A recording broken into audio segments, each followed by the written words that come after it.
Yo, Atlas speaking and welcome to part 28 of What If I Was Reincarnated in Naruto as a branch Hyuga and awakened the Tenseigan. Let the tale begin. Chapter 1081, Tsunade Heims Unprecedented Trust? Tsunade, you seem to have changed a lot recently. How did that happen? Asked Jiraiya, focusing his gaze on Tsunade Heim. Hearing Jiraiya's words, Tsunade Heim appeared a little surprised and embarrassed. Having implanted the Hashirama cells into her body, aside from awakening that would release Kekkei Jinkai, Tsunade Heim has indeed experienced several physical changes.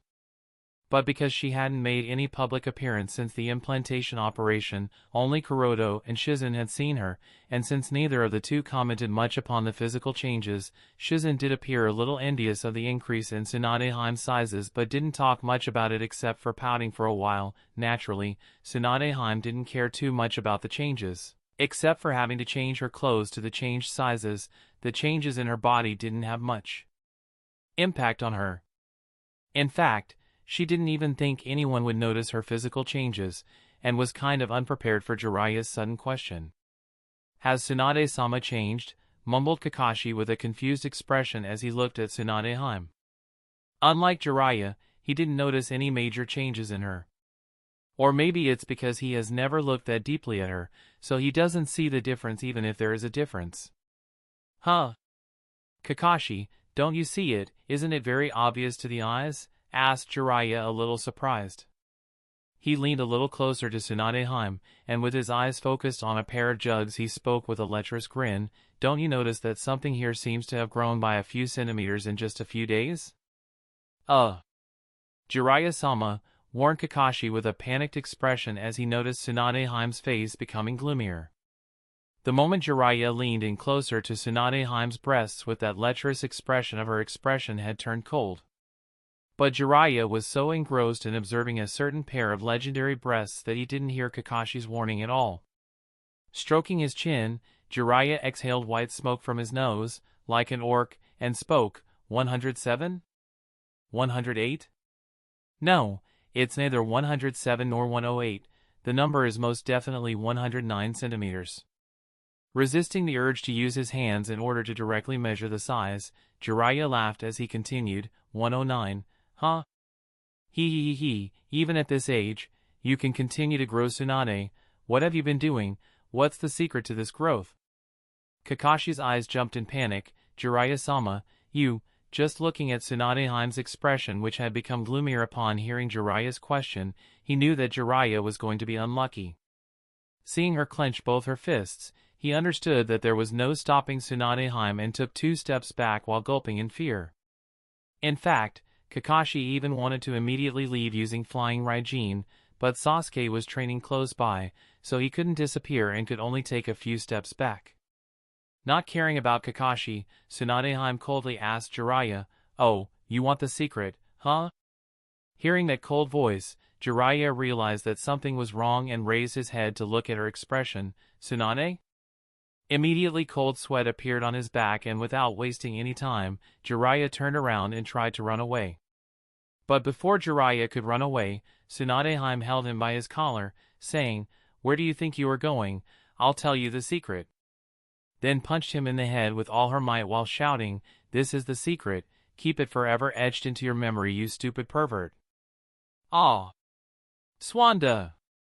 Jiraiya screamed, but there was no response from Tsunade Heim, only a fist in the face, bang.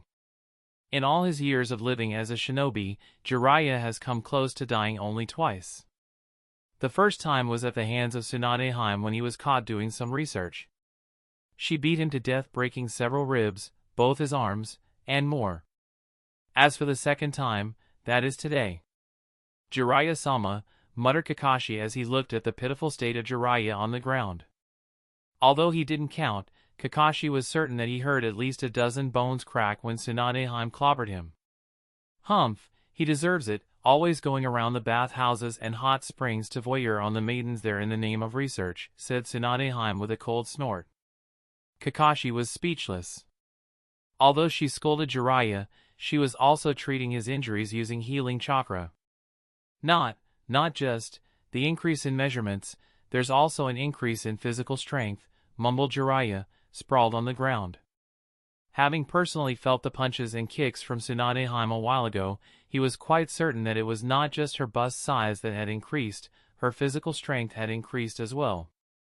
Tsunade hadn't just become Kaguya and younger, she had become stronger too, and he was quite intrigued by how that had happened in just a few days, so he questioned, "Tsunade, what did you do while I was gone to Amigakure?" "Don't speak now, we'll talk about that later," said Tsunade, not answering Jiraiya's question. Before the complete restoration of the Forest of Death, she has no plans to reveal any information about the successful implantation operation and would release. Of course, that's only the case as long as Konoha doesn't encounter any major danger. If an enemy were to attack the village, then she wouldn't care about keeping her new Kekkai Genkai a secret. Not wanting to discuss the matter of her physical changes, Tsunade shifted the conversation. "Kakashi, about your eye, have you made any decision? Are you going to transplant the Sharingan that the Uchiha Patriarch gave us?" In exchange for Tsunade special taijutsu for Uchiha Kiyomi, the current Uchiha Patriarch, Uchiha Itachi, handed over a Sharingan to the village. Itachi's main purpose was to obtain a jutsu for his adopted sister as her graduation gift, but he also hoped to help Kakashi overcome the problem of lacking an eye and to smooth over the relationship between the Uchiha clan and the Hokage faction. "That Sharingan, huh?" Kakashi mumbled thoughtfully, sighing lightly. "I'm not so sure about it. Rather than solving the problem of not having an eye, it would be a burden." Although the village had accepted the Sharingan from the Uchiha clan in exchange for Tsunade secret taijutsu, Kakashi remained hesitant about transplanting it.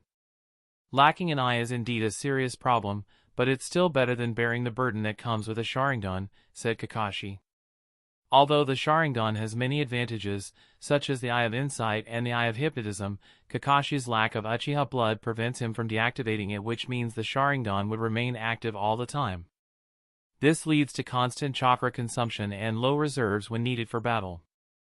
Given the choice, he would rather not transplant the Uchiha's Sharingan at all. The only reason he kept his previous Sharingan was because it was a memento from Obito. Even though it was a burden, consuming his chakra constantly and limiting his combat power, Kakashi kept it in memory of Obito as it was the last gift Obito gave him before he died. Now that he has lost that Sharingan, he is hesitant about transplanting another one. Regarding Kakashi's decision, neither Tsunade nor Jiraiya said anything. After all, the choice is his to make. After a while of silence, Kakashi asked, "Tsunade-sama, is there no progress in the organ regeneration project?" Tsunade shook her head with a bitter smile. "Medical science is not advanced enough to regenerate organs. I'm afraid it will take years of advancement just to reach the stage where we can barely regenerate lost limbs. To regenerate something as complex as an eye might take decades. Even though Tsunade is the best area ninja in the shinobi world, regenerating an eye is still far beyond her capabilities or the capabilities of the current medical science. For now, the Uchiha's Sharingan is the only method we have to solve the problem of your lack of an eye," said Tsunade with a helpless expression. "That's the only method, huh?" Kakashi sighed, feeling somewhat helpless. Jiraiya pondered for a moment and then tentatively asked Tsunade, "Tsunade, is there no way to solve just the burden that comes with a Sharingan?" "I am not sure, at least, I don't know," answered Tsunade, shaking her head.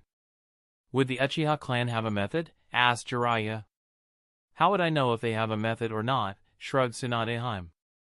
"And even if they do, would they share it with us?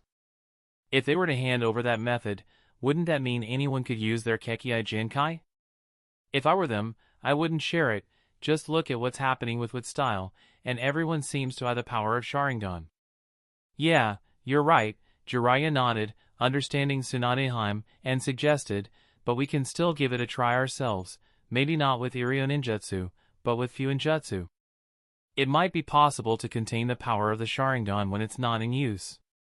Kakashi shook his head. "I doubt it. It would be incredibly difficult since it would require focusing on each nerve in the eye. Minato-sensei and Kushina-sama tried to contain the power of the Sharingan, but they were unable to focus on such minute details. Even for both of them, focusing on each nerve in the eye was impossible." "Thought so," mumbled Tsunade, her expression thoughtful. Minato and Kushina were some of the most knowledgeable people when it came to Fuinjutsu, and even they failed to solve the problem. This means that finding a solution wouldn't be easy. As she pondered over possible solutions, her eyes suddenly lit up, and she suggested, "Ask Kuroto, he might have a way." "Kuroto?"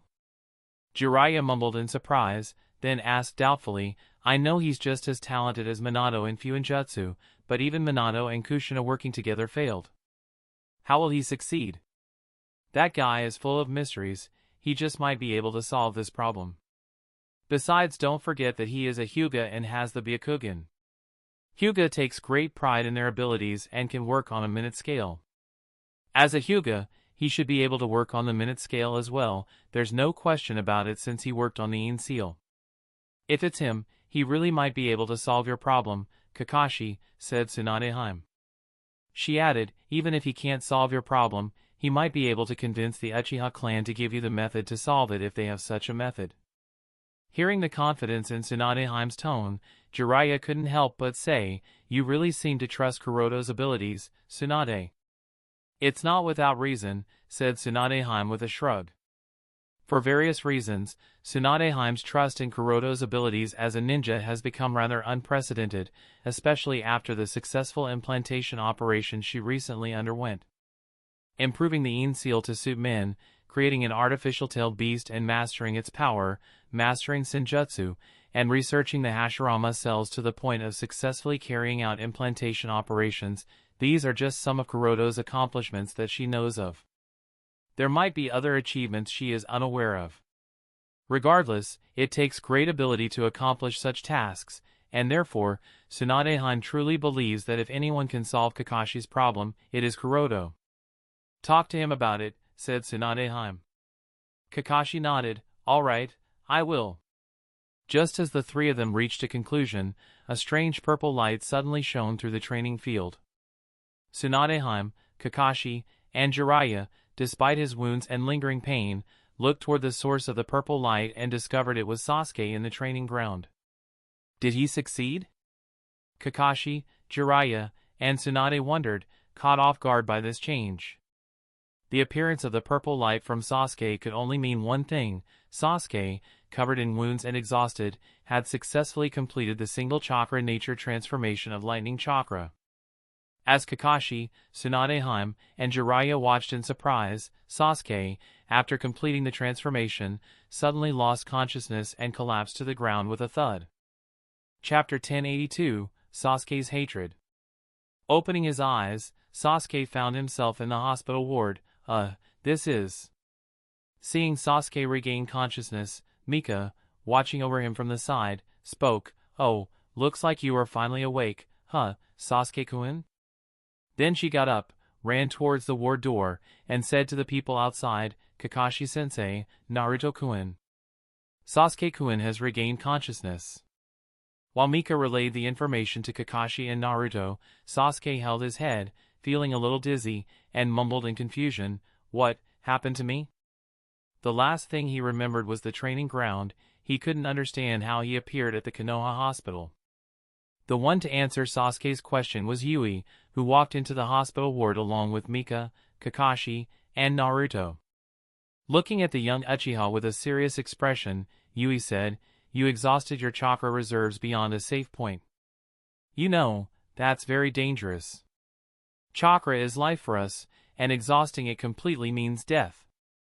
You are very lucky that your body's self-preservation mechanism kicked in and you lost consciousness, otherwise, you might have exhausted yourself to death. Why would you do something so reckless?" Sasuke clenched his fists and shifted his gaze away from Yui, not answering her question. Seeing Sasuke's silence, Yui sighed, shook her head, and turned to Kakashi. "Kakashi-san, please come with me."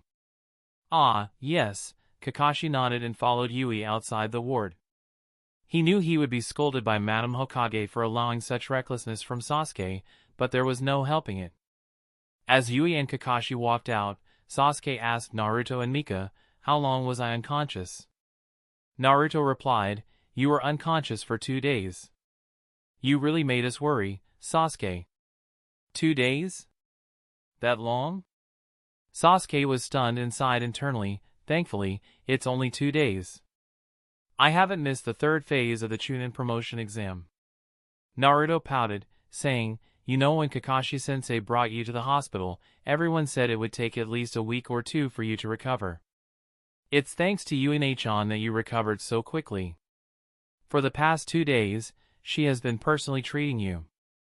Is that so? Mumbled Sasuke in surprise. He didn't expect Madame Hokage to personally take care of him for 2 days. This was a complete surprise, and he couldn't help but wonder why exactly she would do this. Naruto smiled smugly, saying, you're wondering why she would do that, right? Not bothering to answer Naruto's question, Sasuke tried to get up from the hospital bed. Mika tried to stop him.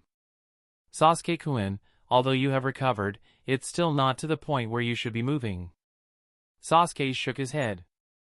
It's alright, I am fine now. No, you are not. You must rest more, at least for 1 more day, said Mika, countering Sasuke. She's right. You pushed your body to the limit, and now you must rest. Just lie down and follow the doctor's advice, said Kakashi, walking back inside the ward. Despite all the protests, Sasuke forced himself to stand up. Looking at Kakashi proudly, he said, Kakashi-sensei, I have completed the single chakra nature transformation of the lightning chakra nature and mastered purple lightning. Kakashi nodded with a helpless expression. Yes, I saw that. In fact, he was very proud of Sasuke, but given the circumstances, he couldn't express his pride and instead appeared a little helpless. Naruto asked curiously, nature transformation for a single chakra nature? Purple lightning? What's that? Kakashi-sensei, are you teaching some secret jutsu to Sasuke for the 3rd phase? That's not fair. I want a secret jutsu too. Kakashi smiled sarcastically. Aren't you practicing with Guy? Naruto scratched his head. Yeah, well, but I have to fight with Bushy Brow all the time, and then exercise with Bushy Brow and Bushier Brow Sensei with all those weights.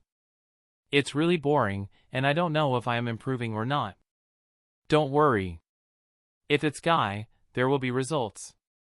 Just continue to train with him, said Kakashi confidently. In fact, Kakashi really wanted to teach Naruto more, but there was nothing left for him to offer. Naruto's chakra nature is wind, and Kakashi had already taught him all the wind-style jutsu he knew. Beyond that, there was nothing else he could teach. Maybe Fuinjutsu, but it's too early for Naruto to delve into that field as he lacks a foundation for Fuinjutsu. Moreover, Kakashi doubted Naruto would be able to grasp the complexities of Fuinjutsu with his simple mind at such a young age. What Naruto needed to learn was Senjutsu and the ability to control the tailed beast sealed inside him. Kakashi had no idea how to help Naruto with either of these and could only leave it up to Kuroto. Sasuke's case is different. There's plenty more Kakashi can teach him, and their compatibility is very high. Shaking his head, Kakashi said to Naruto, Alright, now that Sasuke has regained consciousness, you should return to Guy and continue with your training. There's not much time left for the 3rd phase. I know, Kakashi-sensei, Naruto nodded with a pout as he began to leave. Before leaving, he made sure to say, Sasuke, this time for sure, I'm going to defeat you. Sasuke responded with a cold snort, Humph. You better not get eliminated before I break your delusions, loser. Naruto grinned in satisfaction and left the ward. Based on Sasuke's response, he knew that Sasuke was going to be alright and left the hospital without any worries. Mika watched the interaction between Sasuke and Naruto with a smile. Soon after Naruto left, she too exited the ward, leaving Sasuke and Kakashi alone. After Naruto and Mika left, Sasuke asked, Kakashi-sensei, did you tell my family about my situation? Kakashi hesitated and then nodded, saying, your younger sister seems to have gone on a training journey, so I couldn't inform her. I did go to the Ninja Academy to tell your older brother about your situation, but he was too busy with the arrangements for the 3rd phase of the Chunin promotion exam and couldn't spare the time to visit the hospital. This part really bugged Kakashi. He didn't expect that Uchiha Itachi wouldn't spare a few minutes to check on his younger brother's situation. No matter how busy Itachi is as the patriarch of the Uchiha clan and the principal of the Konoha Ninja Academy, Sasuke is his younger brother. He should have made some time for Sasuke, right? But no, he didn't. It's as if Sasuke's well-being is of no concern to Itachi. Hearing Kakashi's answer, Sasuke looked away from the gate with a downcast expression. Seeing Sasuke's reaction, Kakashi sighed and said, "Sasuke, we need to talk. I can see that something is troubling you. Is it your family? Is it something else? What is it? This has gone on long enough. I believe that if we don't address it now, you won't be able to move past the problem that's troubling you." Staring at Sasuke, he asked, "Sasuke, what's troubling you in your family?" Sasuke shook his head. "That's my personal matter. You don't have to worry about that, Kakashi-sensei." Kakashi pursed his lips at Sasuke's response but nodded. "Alright, it's indeed your personal matter. I won't question it." Then, after a pause, he added, "But let me ask another question. Can you tell me why you're so obsessed with this Chunin exam?" Sasuke turned his face away and fell silent. "If you don't talk about it, we won't get anywhere," said Kakashi. "I am not your enemy, Sasuke. I am your sensei. If you tell me what's troubling you, I will try to find a solution to help you." Sasuke shook his head. "You won't be able to do that, Kakashi-sensei. You have your own obligations that you must fulfill." Kakashi was speechless. He didn't expect Sasuke to put it so bluntly about it. He stared at Sasuke and asked tentatively, "Is it because of the possible involvement of Amatsukami?" Hearing the term Amatsukami, Sasuke's expression became gloomier, and his originally black eyes turned scarlet with 3 tomo whirling in them. Based on Sasuke's reaction to Amatsukami, Kakashi realized he had guessed correctly. Since Sasuke's trouble involved his family and Amatsukami, Kakashi could understand the thoughts running through his mind. He could only sigh helplessly. "If you are targeting Amatsukami, I can only advise you to let it go." Sasuke wasn't surprised by Kakashi's suggestion and said, "That's why I said, Kakashi-sensei, you won't be able to help me unconditionally. You have obligations you must fulfill." Kakashi scratched his cheek awkwardly. "Well, it's not just about that. Amatsukami, that organization is just too." Sasuke continued with a ferocious expression, "I don't care. They have been hurting my clan and took away my father's eyes. How could I ever forgive that?"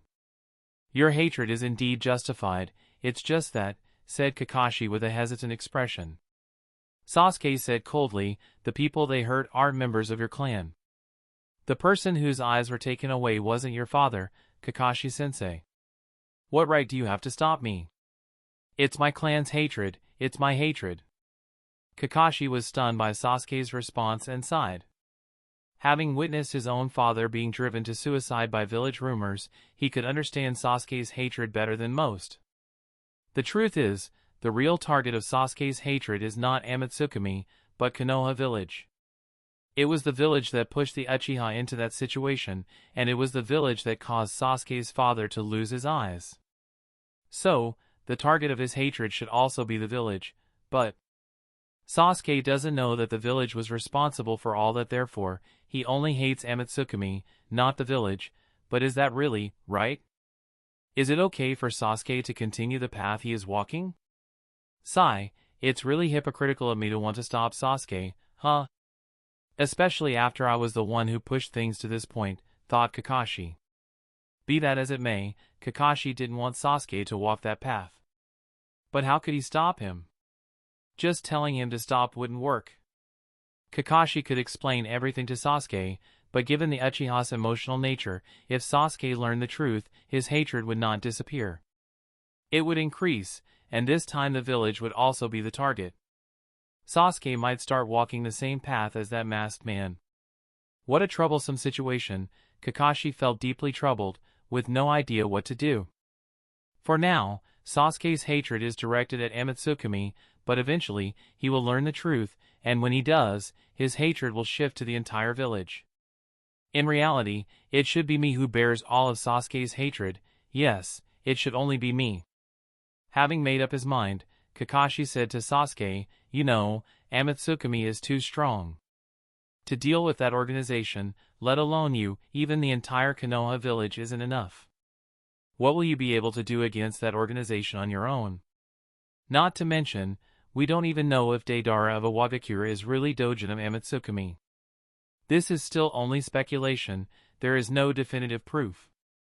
Whether he is really Dojin or not, I will verify on my own using the power of my Sharingan, Sasuke said coldly as he got up from the bed. Are you so determined? Asked Kakashi. Yes, Sasuke nodded as he finished changing his clothes. Since that's the case, then as your instructor, I can only support you, said Kakashi as he activated the flying Raijin and disappeared from the hospital ward with Sasuke. Where are we? Asked Sasuke, finding himself in an unfamiliar forest. This is my personal training ground. It's far from the village, so no matter what we do here, it won't attract too much attention, Kakashi replied. Is that so? Sasuke mumbled with a thoughtful expression. Kakashi looked up at the dim sky and said solemnly, with your current strength, you are far too weak to defeat Daidara. Haven't I already mastered Purple Lightning? Asked Sasuke with a frown. Mastering Purple Lightning was supposed to give him an edge, that's why he worked desperately in the past few days to master it. It won't help much against Daidara's dust style. If you push him into a life and death battle, he might start using his Kekii Toda, said Kakashi. He continued, there is one other lightning-style jutsu that I saw used in the battle between Raijin and Darui. Unless you master a jutsu of that rank, you won't be able to truly pose a threat to him. Let's spend the next few days seeing if you can master that jutsu. Even I'm not sure if I can use it, but maybe, just maybe. What kind of jutsu are you talking about, Kakashi-sensei? Asked Sasuke curiously. The power of natural lightning, Kakashi replied. I'm talking about harnessing the power of natural lightning. Chapter 1083, Harnessing the Power of Natural Lightning. The power of natural lightning, mumbled Sasuke somewhat confused, wondering what Kakashi meant by harnessing the power of natural lightning. Kakashi questioned, Sasuke, what do you think of the thunderclouds when you see them?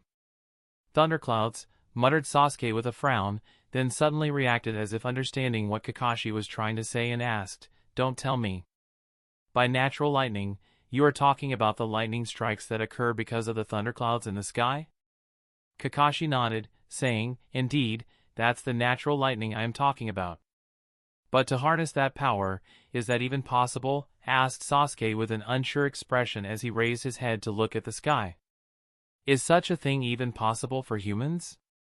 Kakashi chuckled, I didn't know that it was possible until I saw it happen with my very own eyes during the second phase of the Chunin promotion exam.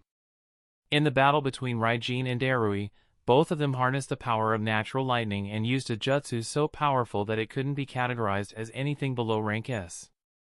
So, all those dark clouds, lightning strikes, and heavy rain that occurred during the second phase of the exam. Darui and Raijin were responsible for it, questioned Sasuke with a shocked expression. Once again, Kakashi nodded, indeed, they were the ones responsible for all those intense weather phenomena. Hearing Kakashi's response, several questions appeared in his mind. How powerful does someone have to be able to affect the weather itself? How much chakra is needed to do such a thing? How powerful are they? Do I really have a chance against them? As if reading the doubts in Sasuke's heart, Kakashi said with a smile, if I hadn't watched the battle between Darui and Raijin from close proximity, I would have had similar doubts. He paused and explained, although the ability to affect the weather seems absurd, it's not all that difficult if you give it some thought. In fact, you already have the necessary knowledge required to affect the weather, all you have to do is figure out how to put that existing knowledge to use. Then add some shape transformation to the mix, and you'll be good to go. What's more, this rank S jutsu doesn't even require high chakra reserves, so you can even use it more than one time as long as conditions meet. Is that so? Asked Sasuke doubtfully and began to ponder over Kakashi's words. Yet another time, Kakashi nodded, yes, and then began the explanation, answer me, how are clouds formed? Evaporation of water from the water bodies, answered Sasuke. But is that the only method of cloud formation? said Kakashi with a smile, and asked, "What is the result of the collision of water-style jutsu and fire-style jutsu?" "Vapor," muttered Sasuke with a thoughtful expression and nodded, "I see.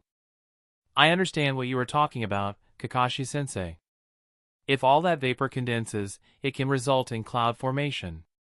"Exactly," nodded Kakashi and explained, "and if the hot vapor produced by the collision of fire and water-style jutsu, or just the fire-style jutsu with the moisture present in the air were to experience intense convection because of the high temperature difference in the surroundings, it could lead to the formation of thunderclouds." Agreed Sasuke, and asked, "So Darui and Raijin used this phenomenon to their advantage, huh?" This time, Kakashi didn't nod, but rather shook his head. Actually no, while intense convection did aid them in the formation of thunderclouds and made their work easier, what the two of them primarily relied on was their storm-release Kekkai Genkai. Based on his observation of the battle between Darui and Raijin, it was obvious that both of them possessed the storm-release Kekkai Genkai. The users of storm release are also known as the weather humans among the shinobi kind, as they have the power to affect weather. Kakashi can be quite certain that both of them heavily relied on their storm release Kekkai Genkai to affect the weather around the Forest of Death, covering the entire sky in dark thunderclouds in order to call upon the natural lightning.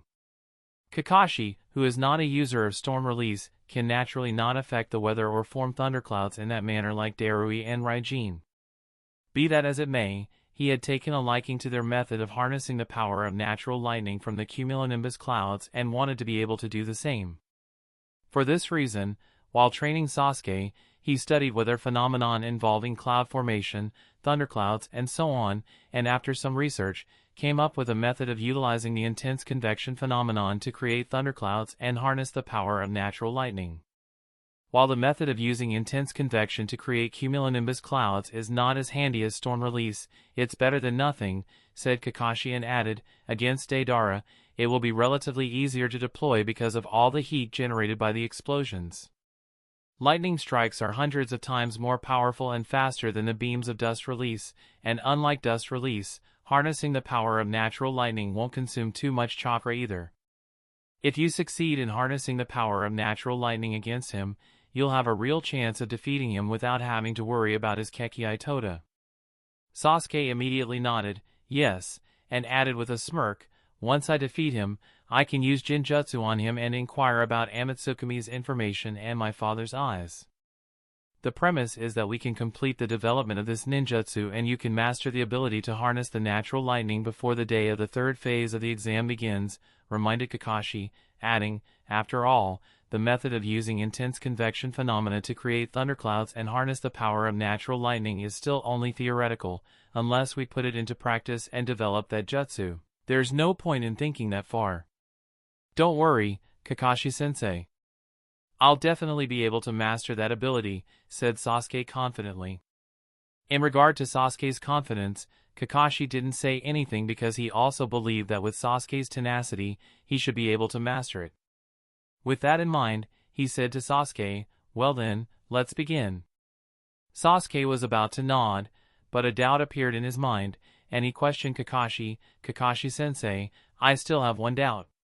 What is it? Asked Kakashi, curious about Sasuke's doubt. You said that both Raijin and Darui harnessed the power of natural lightning in their battle, but considering the scale of damage such a jutsu can cause, how did either of two survive? Asked Sasuke with a frown. In his opinion, both of them, if not one of them, should have died, but both of them are alive, which is a bit odd. Kakashi shook his head with a bitter smile. I do have some theories in mind about the possible method they could have used to survive, but honestly, I don't know the definitive answer. At the moment of the collision of their strongest jutsu, I had retreated far away. By the time I returned to the site, both parties had retreated. I see, muttered Sasuke with a thoughtful expression. Did the two of them also retreat? No, that's not possible. Lightning strike is too fast for someone to react to it unless they have a teleportation jutsu. It's impossible to avoid it by retreating, so how exactly? Sasuke couldn't think of a method right off the bat, but he understood that he must take into account that both Darui and Raijin may have a method of survival against this lightning-style jutsu in case he ends up fighting them before Daidara. Kakashi seemed to know what Sasuke was thinking but didn't say anything. He wanted Sasuke to ponder over it in the next few days. Chapter 1084, Raigen's Training. Konohagakure, Land of Fire. After leaving the Konoha hospital, Naruto rushed to the training ground. Damn it, I am late. Arriving in the vicinity, he could hear the sound of fists and kicks colliding as familiar voices also appeared from time to time. That punch should have been faster, Lee. I understand, Guy-sensei. Come on, put more strength into your kicks. Got it, Guy-sensei. Let the passion of your youth burn as you charge. Hiya! Naruto's lips twitched as the passionate exclaims of Might Guy and Rock Lee reached his ears, but he didn't stop in his track and continued forward, soon arriving at the training field only to witness the scene of Lee being kicked by Guy and crashing into the tree. Smash! That is how you kick your opponent, Lee. Next time, come at me with more passion, said Might Guy as he retracted back his leg. Got it, Guy-sensei. Lee nodded as he immediately got up and began to recall how Guy had kicked him and tried to copy it. At this time, Naruto called out, Bushy brow, bushier brow sensei. Both Lee and Guy turned toward the source of the sound. Guy questioned, Naruto, how come you are late today? Lee also looked curiously at Naruto, wondering why he was late. Naruto apologized, I am sorry, bushier brow sensei, Sasuke had regained consciousness, so it took some extra time. Guy blinked his eyes, and questioned, oh? Has he regained consciousness? That's a good sign. Since Uchiha Sasuke is among the 4 candidates from Konoha who qualified for the 3rd phase, Guy is indeed a bit concerned about the boy. When he heard that Uchiha Sasuke had passed out and hadn't regained consciousness because of overtraining, Guy was worried, but now that the young Uchiha had regained consciousness, he was relieved that it was a good sign. Lee also asked immediately, how is Sasuke-san? Will he be able to participate in the 3rd phase of the joint Chunin promotion exam? Because he failed to qualify for the 3rd phase himself, Lee is also very concerned about the 4 friends who have qualified so far. Naruto thought about Sasuke's situation, and said, waving his hands, he should be fine. UNA-chan told me that he will be able to participate in the 3rd phase, so there's nothing to be worried about. That's good, nodded Guy with a satisfied smile. Lee also breathed a sigh of relief. Anyway, that aside, bushier brow sensei, what are we going to do today? Asked Naruto with an expectant gaze. Guy flashed his signature smile, and said, today, we will be carrying out combat training with higher weights. It's the same thing again, mumbled Naruto under his breath. For the past 3 weeks, he has been carrying out the same old weight training mixed with taijutsu combat, so today he was hoping for something different and cooler. Kind of like the single chakra nature transformation of lightning chakra and purple lightning thing that Sasuke talked about at the hospital. But it turns out they'd be doing the same thing, which disappointed Naruto. Be that as it may, Naruto does remember Kuroto's words about him needing to improve in taijutsu, therefore, without complaining much he got ready. Then let's start the training, bushier brow sensei. Guy nodded as he said to Lee, come on Lee, it's time for some more training. Let's make sure that Naruto is fully prepared and wins the 3rd phase. Yes, Guy-sensei, nodded Lee as he looked at Naruto and took a fighting stance. Come Naruto. Yeah, let's do it, said Naruto with a grin as he smashed his fist into his palm. Somewhere else in Konohagakure. While the reconstruction of the Forest of Death was ongoing, Uchiha Sasuke's emotional stimulation plan was proceeding and the preparations for the 3rd phase of the joint Chunin promotion exam were progressing. Kuroto once again requested Itachi to cover up for his absence from Konoha and rejoin Samsara and Tengu as the Raijin of Amagakure. The successive mastery of the single chakra nature transformation of lightning chakra and the storm release Kekkei Genkai meant that the lightning chakra nature clone was nearing completion. All that's left for him to do is to fully master the lightning chakra mode to complete the cultivation of the lightning chakra nature clone. Indeed, Kuroto hasn't yet completely mastered the lightning chakra mode. Compared to the Yondaime and Sandaime Reikage, his use of the lightning chakra mode is very immature and basic. It can't even be classified as the lightning chakra mode, rather, it can only be considered the early steps a practitioner needs to climb if they wish to master the lightning chakra mode. In fact, initially, Kuroto hadn't intended to completely master the lightning chakra nature clone. However, it has become necessary to do so because his original standards do not apply to the degree of mastery of a chakra nature. In Kuroto's original plan, mastering the storm release Kekkai Genkai and completing the single chakra nature transformation of lightning chakra was more than enough to cultivate the lightning chakra nature clone to meet the standard of the Kekkai Genkai absorption ritual. But considering the strength of the Fujin clone, it is necessary to continue developing the Raijin clone as well. For this reason, Kuroto hasn't been lazy. While overseeing the afforestation project and carrying out his Hokage duties, he has been training the Raijin clone under the watchful eyes of Kanadakur Shinobi. The watchful eyes of Konoha Shinobi. That's correct, Kuroto, or rather, Raijin, is being spied on by Konoha ninjas during his training sessions. Of course, he is aware of this and finds it completely natural. The battle between shinobi has always been a warfare of intelligence, so Konoha ninjas trying to acquire enemy information is expected. Raijin, a powerful ninja who possesses the storm release Kekkai Genkai and mastery over the single chakra nature transformation of lightning chakra, is inherently suspicious. From the very beginning, Hatake Kakashi has instinctively been wary of him. Whether it's for his strength, his unique set of powers, or his intentions, Konoha will naturally seize any opportunity to watch him. The personnel responsible for this surveillance are Sarutobi Asuma and Nara Shikamaru. As Shikamaru watched the white lightning flashing and the ghostly figure of Raijin flickering across the field, he appeared a little confused and mumbled, "What on earth is he trying to do?" Asuma, on the other hand, muttered doubtfully, "Is he?" He then shook his head, uncertain. "Nah, I don't think so. Or maybe, I don't know," he added to himself, "maybe Kakashi would know better." Just as Asuma had this thought, a figure appeared beside him and Shikamaru, whoosh. The two Konoha ninjas turned their heads and saw that the person who had appeared was none other than Kakashi, whom Asuma had just been thinking about. Looking at Kakashi, Asuma asked, "I was just thinking about you, Kakashi. Where have you been these past few weeks?" "Training Sasuke for the third phase," answered Kakashi briefly. "How is it going?" asked Asuma, somewhat interested. "It seems to be going well so far." Kakashi nodded and explained, "We are working on creating a jutsu. I think we will be able to complete it before the day of the exam." "Oh," Asuma nodded.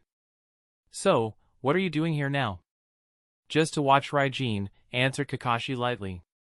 "I see," said Asuma, turning his attention back to Raijin on the training field. "As you can see, he is training." Kakashi followed Asuma's gaze and looked at Raijin.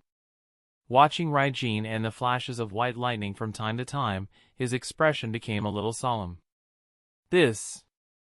Chapter 1085, The Difficulty of Lightning Chakra Mode. Watching Raijin and the flashes of white lightning from time to time, his expression became a little solemn. This. Asuma immediately asked, "Did you see anything specific?"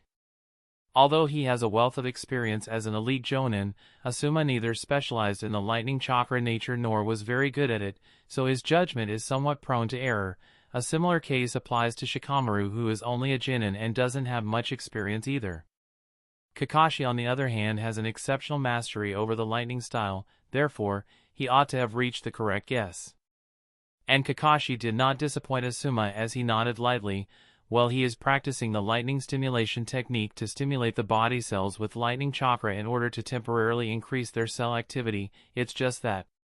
As he explained, Kakashi's brows arched into a frown and his expression became a little thoughtful. Shikamaru looked at Kakashi's expression, then turned to look at Raijin in the distance doubtfully. "Just what?" Asuma urged Kakashi. Kakashi did not immediately answer, rather, he pondered for an observing Raijin, and muttered lightning, "It's really strange, why would he take such a risk?" Asuma also turned his attention to Raijin for a while, then looked back at Kakashi, waiting for his explanation. At this time, Kakashi recovered and began talking. Using lightning chakra to stimulate body cells is a very risky behavior. Overstimulation or uncontrolled stimulation of cells can damage the body and lead to large-scale necrosis, which is life-threatening. It takes years upon years for the body's cells to slowly and steadily adapt to lightning chakra. For this reason, I have always used the localized lightning stimulation technique to stimulate specific body parts for shorter durations, and that too in a very controlled manner. Raijin, on the other hand, is using the complete body lightning stimulation technique, and he is using it in an uncontrolled manner, which is overstimulation of the body's cells, and it is highly dangerous. "Is that so?" muttered Asuma as his eyes widened, and he thought to himself, "So, I didn't think wrong, that guy is indeed doing something highly dangerous." Kakashi nodded, "Yes." He pointed at the training ground in the distance, and explained, "Just look at him, all that lightning chakra zapping out of his body and charging up the surroundings, that's the excessive lightning. To stimulate the cells and increase their activity, such uncontrolled excessive lightning chakra is unnecessary.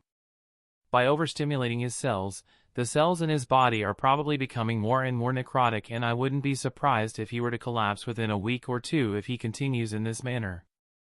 Asuma and Shikamaru are both intelligent people, so they both quickly understood the implication of what Kakashi was trying to say. In short, under normal circumstances, no one would dare to use such intense lightning chakra on their body for stimulation of cells. For Raijin to go so far, it's like walking on a tightrope and taking such a high risk that even a ninja of Kakashi's level is a bit frightened. What on earth does he intend to do, thought Kakashi as he looked at Raijin. Although he hasn't communicated with Raijin all that much, he still doesn't take the other party for a fool. No fool would be able to master something as complex as single chakra nature transformation of lightning chakra in his opinion. Therefore, he believes that Raijin ought to have considered the consequences of going as far as he is going with the cell stimulation. Despite that he is going so far, he must have something in mind. At the training ground, Raijin suddenly stopped the cell stimulation and took deep breaths as his chest rose and fell. The moment he stopped, the lightning streaks lingering around the training field sparked for a moment before disappearing. Looking around, Raijin sighed, "Ha. Ha. I seem to have reached the limit, huh? It's a bit too soon, isn't it?"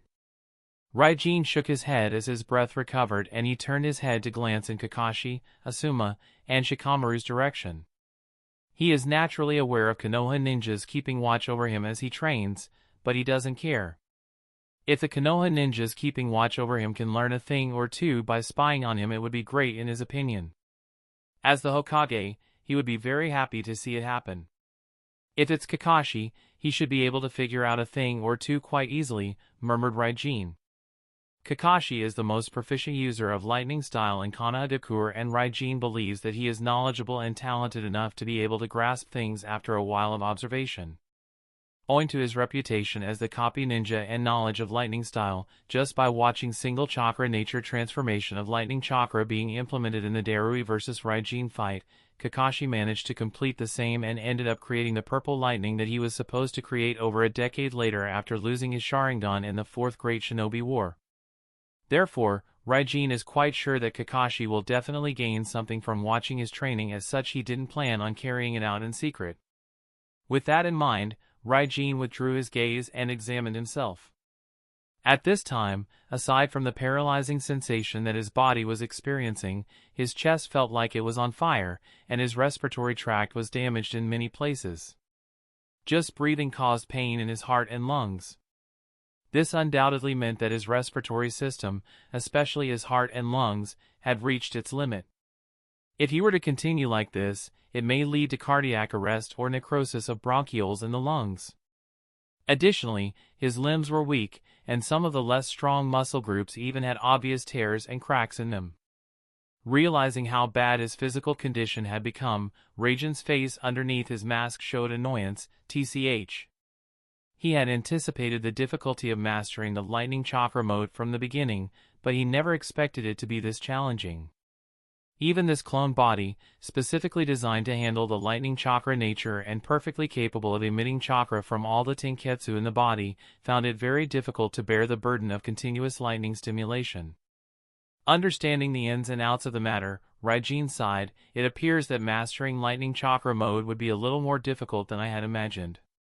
In fact, this is also completely natural.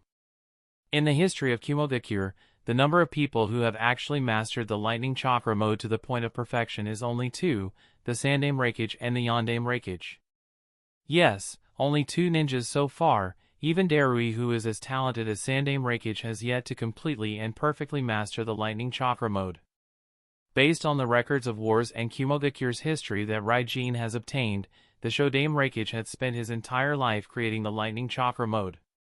The Nidaime Reikage spent his life improving the lightning chakra mode he inherited from the Shodaime Reikage, and it wasn't until Sandaime Reikage generation that the lightning chakra mode was perfected. Apart from these ninjas, no one has been able to perfectly master the lightning chakra mode. Over the years, many have tried, but none have succeeded. Either they died trying because their bodies were unable to bear the burden of continuous exposure to the lightning chakra, or they were eliminated by the ninjas of Kumogakure. Regardless, the number remains at 2, which may increase up to 3 once Darui perfectly masters the lightning chakra mode. The fact that only 2 or maybe 3 ninjas are known for perfectly mastering the lightning chakra mode shows just how difficult it actually is.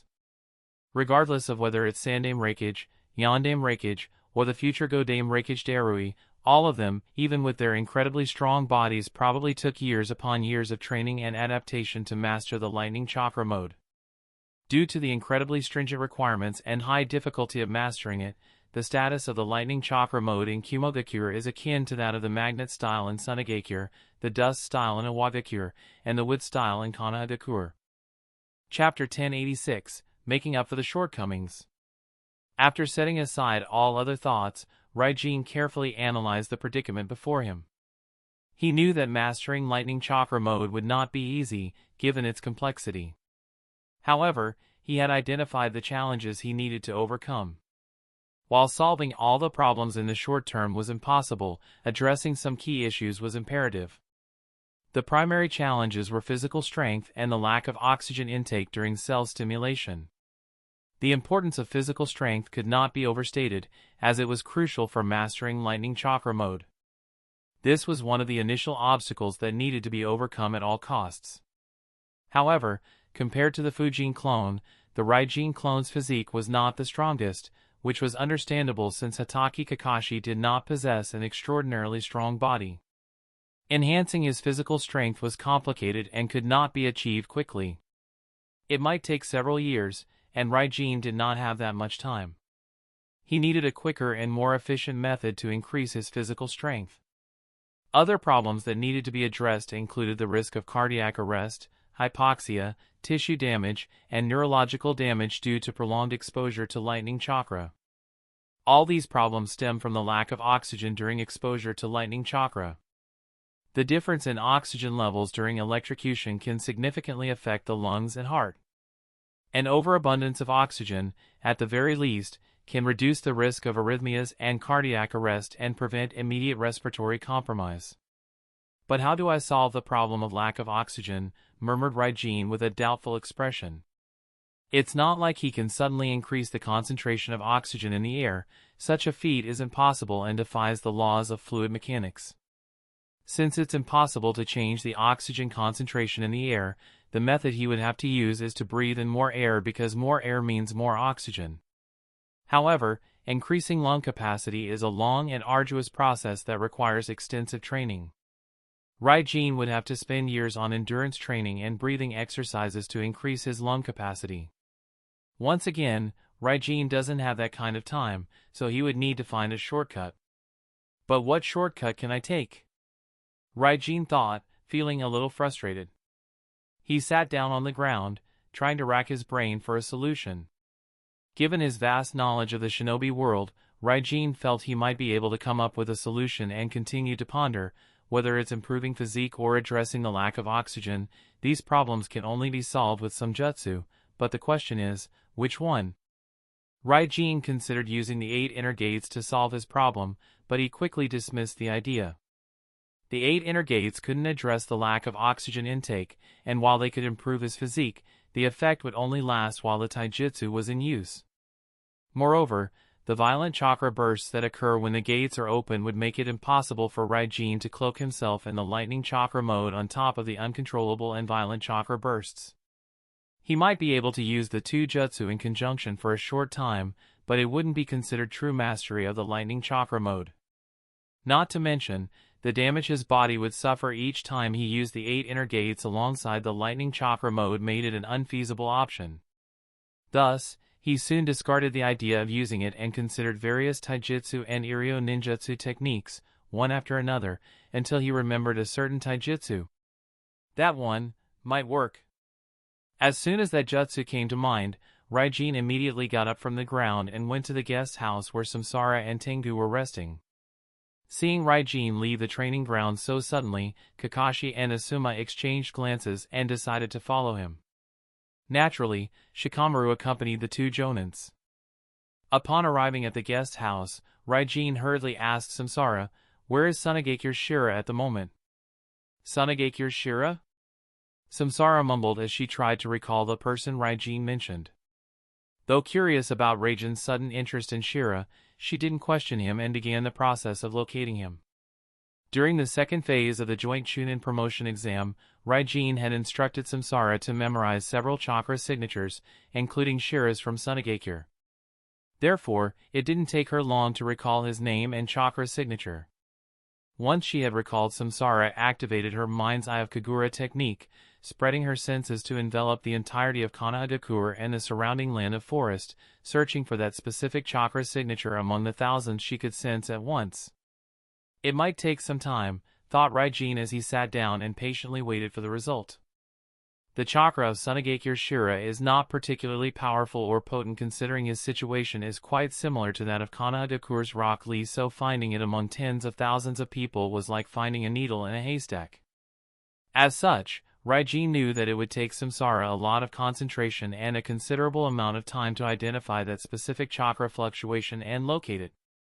While Samsara searched for Shira, Raijin used the time to swap one of the eyeballs in his eye socket with a Byakugan. Currently, both of his eyeballs were Sharingan, belonging to Uchiha Fugaku. He relied on the Sharingan to solve the problem of tunnel vision while using the lightning chakra stimulation method of the lightning chakra mode. However, for the next task, he needed both the Sharingan and the Byakugan, the Sharingan for its insight and the Byakugan for its ability to see the flow of chakra and its penetrative vision. With that in mind, he instructed Tengu, "Make sure that no one can see inside this room for a while." "I understand, Raijin-sama," Tengu replied, unfurling his crow-like wings and enlarging them to cover the entire room. Using his large wings, Tengu formed a cocoon-like structure around himself, Raijin, and Samsara, shielding them from outside perception. "Yes, that's good enough," Raijin said, inspecting the cocoon-like structure from the inside. With outside perception warded off, he took out a glass capsule from a sealing scroll, containing a pair of semi-finished Byakugan floating inside. This pair of Byakugan was originally from the Raijin clone, and he was going to transplant one of them into his eye socket. With that intention, Raijin took off his mask and revealed his face. Then, using his fingers, he plucked out one of the Sharingan from his eye socket. Although plucking out eyeballs is quite normal in this world, Raijin would never do it under normal circumstances. But desperate times call for desperate measures. He couldn't perform a medical eye transplant surgery in such a place, so he decided to use the standard procedure. Even if he was using the standard procedure, Raijin wasn't too worried about the repercussions.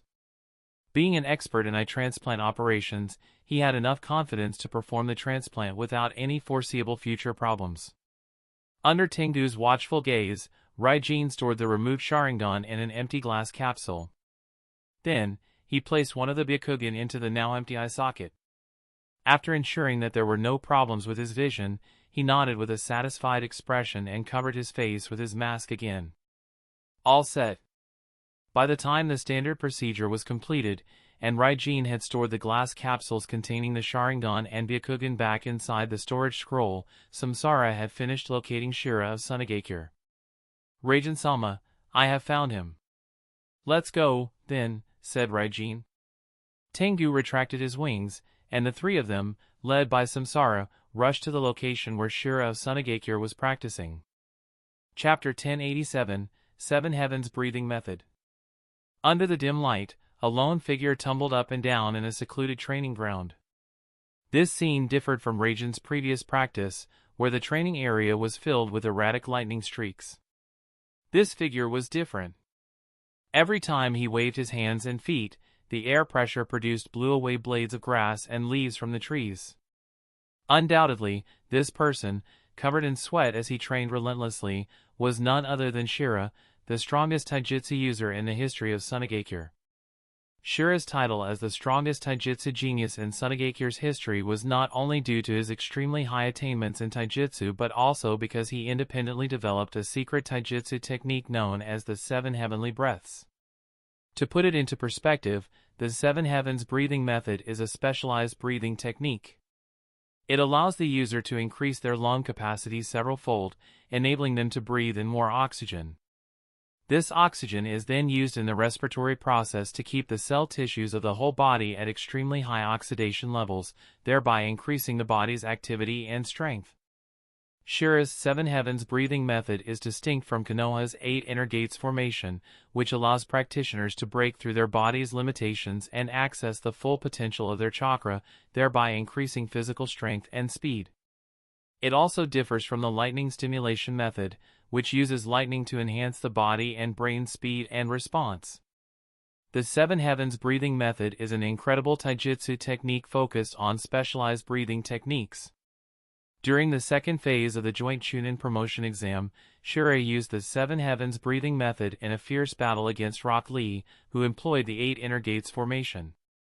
To the surprise of those present on the battlefield or watching via hidden cameras, not only did Shira avoid defeat, but he also dominated the battle as Lee began to run out of stamina. Although their battle ended without a definitive conclusion, due to Niji, Kiyomi, and Lee retreating from the battlefield with Team Asuma covering for them, the fact remains that a Tsunade Genin overwhelmed Rock Lee using the 8 Inner Gates formation. Of course, it's important to consider that the current Rock Lee is a few years younger than Shira of Tsunade. However, this doesn't change the fact that Tsunade has developed a taijutsu technique quite similar to Konoha's 8 Inner Gates formation, and it could be fearsome if mastered by a Chunin or Jonin. However, the question remains whether the potential of Tsunade's Seven Heavens breathing method is as high as Konohadakure's 8 Inner Gates formation. While many are uncertain, Kuroto is confident that the Seven Heavens breathing method will never match the power of the 8 Inner Gates formation, considering the heaven-defying strength unleashed at the cost of one's life when the gate of death is opened. The Seven Heavens breathing method focuses on the respiratory and cardiopulmonary systems, enhancing bodily functions by converting stored fats and proteins into energy and strength. It doesn't tap into the body's hidden potential at the cost of burning one's life. Since the human body can store only a limited amount of energy, the strength this taijutsu technique can provide is also limited. This is why the upper limit of the Seven Heavens breathing method will never reach that of the 8 Inner Gates formation. Nevertheless, the Seven Heavens breathing method offers significant advantages on a smaller scale, as it is relatively easier to use, adapt to, and control. Unlike with the 8 Inner Gates formation, using the Seven Heavens breathing method doesn't leave the user's body painful and haggard after each use. Understanding this, Might Guy has become quite interested in Tsunade's taijutsu genius, Shira.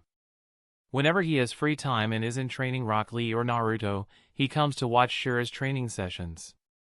Guy's purpose isn't to secretly learn the Seven Heavens breathing method. For him, the 8 Inner Gates formation is more than enough to occupy his entire life with study and mastery. Instead, it's the curiosity of a taijutsu master wanting to understand the limits of another. If not for Shira being so young and preparing for the third phase of the joint Chunin promotion exam, Guy might have even challenged him to a few exchanges to personally experience the effects of the Seven Heavens breathing method.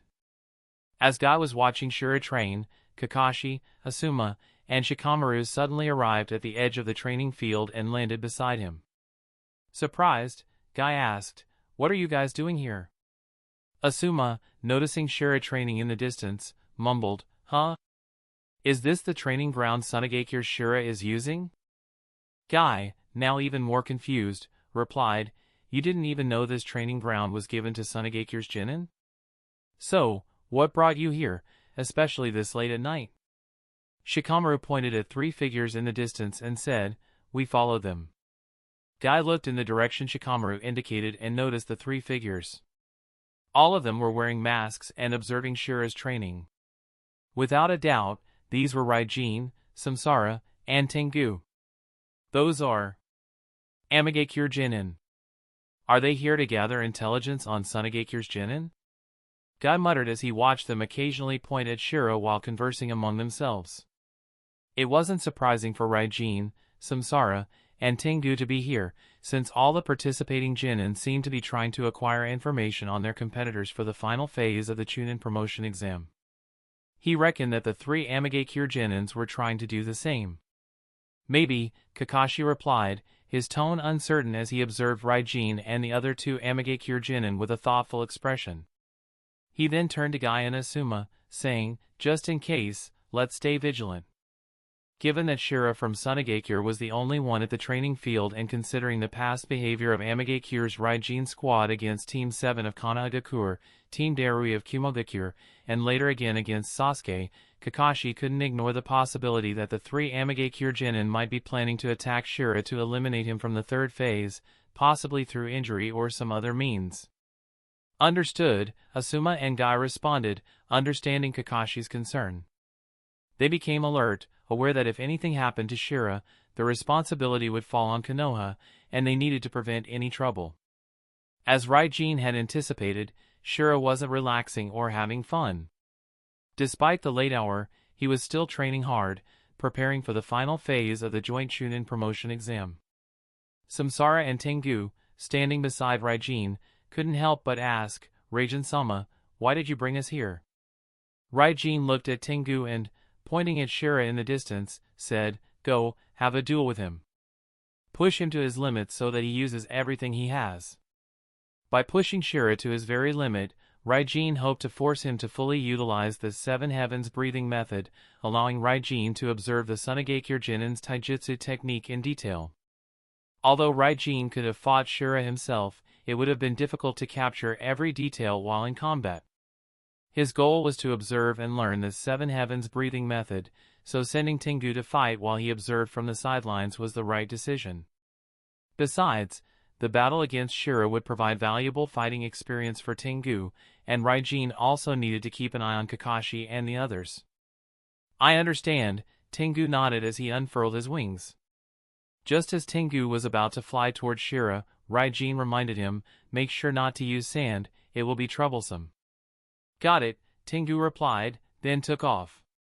Samsara, eager for a task of her own, asked, Raijin-sama, what about me? What should I do? Raijin didn't disappoint her. Deploy a barrier formation to prevent the Kanagakure ninja from interfering in Tengu's battle.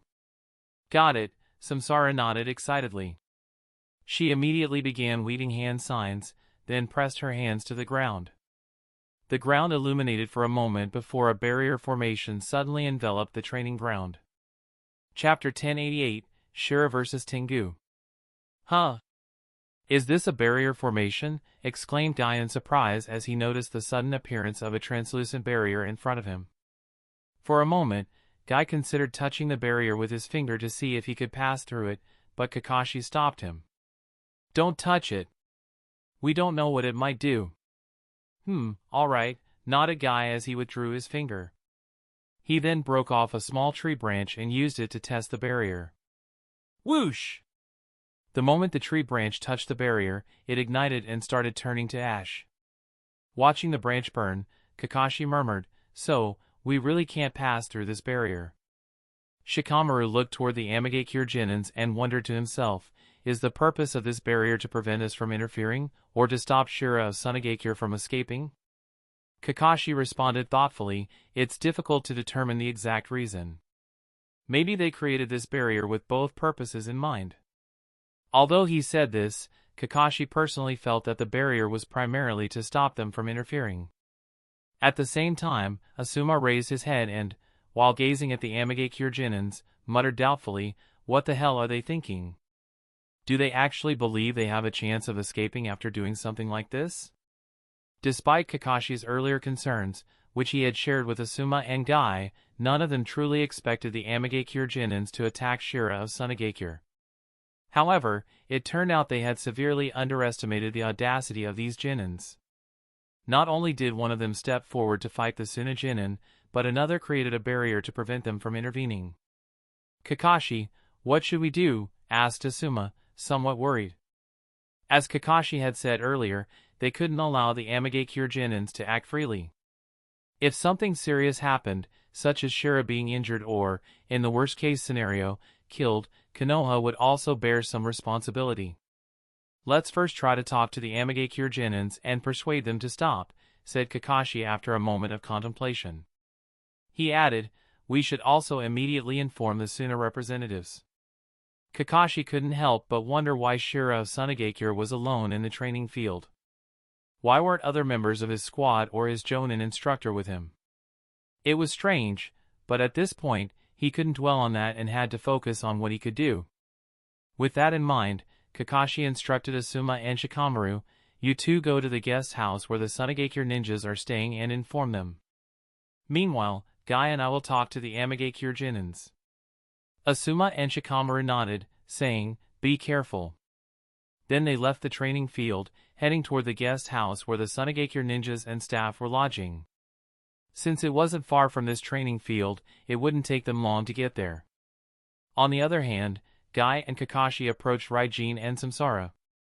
9987, 9988, 9989. Under the dim light of the moon hanging in the night sky, Shira stood in front of a large boulder and continuously punched it with his bare fists. Bang! Bang! Bang! There were several cracks on the boulder, and with each punch from Shira, they continued to expand, becoming larger and covering the entire boulder. As he reached the 10,000, Shira let out a battle cry, HAA, and punched the boulder with all his strength. 10,000. Bang! Smash! As the 10,000th fist landed on the boulder, it couldn't sustain the damage anymore and collapsed into multiple smaller chunks of rocks. With the boulder collapsed, Shira broke his stance, took a deep breath, and looked at both fists covered in bandages with a thoughtful expression. "I can still go on." Clap! Clap! Clap! Clap! Suddenly, the sound of clapping echoed in the training field, alarming him. He immediately turned around, looking in the direction of the source of sound, and noticed a figure walking out of the darkness. Looking at that figure, Shira squinted his eyes. Before he could determine the identity of the figure, Shira noticed the surrounding sky as well as the trees in the distance become a little translucent. Is it a Jinjutsu? He tried pinching his arm to no avail and tried to disrupt his chakra flow in an attempt to break out of Jinjutsu, but it didn't work. Feeling a little confused, "It's not a Jinjutsu?" He rubbed his eyes to make sure that he wasn't mistaking what he was seeing, but he was really seeing what he was seeing. "Is it a barrier formation?" "Just to make sure that no one interferes," said the figure as he stepped out of the darkness and arrived in front of Shira.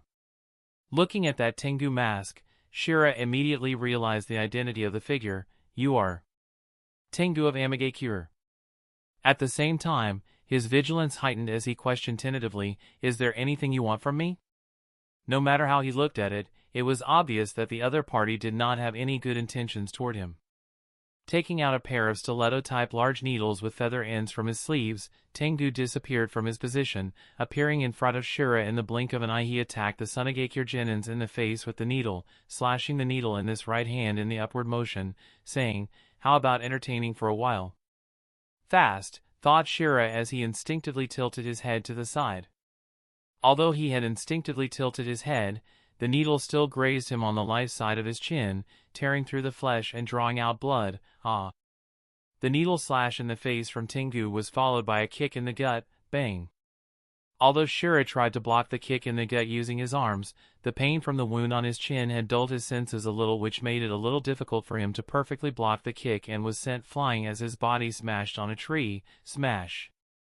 "Are you truly the most talented taijutsu user of Sunagakure?" asked Tengu in a cold, taunting tone of voice. On their way from the guest house to the training field, Raijin told him some information about Shira of Sunagakure. "What are you trying to do?" asked Shira as he wiped the blood on his chin and got up with some difficulty. Although he failed to block the kick from the Amigakure Genin, he had instinctively clenched his stomach so the kick in the gut didn't hurt him much. The burning pain on the chin was indeed a bit annoying. What annoyed him more was the action of Amegakure Jinin. Shira is unable to understand the thought process behind the actions of Amegakure's Tengu. He doesn't know why Tengu is targeting him all of a sudden. It's not like he has any previous hatred with the other party. Heck, before today, he hasn't even spoken to the party. There is no particular reason, it's just for amusement, said Tengu as he once again disappeared from his position and appeared in front of Shira, attacking him once again with a slash in the face which was once again followed by a kick in the gut. But unlike last time, this time, Shira was well prepared. Not only did he manage to avoid the slash from the needle, but he also dodged the kick in the gut and then followed up with a punch in Tengu's face, as he questioned, for amusement? Stop joking around, do you think I'd buy that? What you believe is up to you, answered Tengu, tilting his head to dodge the punch in the face and followed up with his own attack. With that, a taijutsu battle broke out between Tengu and Shira.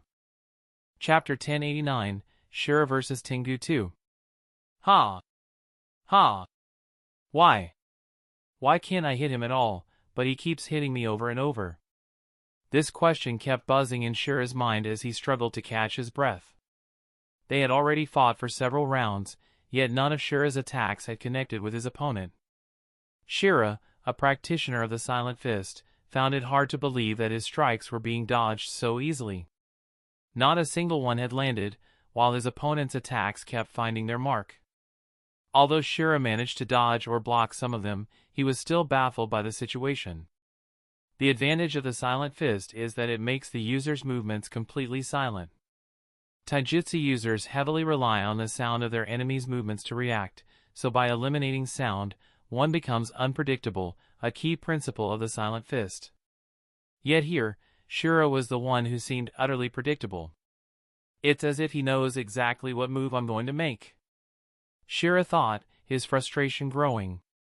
Although predicting an opponent's moves based on attack patterns isn't impossible, it's a difficult skill. One usually has to lead the opponent into making certain moves or reactions to anticipate their next step. But Tengu wasn't leading Shira at all, making it even harder for Shira to believe that all his attacks were being read. It feels like he can read my mind, he thought in disbelief. But something like that shouldn't be possible. So much for being the most talented taijutsu genius of Sunagakure, murmured Tengu in a disappointed tone, before asking, is this truly the best you can do? Shira's lips twitched at Tengu's words, and he questioned in a dissatisfied voice, what do you even want from me? First, the other party interrupts his training and forces him into a fight for the sake of fun, and now he's expressing disappointment, as if Shira hasn't met his expectations. Although Shira has a high tolerance for mockery, given the condescending environment he grew up in, hearing such disdain after working so hard for every ounce of strength he has acquired doesn't sit well with him. Moreover, Shira still isn't sure about Tengu's true motive for wanting to fight. What do I want from you? Just some amusement, Tengu replied lightly. Also, I want to see how strong the most talented taijutsu user of Sunagakure really is. Why? What does that have to do with a ninja from Amegakure? Shira asked, confused. You don't have to worry about that, Tengu responded, then added, just show me how strong you actually are. No, this doesn't make sense. I have no reason to fight you, Shira replied, shaking his head. That barrier, I'm certain it'll alert the Kanadakura authorities, and my squad mates and Maki-sensei will be here soon. I don't want to get involved in troublesome things. If you want to see how strong I am, just wait for the final phase, you'll see then. Shira's words were suddenly cut off as he saw Tengu sprout crow-like wings and lift off the ground. Hovering in the air, Tengu unleashed a rain of senbon, each with crow feathers attached to the ends, toward Shira. Less talking, more fighting. Damn it, Shira cursed under his breath as he dodged the barrage of senbon. Why the hell are you going this far? I already told you, didn't I? It's for amusement. Tengu replied. Bullshit! I don't buy that. Shira shouted, drawing a kunai from his shinobi bag to deflect the senbon as he moved swiftly through the training ground. You're free to believe whatever you want, Tengu said, continuing to target Shira from above, then added with a chuckle, but if you don't want to die, you'd better get serious. Do you think you'll get away with this? The other ninjas, Shira tried to reason. Who cares about the consequences? Tengu laughed, once again interrupting Shira and increasing the intensity of his attack. Shira roared in pain as 2 needles pierced his shoulder and thigh. He saw that Tengu had no intention of backing down. Now then, are you going to get serious? Tengu asked. Shira gritted his teeth and roared, Fine, I'll get serious. Remember, you asked for it. Immediately, the air around him shifted as his aura changed. He yelled, activating his secret taijutsu. 7 heavenly breaths, first activation. 7 heavenly breaths, second activation. 7 heavenly breaths, third activation. 7 heavenly breaths, fourth activation. 7 heavenly breaths, fifth activation. A golden aura enveloped Shira as his muscles swelled, his lungs expanded, increasing their capacity, and his blood flow quickened. This is it, this is what I wanted to see. Tengu chuckled, watching Shira intently.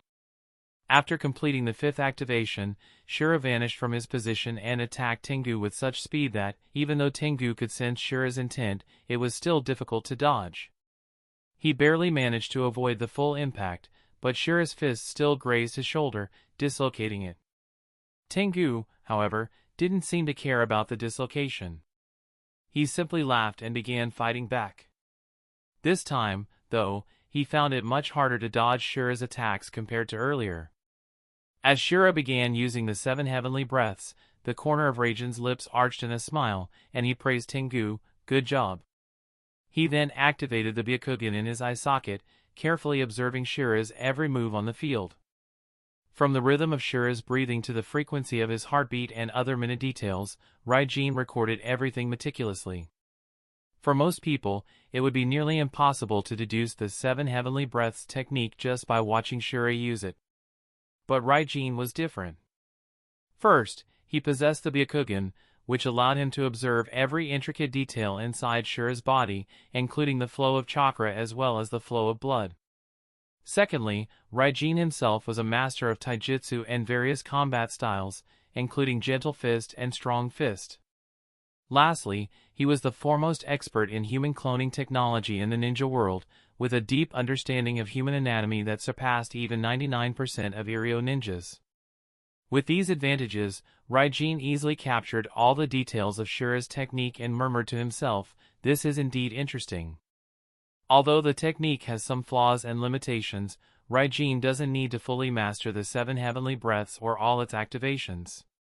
Instead, he only needs to incorporate the concept into his lightning chakra mode to increase the oxygen levels in his body while in that mode. This adjustment would make things easier for him and help prevent potential heart attacks or lung damage caused by prolonged exposure to high-voltage lightning chakra.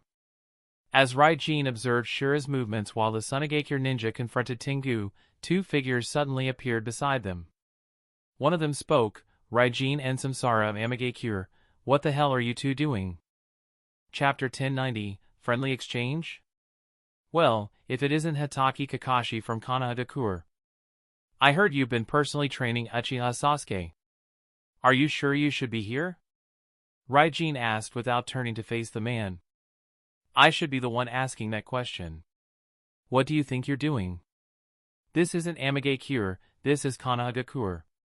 Conflict between ninjas from different villages is prohibited within Konoha, Kakashi said sharply, his eyes glancing at the ongoing battle between Tengu of Konohagakure and Shira of Tsunade. He then added, I request that you immediately stop this fight, remove the barrier formation, call back your companion, and return to the guest house assigned to the Amigakure ninjas. Don't be such a spoilsport. It's just a friendly exchange between the ninjas of Tsunade and Amigakure. It's not like we're out for each other's blood, Raijin replied nonchalantly, unbothered by the dangerous look in Kakashi's eyes. A friendly exchange? Kakashi murmured, his expression stunned. He hadn't expected Raijin to respond like that. After a brief silence, he asked again, if it's just a friendly exchange, then why the need for this barrier formation? His gaze shifted to Samsara, who was maintaining the barrier. The fact that Samsara from the Amigakure squad could single-handedly uphold such a high-level barrier covering such a vast area surprised Kakashi, but that wasn't the main concern. The real question was the purpose of the barrier. Why create it? The formation seemed like something the Amigakure squad was using to restrict the Tsunade genin inside. Oh, this barrier?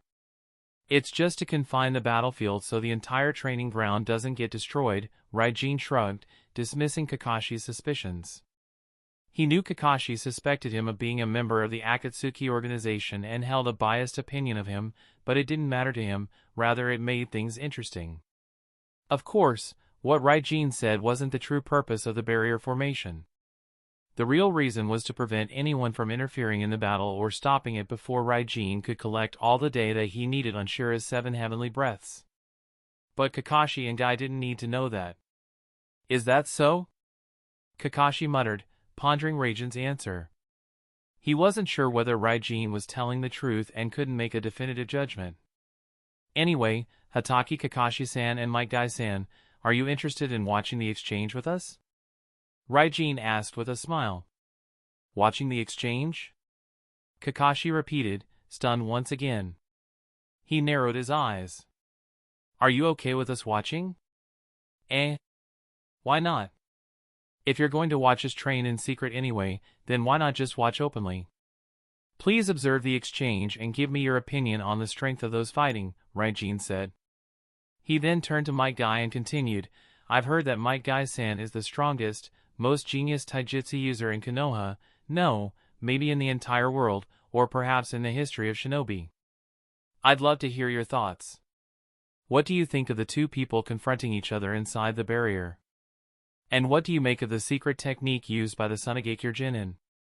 It's quite similar to the forbidden technique of 8 inner gates that you use, isn't it? Kakashi didn't respond immediately, he was busy contemplating something else. As for Guy, he didn't overthink it and instead began to focus on the 7 heavenly breaths that Shira was using. Of course, to provide an opinion on the exchange, he would need to watch it closely. Only then could he offer any insight. As a taijutsu user, it would be wrong to say that he wasn't interested in their exchange. In fact, if Tengu and Shira weren't children, he would have personally rushed in for an in-depth exchange with both of them, especially Shira. Kakashi, on the other hand, remained silent for a while. He sensed something off about Raijin's explanation of the fight being just an exchange. Why am I being overly suspicious of him? Is it just because of my bias, assuming he's connected to Akatsuki? He couldn't quite figure it out, but instinctively, he was wary of Raijin, and for a moment, even he didn't fully understand why that was the case. Suddenly, Kakashi realized a flaw in Raijin's earlier answer and asked tentatively, if this is an exchange between Tsunade and Amigakure, why are there no other Tsunade ninjas present? Why is Shira the only one here? Raijin shrugged again. That's something only the Jonin leader of Shira's squad can answer, he said, turning to look in a certain direction. Anyway, haven't you already sent 2 of your companions to call the Tsunade ninjas? They seem to be arriving now. Kakashi, Guy, and Samsara followed Raijin's gaze, noticing 5 figures moving swiftly through the trees toward them. Among the 5 were Sarutobi Asuma and Orochimaru, along with Temari, Itsuki, and their Jonin leader, Maki. As they arrived beside Raijin and the others, Maki glanced at the barrier formation, observing Tengu and Shira fighting inside, and the 2 Amigakure ninjas with a confused expression. Without saying anything, she turned to Kakashi and asked, Kakashi-san, Might Guy-san, what are you doing here? Kakashi replied, we noticed the barrier formation and the battle between Tengu of Amigakure and Shira of Tsunade. To ensure there are no conflicts between the villages, we came here to stop it. He then pointed at Raijin and continued, the ninja from Amigakure claims it's a friendly exchange between the ninjas of Amigakure and Tsunade, so there's no need for our intervention. He paused briefly and then asked her, is that the case? Maki was silent for a moment, glancing at Raijin before looking back at Kakashi. With a light smile, she nodded. That's correct. This is indeed a friendly exchange. Our Shira and Tengu of Amigakure are learning from each other. Hearing Maki's answer, Raijin smiled to himself. Good job, Pakura. The reason Maki confirmed that the fight between Tengu and Shira was indeed a friendly exchange was due to a message Raijin had sent to Pakura before locating Shira. While Samsara was still tracking Shira and Raijin was implanting a Byakugan in one of his eye sockets, he also sent a message to Pakura, informing her of his intentions and asking her to relay the same message to her disciple Maki to avoid any trouble. Raijin was fully aware that, outside of the exam phases, conflict between ninjas from different villages was strictly prohibited in Konoha. Violating this rule would result in the immediate disqualification of not only the ninjas involved in the fight but also the rest of the ninjas from that village. This rule had led to the representatives and Kages strictly forbidding their ninjas from engaging in any form of conflict with those from other villages. The potential for their entire team to be disqualified would be a significant shame for their village. This rule was established after Raijin's previous fight with the Konoha Genins before the first phase of the joint Chunin promotion exam began, ensuring that even if ninjas harbored hatred for one another, they wouldn't act on it. It was only because of this rule that, even though the Raikage wanted to eliminate Raijin, he didn't attempt it inside Konoha. Instead, he waited for an opportunity when Raijin would venture outside the village. Otherwise, with the Raikage's temper, there's no way he would have allowed a ninja who might master the most important and valuable technique of their village to live. While Raijin himself didn't care about disqualification, it would interfere with his plan for Sasuke, so he made sure to inform Pakura in advance to avoid such a result. On the other hand, Temari and Itsuki were taken aback by Maki's answer and thought to themselves, friendly exchange? Why haven't we heard about this? Maki hadn't informed them of any such exchange. Despite their doubts, they didn't say anything immediately. They planned to question Maki when the ninjas from other villages weren't around. For now, they stood silently, occasionally glancing at the battle between Tengu and Shira. They hadn't been there long, but what they had seen in just a few seconds surprised them. Unexpectedly, the Amigakure ninja is giving Shirakuin a tough time, and he doesn't even seem to be putting his all into the fight. Just how strong is he? Although Temari and Itsuki didn't say anything, Kakashi noticed their surprise, which clearly indicated they were unaware of this friendly exchange. However, since Maki, their Jonin leader, confirmed it as a friendly exchange between the Tsunade and Amigakure ninjas, Kakashi had no choice but to accept it as such. I see. After a brief silence, he tentatively asked, if it's just a friendly exchange, would you mind if we watch the duel as well? Before Maki could respond, Raijin interjected, there's no need for that. We're about to leave, the exchange is almost over.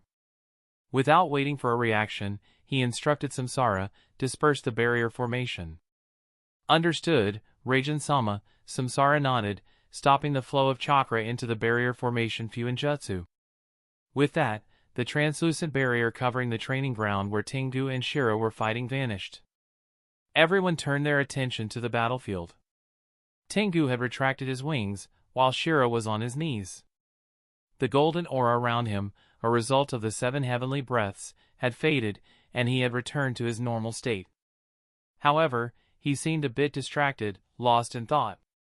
Seeing Shira in that state, Temari and Itsuki rushed over to him. Shira, are you alright? Temari asked, concerned. Shirakuin, are you okay? Itsuki added. Shira nodded. Just some scratches and a little tired. What do you mean? You're bleeding from the chin. Temari exclaimed, her voice full of worry as she glared at Tengu. If not for Itsuki holding her back, she would have created scorch orbs and turned the Amigakure Genin into a mummy. Despite being restrained, she still growled. It was supposed to be a friendly exchange. Why did you injure him? Tengu remained silent in response to Temari's question. In reality, he was a bit flustered. The one shouting at him was his elder sister. He didn't have many memories of Temari or Kankuro, as he was very young when he was supposedly killed by their father. But he still remembered that the person in front of him was his sister, and he didn't know how to interact with her. Moreover, he worried that revealing any details about his true identity to Temari might blow his cover, causing problems for both Tsunade and possibly even Kuroto. Temari interpreted Tengu's silence as indifference. Why you? But before she could act, Shira interrupted her. It's alright, Temari-san. I'm fine. It's just a scratch. I'll have Yomchan heal me with her Iryo ninjutsu. Temari frowned. But Shirakuin. It's alright, Shira assured her with a nod. Please, believe me. Fine, if you say so, Temari nodded, sighing as she shot Tengu an annoyed look. At that moment, Raijin and Samsara approached Tengu. Raijin spoke, come on, let's go. The friendly exchange is over. Tengu nodded. I understand, Raijin-sama. He glanced at Shira once more, then briefly looked at Temari, causing her to frown, and also at Atsuki before following Raijin and Samsara. As the Amigakure ninjas departed, Kakashi, Guy, Asuma, and Shikamaru nodded to Maki and the three Tsunade Genin before leaving the area as well. Now, with only the Tsunade ninjas remaining on the training field, Temari couldn't help but ask Maki, Sensei, what was that about a friendly exchange? Itsuki also turned to Maki, expecting an explanation. Maki, however, was just as in the dark as they were. All she knew from Pakura's message was that Tengu of Amigakure would have a scuffle with Shira. If any ninjas other than herself or Raijin and Samsara of Amigakure witnessed it, she was to tell them it was a friendly exchange, not a battle. This strange and limited information left Maki baffled, and she truly didn't know what was going on. So, in response to Temari's question and Itsuki's expectant gaze, she simply said, it's not something you need to worry about for now, we'll talk about it later. Maki's response left both Itsuki and Temari stunned. It was the first time they had received such a vague answer from her. But both of them were perceptive enough to realize that Maki probably couldn't explain things to them and decided not to press her further. Maki then turned to Shira and asked, Shirakuin, how are you feeling? Are your injuries? Shira shook his head. It's alright, sensei. It's nothing serious, just some scratches. Maki sighed in relief. That's good. For a moment, she had been worried that Shira might not be able to compete in the final phase if he had suffered severe injuries. But now that it was confirmed to be nothing serious, she felt reassured. At this point, Shira spoke up. But from this battle with Tengu of Amigakure, I realized something.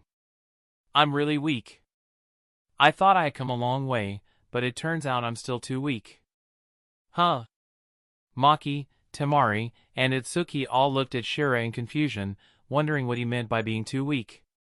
Temari asked, what do you mean, you're too weak? You're one of the strongest taijutsu users in the village. Itsuki nodded in agreement. Yeah, you're not weak at all, Shira. Although Maki didn't say anything, she felt the same way. In her opinion, Shira wasn't weak at all. He was the most talented taijutsu user in their village. But Shira still shook his head. That's not the case, as I realized today. I used to think I had become strong, but it turns out I'm still too weak.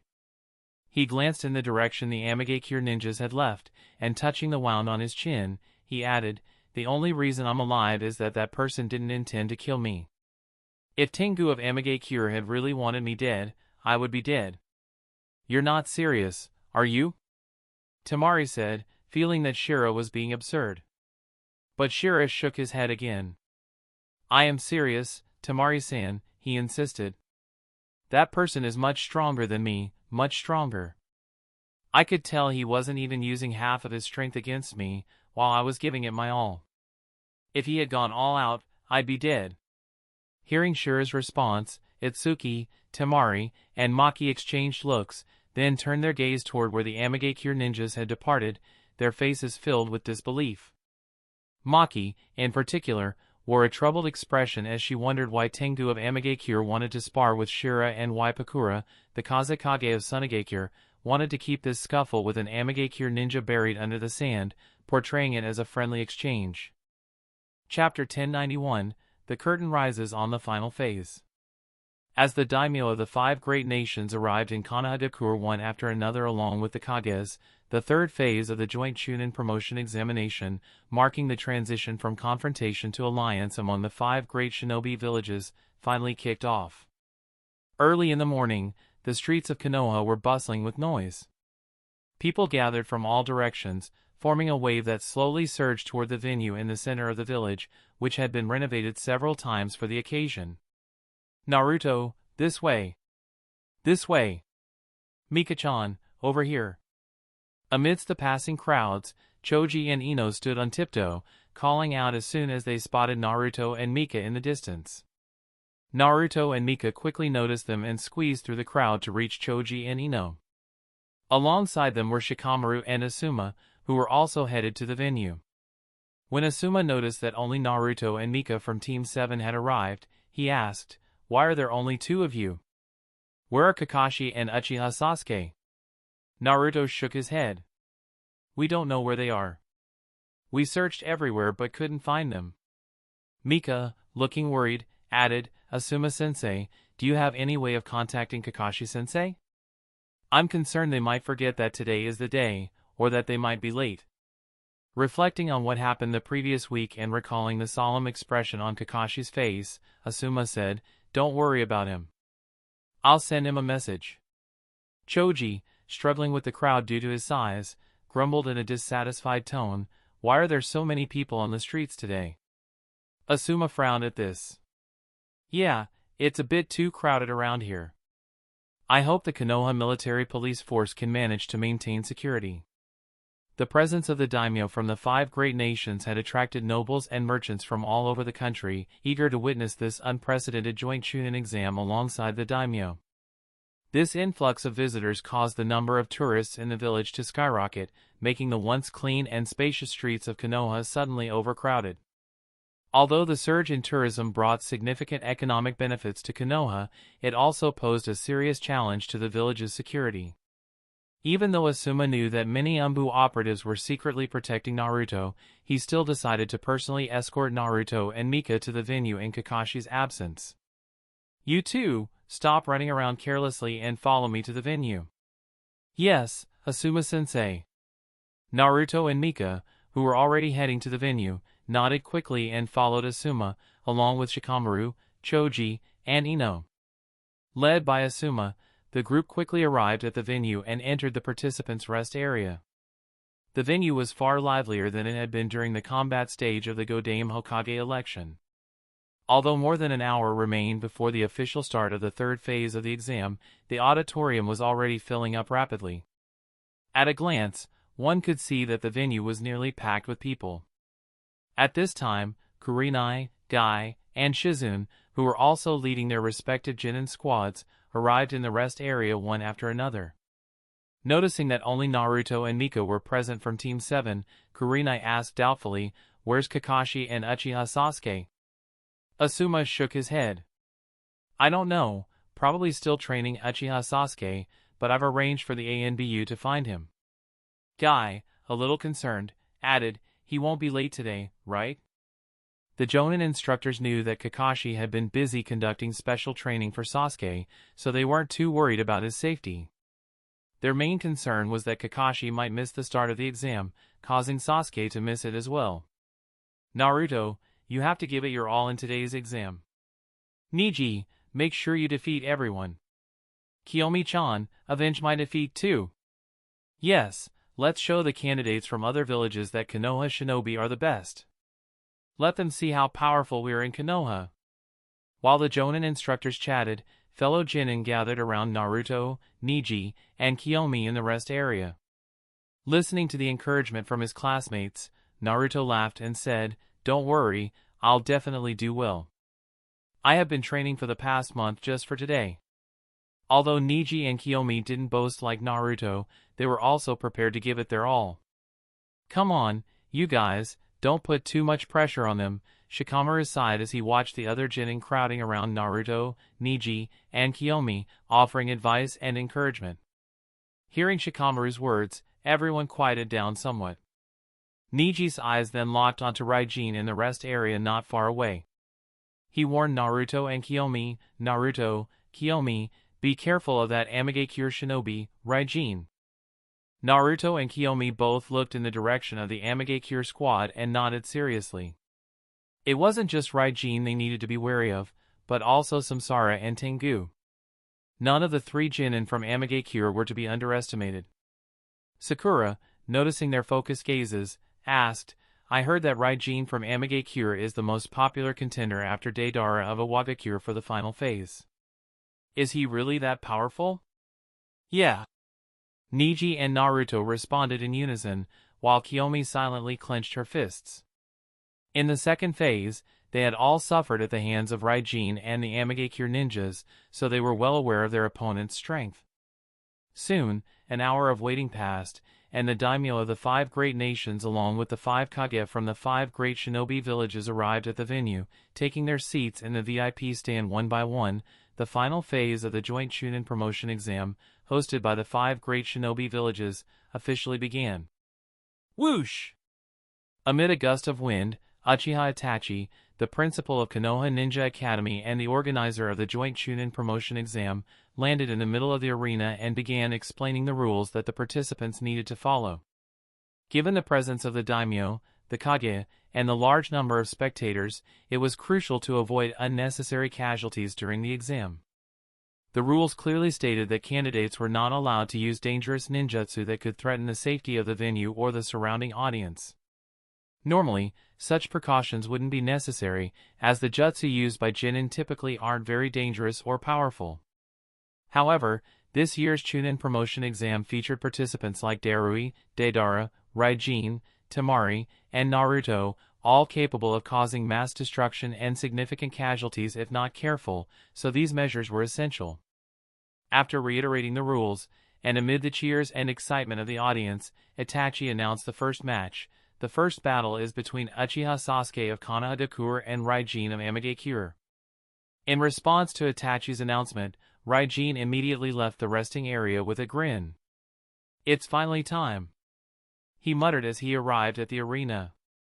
However, to his surprise, there was no sign of Uchiha Sasuke. Even after waiting for about a minute, Sasuke still hadn't appeared. Growing impatient, Raijin asked Itachi, "What's going on? Is he coming or not?"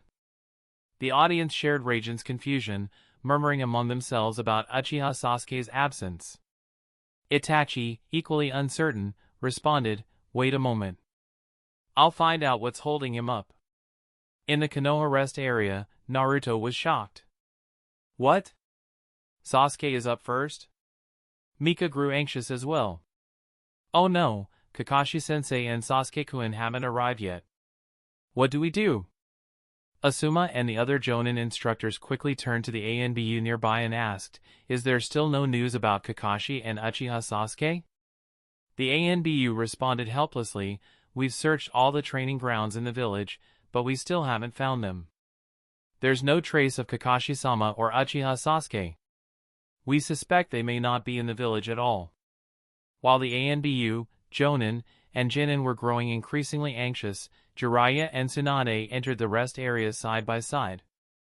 Jiraiya asked, "Where's Sasuke? Why hasn't he gone to the arena yet?" Asuma quickly replied, "Kakashi and Uchiha Sasuke still haven't arrived."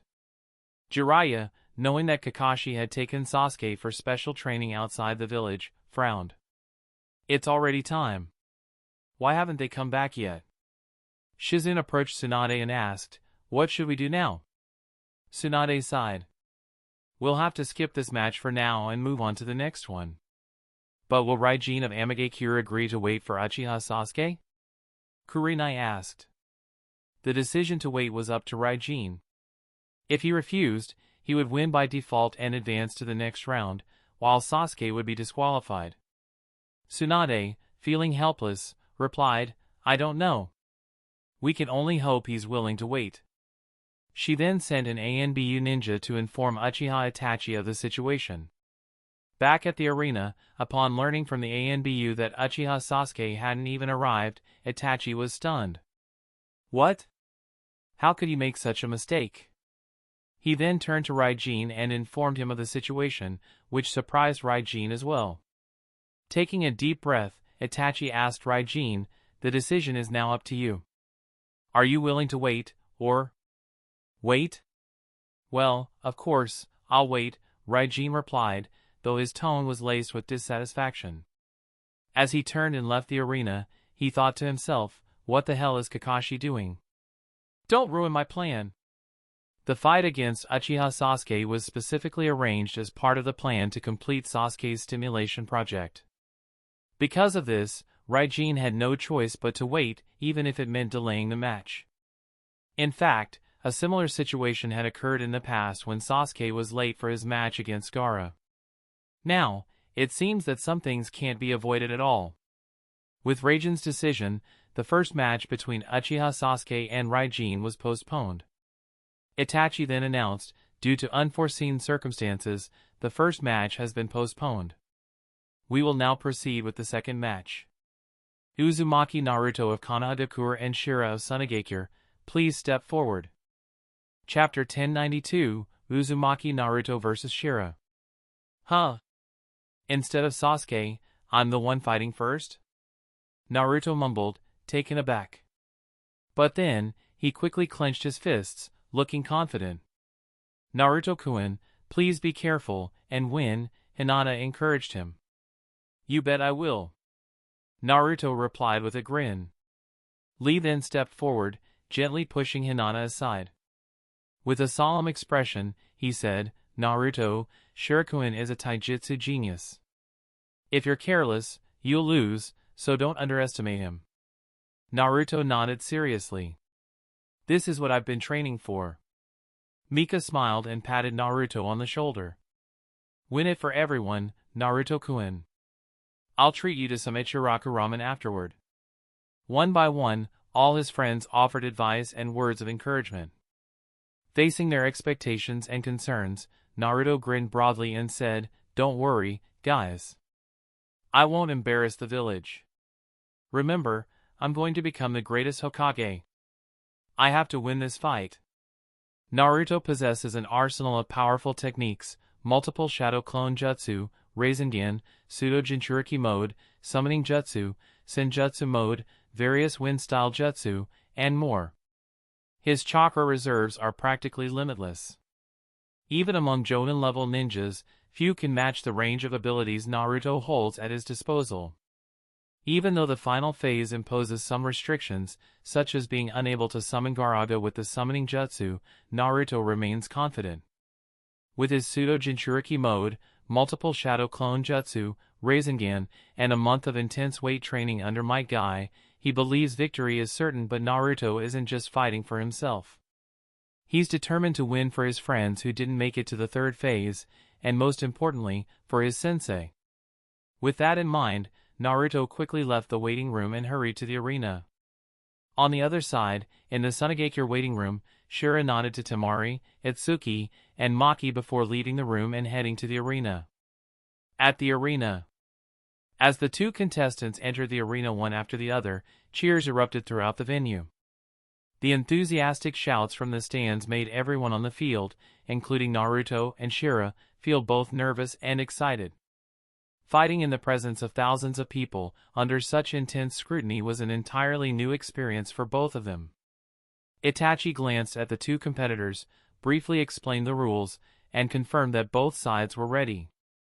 Once everything was set, he signaled the start of the fight with a clear, begin, and then quickly left the arena using the body flicker jutsu. As soon as Itachi departed, several Konoha ninjas from the barrier division surrounded the arena and activated the four purple flame formation, isolating the battlefield to ensure that whatever happened within wouldn't affect the audience. This precaution wasn't an overreaction arranged by the organizers. Due to the battles that devastated much of the Forest of Death in the second phase, Itachi understood that many of the 16 candidates who advanced to the third phase were either at the elite Jonin level or had even reached the Kage level. These contestants could easily unleash large-scale, destructive jutsu capable of harming not only the spectators but also the daimyo from various nations. As a result, the organizers didn't treat the final phase as a typical Chunin promotion exam. Instead, they decided to deploy a defensive barrier, the same one used during the combat phase of the Godame Hokage election, to ensure the safety of the audience and the daimyo of the 5 nations. The rise of the four purple flame formation separated the arena from the stands, creating two distinct worlds. Although the cheers and noise from the audience could still be heard, the pressure of the outside world lessened for Naruto and Shira. In the arena, they focused solely on each other, everything else forgotten. Shira extended his hand and asked, "Are you the Jinchuriki of the Nine Tails?" Naruto nodded, "Yes, I am Uzumaki Naruto." He reached for the kunai pouch strapped to his thigh. "I've heard you're very strong. I hope you perform well today. Don't let me down, Uzumaki Naruto-san," Shira said as he took his stance, his chest slowly rising and falling.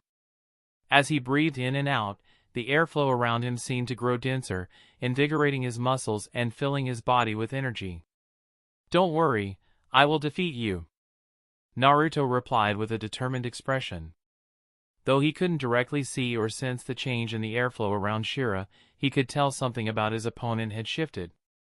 Without giving Shira a chance to act, Naruto quickly joined his hands together, forming his most practiced hand sign, multiple shadow clone jutsu. Poof! Poof! Poof! Poof! Poof! Poof! Poof! Poof! Poof! With a series of white smoke bursts, dozens of Naruto clones instantly appeared in the arena. Despite the sight of hundreds of Naruto's shadow clones, Shira's expression remained unchanged. "I'm going to take action," he shouted, and with that, his body became enveloped in an owl-shaped chakra. He charged toward the mass of clones, fingers outstretched, ready to engage in a one-against-hundreds battle. Naruto wasn't about to be left behind either as he or his shadow clones rushed toward the approaching Shira, letting out a war cry. As the two sides clashed, fists and feet collided, kunai clashed with kunai, and sparks flew. White smoke occasionally burst into the air as Naruto's shadow clones were dispelled. Bang! Bang! Bang! Whenever Shira's two-finger strikes hit Naruto's shadow clones in the right spot, which was most of the time, the clones were instantly destroyed. His strikes blocked the tenketsu of the shadow clones, causing them to vanish on the spot. As the memories of the destroyed clones returned to Naruto, he was taken aback. He can use the same technique as Neji and Hinata. Thanks to his years of experience fighting Neji, Naruto immediately recognized the technique Shira was using. But instead of panicking, he remained calm and mentally instructed his remaining shadow clones to get to work. Together, they began forming multiple Rasengan. In an instant, several glowing balls of chakra appeared in the hands of Naruto and his clones. With those Rasengan in hand, they charged toward Shira. Rasengan barrage! Rumble! The continuous roar echoed throughout the venue, leaving the audience in stunned silence. Most of the spectators knew little about the 6 candidates participating in the final phase of the joint Chunin promotion exam. While they were aware of the participants' identities and backgrounds, they had no idea of the true extent of these Genin's power. They certainly didn't expect the first battle to cause such a massive uproar. Kanahagakur waiting room. This guy can really target the tenketsu, huh? Niji mumbled solemnly as he closely watched the fight between Naruto and Shira. Although he knew Shira from Tsunade was capable of it, he was still surprised. Accurately targeting the tenketsu is normally a near impossible feat without the Byakugan. This showed just how advanced Shira's aim and knowledge of physiology were. Lee pumped his fists. "Shirakuin is amazing, isn't he?" Niji nodded slightly. But Naruto still has a higher chance of winning." Kiyomi narrowed her eyes and added, "And he seems inexplicably faster than he was a month ago." Lee nodded proudly. "That's because of the last month of training." His expression then turned comically sad as he said, "Oh man, I wanted to be there too. I want to fight Naruto-kun and Shira-kun." Bang! Just as Lee said that, Guy smacked him on the head with a grin. "Don't get upset, Lee. The flames of your youth are just beginning, there's plenty of opportunity left for you." Guy-sensei. Lee! Guy-sensei. Lee! Meanwhile, both Niji and Kiyomi ignored the two and continued to watch the fight. Iwagakure waiting room. Kurotsuchi frowned and remarked, a pure taijutsu ninja facing one versus many tactics in which such a powerful ninjutsu is being used is at a big disadvantage. It looks like Tsunade might lose to Konoha this time. Daidara, resting his chin on one hand, smiled casually. That brat is using so many shadow clones and on top of that so many Rasengan. If I recall correctly, Rasengan is a rank S jutsu, right? Just how much chakra does he have? Kitsuchi explained, he's Konoha's Jinchuriki of the Nine Tails, and on top of that, an Uzumaki. Chakra isn't a problem for him. Suzumabachi asked, but even so, doesn't he need to reserve chakra to keep the tailed beast under control? What if the Nine Tails breaks free? That's the thing, it seems he's gained some control over the tailed beast, Kitsuchi replied, recalling the information he had learned about Uzumaki Naruto. Really? Daidara, Kurotsuchi, and Suzumabachi mumbled in shock. Kumogakure resting area. Darui leaned against the guardrail, his eyes not focused on the ongoing battle in the field but instead drifting intentionally or unintentionally toward the Amigakure waiting room, where Raijin of Amigakure was seated. For Darui, the Chunin exam was less of a concern than Raijin, who, like him, possessed the storm-release Kekkei Jinkai. Raijin had mastered the single chakra nature transformation of lightning and had also delved into the lightning chakra mode. Tsunade waiting room. Temari wasn't too focused on the battle in the field. In her opinion, Shira should have no trouble dealing with Konoha's Jinchuriki, who didn't seem particularly skilled. Instead, she was more concerned about her own opponent. After observing the remaining candidates in the waiting area, she thought to herself, since the matchups for Raijin of Amigakure, Uzumaki Naruto, and Uchiha Sasuke have already been revealed, the ones left are Hyuga Niji and Uchiha Kiyomi from Konohadakure, Samsara and Tengu from Amigakure, Karatachi Tamako and Ozuki Suigetsu from Kirigakure, Darui and Atsui from Kumogakure, Daidara and Kurotsuchi from Iwagakure, and Itsukikuin as well. Temari didn't want to face a strong opponent in her first matchup. She was hoping for someone easier to defeat, but among the remaining 11, was there anyone who fit that description? Chapter 1093, Uzumaki Naruto vs Shira 2. Rasengan Barrage. Naruto shouted as multiple clones, each holding a Rasengan, charged at Shira. Seeing the army of Narutos rushing toward him, each wielding a Rasengan, Shira knew he could no longer afford to be careless.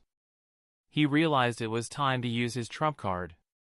Without hesitation, he took several deep breaths and activated the 7 heavenly breathing technique, simultaneously triggering the first 3 breaths. 7 heavenly breaths, first breath. Second breath. Third breath. Instantly, the air around Shira shifted. His lungs expanded, his heart rate quickened, and his blood flowed more vigorously. His skin darkened slightly, his muscles swelled, and overall, his entire aura transformed. Up to the third breath.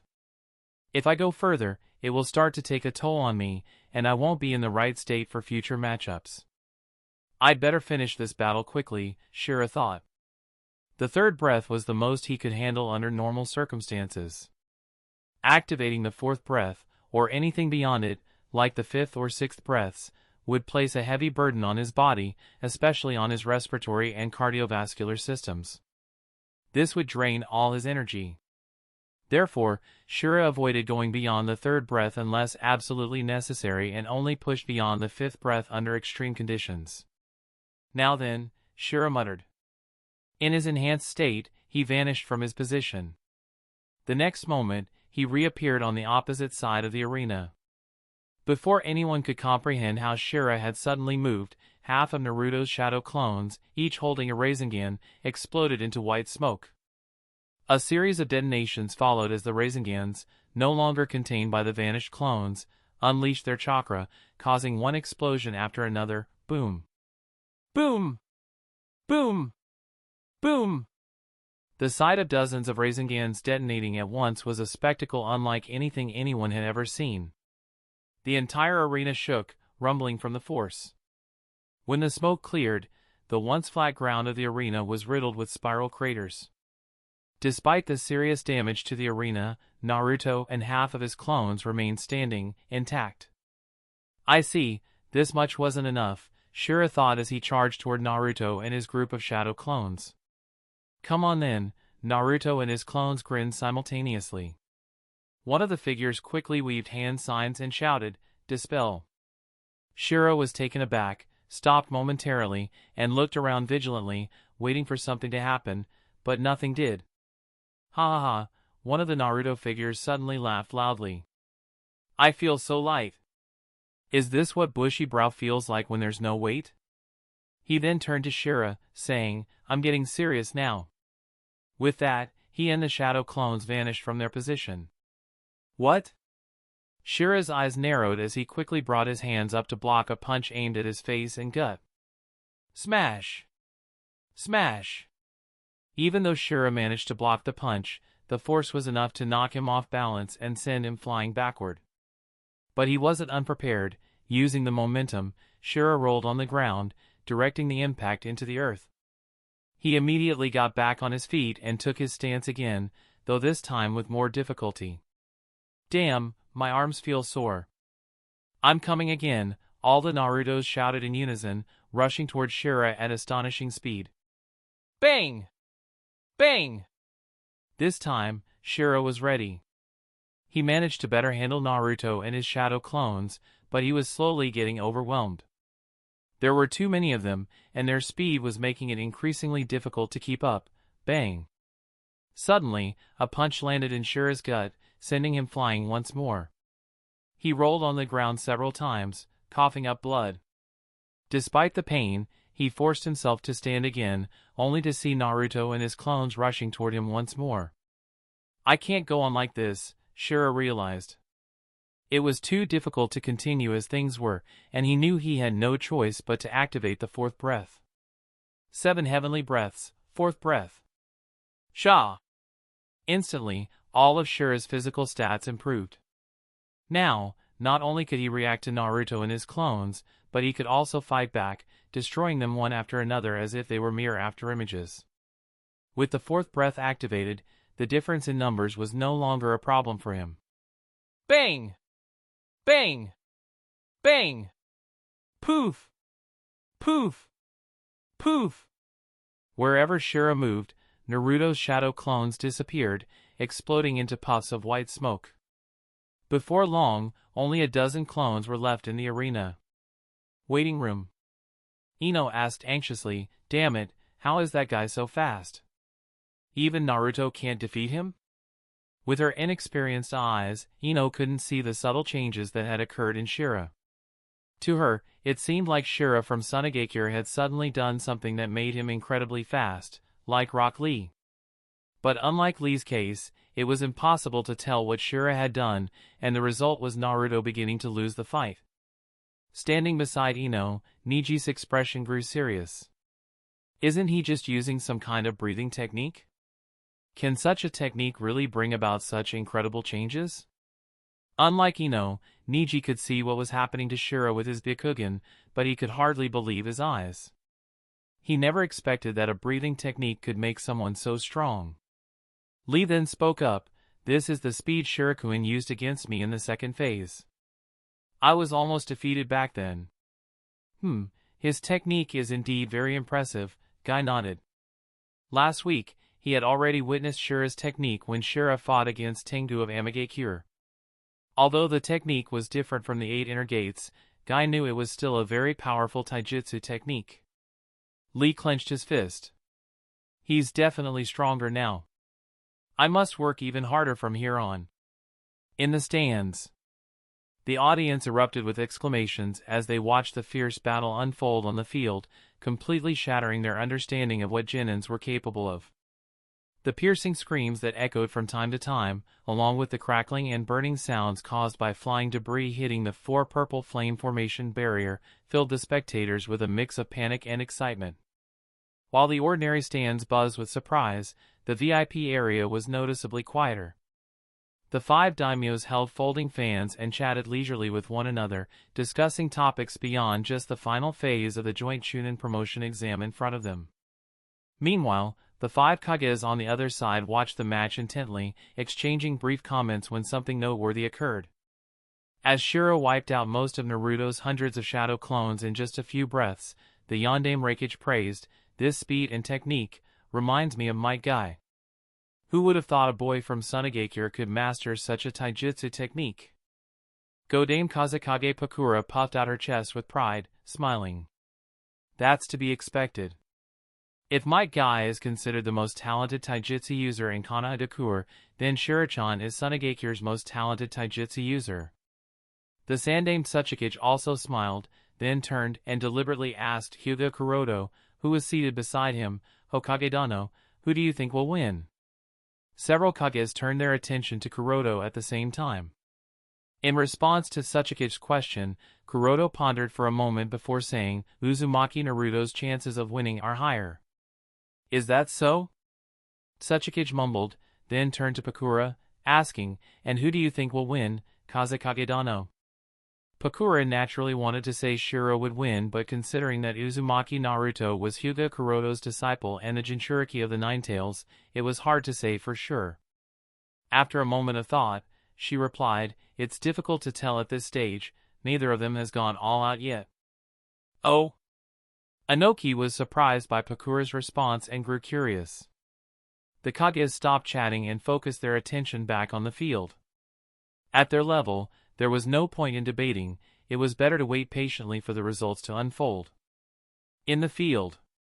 After realizing that his current taijutsu and just the use of shadow clones could no longer restrain Shira, Naruto decided not to waste any more chakra on the multiple shadow clone technique. While Shira was busy destroying his clones, Naruto quickly adjusted his mindset and entered pseudo Jinchuriki mode. Whoosh! Roar!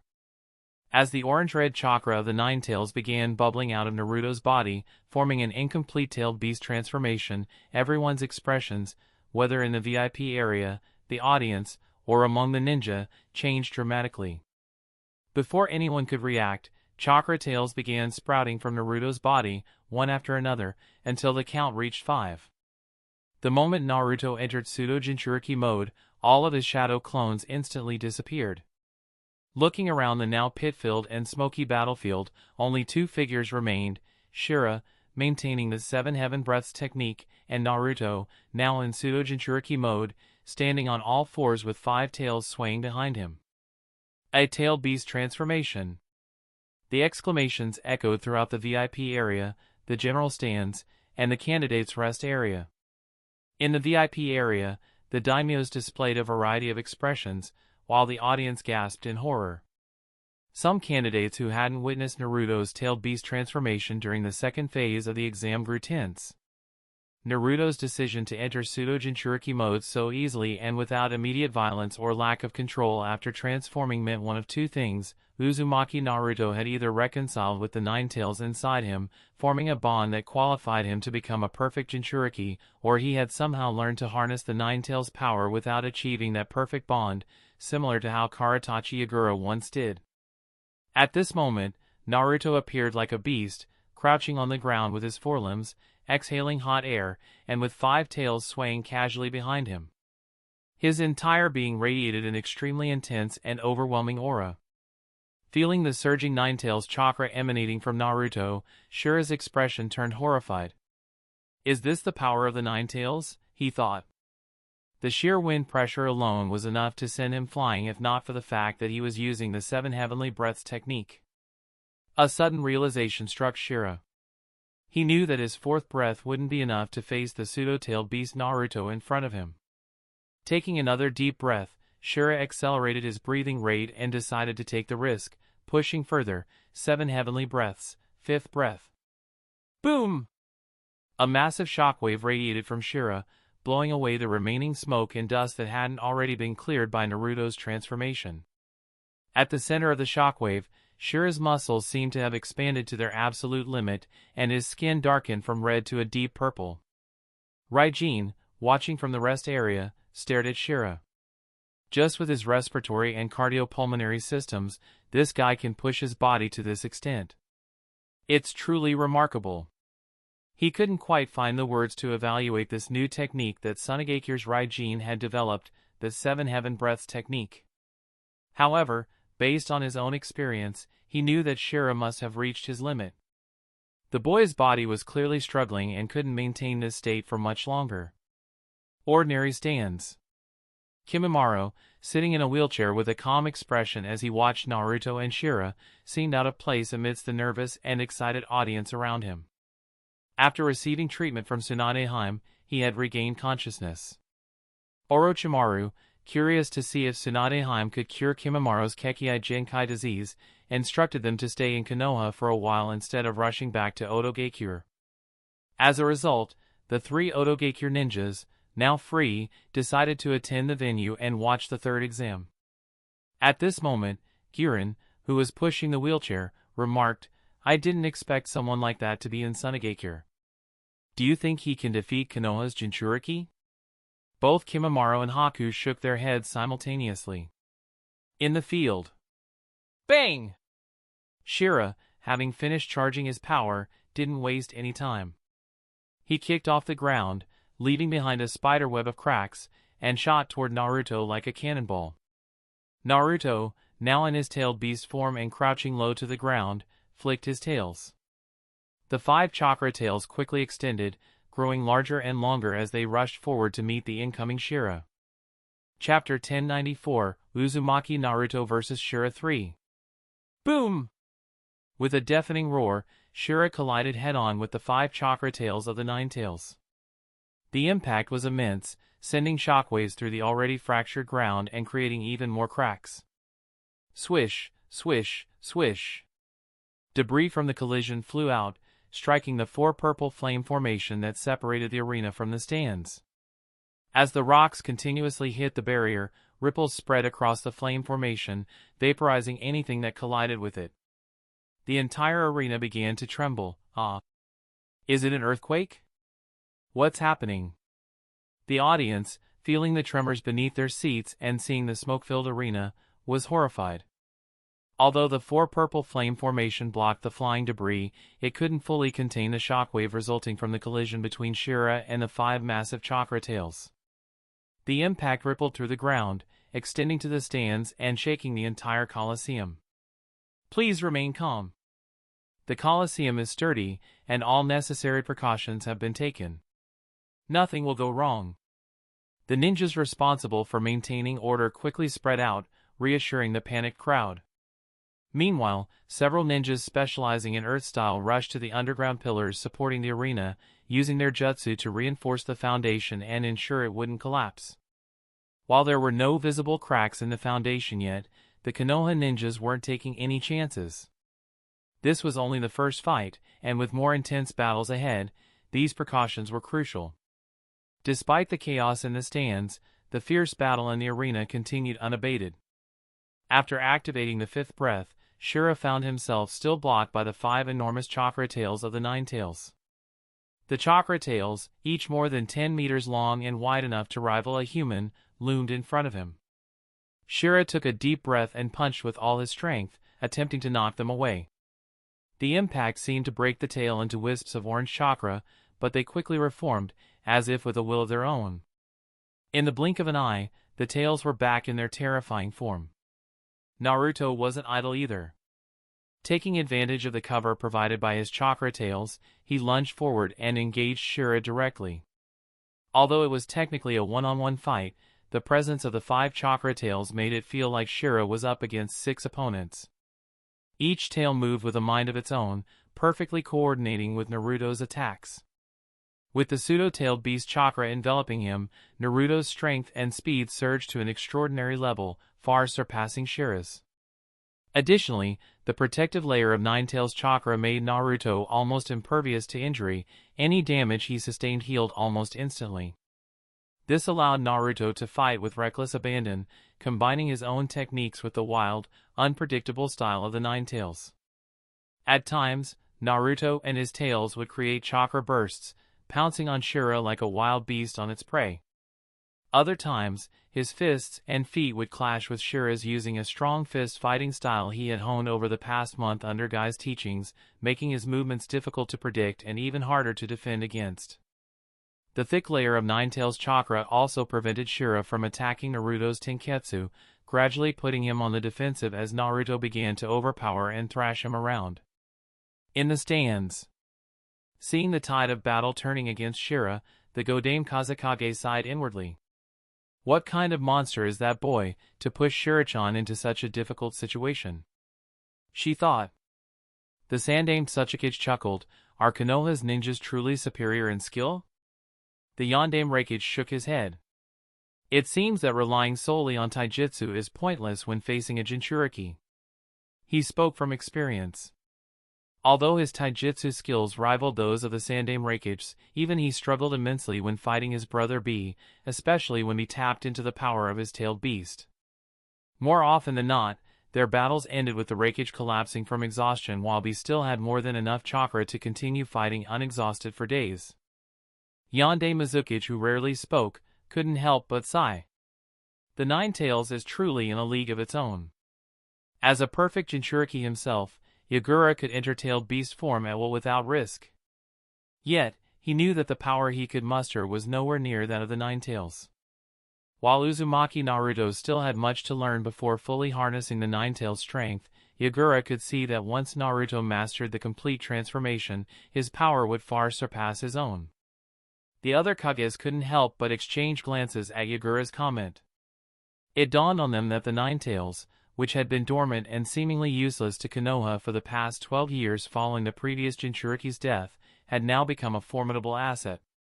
And with Uzumaki Naruto, still so young, already capable of a pseudo-tailed beast transformation, it was clear he had gained some control over the beast within him. As he continued to develop this ability, there was little doubt he would eventually master its full power. It seems Konoha has truly emerged from the shadow of weakness caused by the fourth Hokage's death and the loss of the previous Ninetales Jinchuriki, the Kages collectively realized. At the arena, Naruto's movements became increasingly fluid, and the transitions between his attacks grew smoother with each passing moment. Meanwhile, Shira, struggling to avoid the strikes from Naruto's 5 giant chakra tails, frantically searched for a countermeasure. I can't keep this up, Shira realized, as Naruto showed no signs of tiring, while he himself was quickly running out of stamina. Knowing that he couldn't maintain the 7 heavenly breaths technique for much longer, Shira took a deep breath and resolved to go all out in a final, decisive attack. His decision was driven not only by Naruto's relentless adaptability but also by the severe strain on his cardiopulmonary and respiratory systems. If he didn't end the fight soon, his body would give out, leading to inevitable defeat. With his mind made up, Shira abandoned all thoughts of defense and dodging. He gathered every ounce of his strength and launched a fierce assault on Naruto. Bang! Caught off guard, Naruto was struck hard and sent flying across the arena. Did I succeed? Shira thought, a surge of hope filling him. Gotcha! But in an instant, Naruto's 5 chakra tails plunged into the ground, anchoring him firmly. Not only did they prevent him from crashing into the 4 purple flame formation, but they also propelled him back toward Shira with astonishing speed. Seeing Naruto use his tails to reverse the situation, Shira's brief moment of triumph vanished, replaced by shock. Before he could react, Naruto closed the distance and delivered a powerful punch, sending Shira sprawling. The impact of the punch knocked Shira unconscious, and he collapsed to the ground, defeated. As soon as Shira lost consciousness, Naruto exited his pseudo-Jinchuriki mode and, with a wide grin, shouted to the audience, "I won." Thunderous cheers erupted from the stands, and the 4 purple flame formations separating the battlefield from the spectators slowly dissipated amidst the applause. Itachi, acting as the referee, entered the arena and announced, "The winner of this match is Konohagakure's Uzumaki Naruto. Tsunade, your waiting room."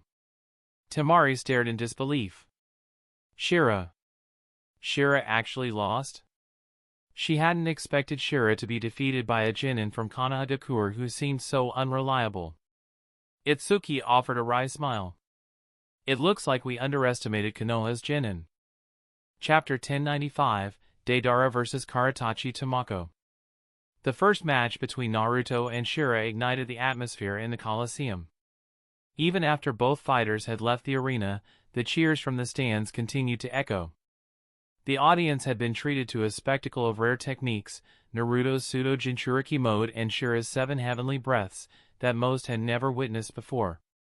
While the crowd was still buzzing from the intense battle, the ninja quickly repaired the arena in preparation for the next match. Itachi then announced, "Daidara of Iwagakure and Karatachi Tamako of Kirigakure, please step forward."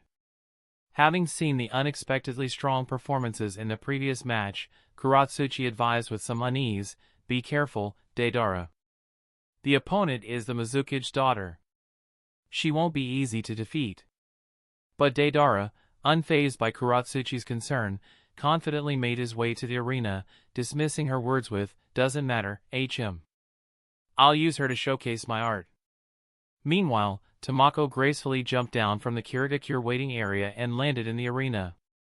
As she did, Suigetsu and Chojuro wished her luck. "Hime-sama, do your best." "Of course, I'm going to win," Tamako responded with determination. Suigetsu, though supportive, had his doubts.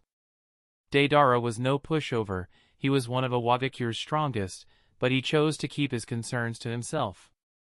As both contestants entered the arena, the crowd erupted in cheers once again. Daidara, a disciple of the Sandaime Tsuchikage and a fan favorite, had a strong chance of winning the entire tournament. On the other side was Karatachi Tamako, the daughter of the Mizukage, a figure who naturally commanded attention. Itachi gave a quick glance at the competitors, explained the rules, and confirmed that both were ready. With a clear, "Begin," he signaled the start of the match and swiftly exited the arena using the body flicker jutsu. Immediately after, several Konoha ninjas from the barrier division surrounded the arena and activated the 4 purple flame formation, ensuring that whatever unfolded inside would not impact the audience. At the same time, Karatachi Tamako began leading hand signs for a water-style jutsu. Seeing this, Daidara grinned and muttered, "Well then," he quickly reached into his shinobi bag and tossed out a small clay bird. Poof! The clay bird expanded upon landing, transforming into a larger version with a puff of white smoke. Daidara jumped onto its back and laughed, "I'll use this opportunity to showcase my art." "Oh no, you don't!" Tamako shouted as she completed her hand signs and unleashed her jutsu, water-style, water-severing wave. Instantly, a high-pressure stream of water shot from her mouth, slicing through the air toward Daidara. She knew that if he took to the sky, she would be at a serious disadvantage without a means to fly, so she had to stop him. "HM? You think you can stop me with this? How naive!" Daidara scoffed. He swiftly leaped backward, distancing himself from Tamako. Although her water-severing wave destroyed the clay bird in an explosion, Daidara remained unfazed. Performing several backflips, he again reached into his shinobi bag and threw out a swarm of tiny ant-sized clay creations. "Let's go, C1, ants!" The tiny clay ants immediately burrowed into the ground upon landing, disappearing from sight. Tamako mumbled, frowning as she watched the ants vanish underground. A sense of unease crept over her. Trusting her instincts, she used the water clone replacement technique, moving herself further back and leaving a water clone in her place. The moment she did, the ground beneath her exploded, instantly destroying the clone. "What the hell?" Tamako muttered, her eyes twitching as she scanned the arena with a vigilant gaze. She realized that the explosion was caused by one of the tiny clay ants Daidara had thrown earlier. Since she saw him toss out many, she knew the rest were still buried beneath the arena. "Ha ha ha, the entire arena is filled with landmines, just as you guessed, girl. Now, what are you going to do?" Daidara taunted, laughing as he watched Tamako. "Moron!" Tamako cursed under her breath. She raised her head and noticed that while she was busy retreating and figuring out what Daidara had done, he had already created another clay bird and was now circling the Colosseum from above. At the VIP stands. Covering the entire arena with landmines and taking to the sky? Unless the girl has mastery over lightning style to neutralize earth style or has a method of flight, there's no way she can win this fight, Reikage remarked, folding his arms over his chest. Inoki chuckled in agreement, that seems to be the case. He too believed that unless Karatachi Tamako could fly, she was already at a severe disadvantage. The landmines Daidara created weren't stationary, they were mobile clay ants. Even if she stood still, the mines would simply move toward her. Without a way to sense or see the explosive clay ants underground, predicting their movements would be nearly impossible. And even if she could somehow anticipate their movements, without using lightning style, she couldn't neutralize the threat. Based on what Inoki knew about the Mizuki's daughter, she lacked the ability to fly and had little understanding of lightning style, which made the outcome seem all but certain. However, Kuroto shook his head. No, that's not necessarily true. There are many ways to handle this situation, it just depends on whether she can think of them. Huh? Both Sasuke and Reikage turned to Kuroto in surprise, wondering what he meant, but he remained stoic and didn't elaborate. Pakura, on the other hand, glanced at the Mizuki and asked, "What do you think, Mizuki-dono? Will she be able to deal with the mobile landmines?" The Mizuki shrugged. "How should I know?" Pakura's lips twitched in frustration, thinking to herself, "Isn't she your daughter?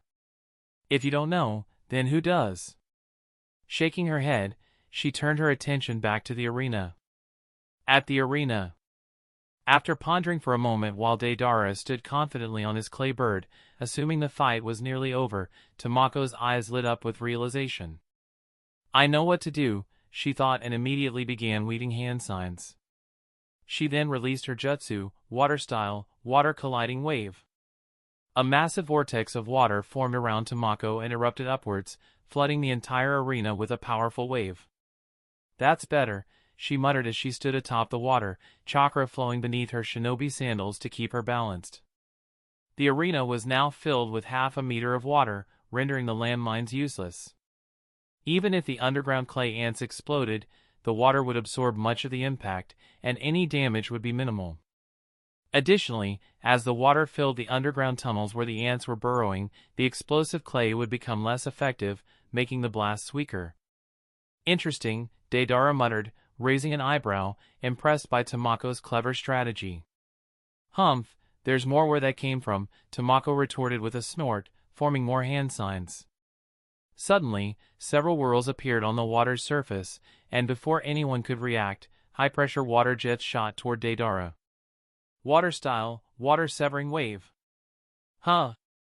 Daidara was taken aback and quickly maneuvered his clay bird to dodge the high-pressure jets as they zipped through the air. "Damn it, how is he dodging all of them?" Tamako muttered in frustration. It would have been understandable if one or two of the jets missed, but all of them did. Tamako felt something was off, but the truth was simpler. Daidara's reaction speed and agility were exceptional, allowing him to effortlessly evade her attacks. This realization began to annoy her. "Is that all you've got?" Daidara taunted as he molded several small clay birds. Tamako snorted in defiance. "If you have the guts, then come down here." "Humph! This isn't a child's game," Daidara retorted, mocking her attempt to bait him. He removed his left hand from his shinobi bag, releasing several clay birds that flapped their wings and rushed toward Tamako. Meanwhile, a different clay creation lay ready in his right hand, waiting for the perfect moment to be unleashed. Crap! Tamako panicked and quickly used the water-severing wave to destroy the incoming clay birds. But to her dismay, the birds dodged her attacks one after another, closing in on her. Seeing the dozen clay birds approaching, she felt a surge of anxiety. "It seems I have to use Oda-san's jutsu," she thought, and hurriedly began weaving hand signs. She unleashed water-style, water mirror jutsu. Instantly, a reflective mirror made of water appeared before her. From the mirror, identical clay birds, like mirror reflections of the originals, emerged and collided with Daidara's creations. Boom! Boom! Boom! Explosions echoed throughout the arena as water splashed violently against the pavement. As the explosions rang out, Daidara grinned and released the creation he had prepared in his right hand. It fell into the water with a quiet plop, unnoticed by Tamako amidst the chaos. Believing she had successfully countered Daidara's attack, Tamako dispersed the water mirror, not wanting to waste any more chakra. She breathed a sigh of relief. "Humph, I'm not that easy to defeat, she declared, searching for Daidara. Next, I'll take you down, but as she prepared to weave more hand signs, she found herself unable to lift her arms. Huh? Startled, Tamako looked down and saw a white centipede coiled around her body, binding her tightly. Panic surged through her. Ah! It's a centipede, she screamed at the top of her lungs before losing consciousness out of sheer terror, collapsing to the ground. Tamako's sudden collapse stunned everyone, including the other participants, the audience, and the judges. Daidara was certainly not an exception. Huh? That's it? She passed out, he muttered in disbelief. Itachi entered the arena to check on Tamako. After confirming she was unconscious, he announced, the winner of this match is Iwagakure's Daidara. What's up with that? I didn't even get to display my art, Daidara pouted in dissatisfaction, shaking his head as he returned to the waiting room. Kirigakure's waiting room. As the match result was announced, Suigetsu sighed. It seems the secret that Hyme-sama is terrified of centipedes has been leaked, and Daidara of Iwagakure somehow got hold of this information. Chapter 1096, the third matchup. Unlike the first match, the second bout between Daidara of Iwagakure and Karatachi Tamako of Kirigakure ended abruptly, with Tamako suddenly losing consciousness due to her fear of centipedes. It wasn't until Daidara left the arena that the audience began to react. Huh? Is it over? I thought there'd be another twist. Who knew it would end so suddenly? Even if it hadn't ended this way, Daidara would have won. His centipede had already captured Tamako.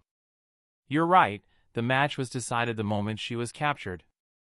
As expected from Daidara, he's bound to win the whole thing. Good thing I bet on him.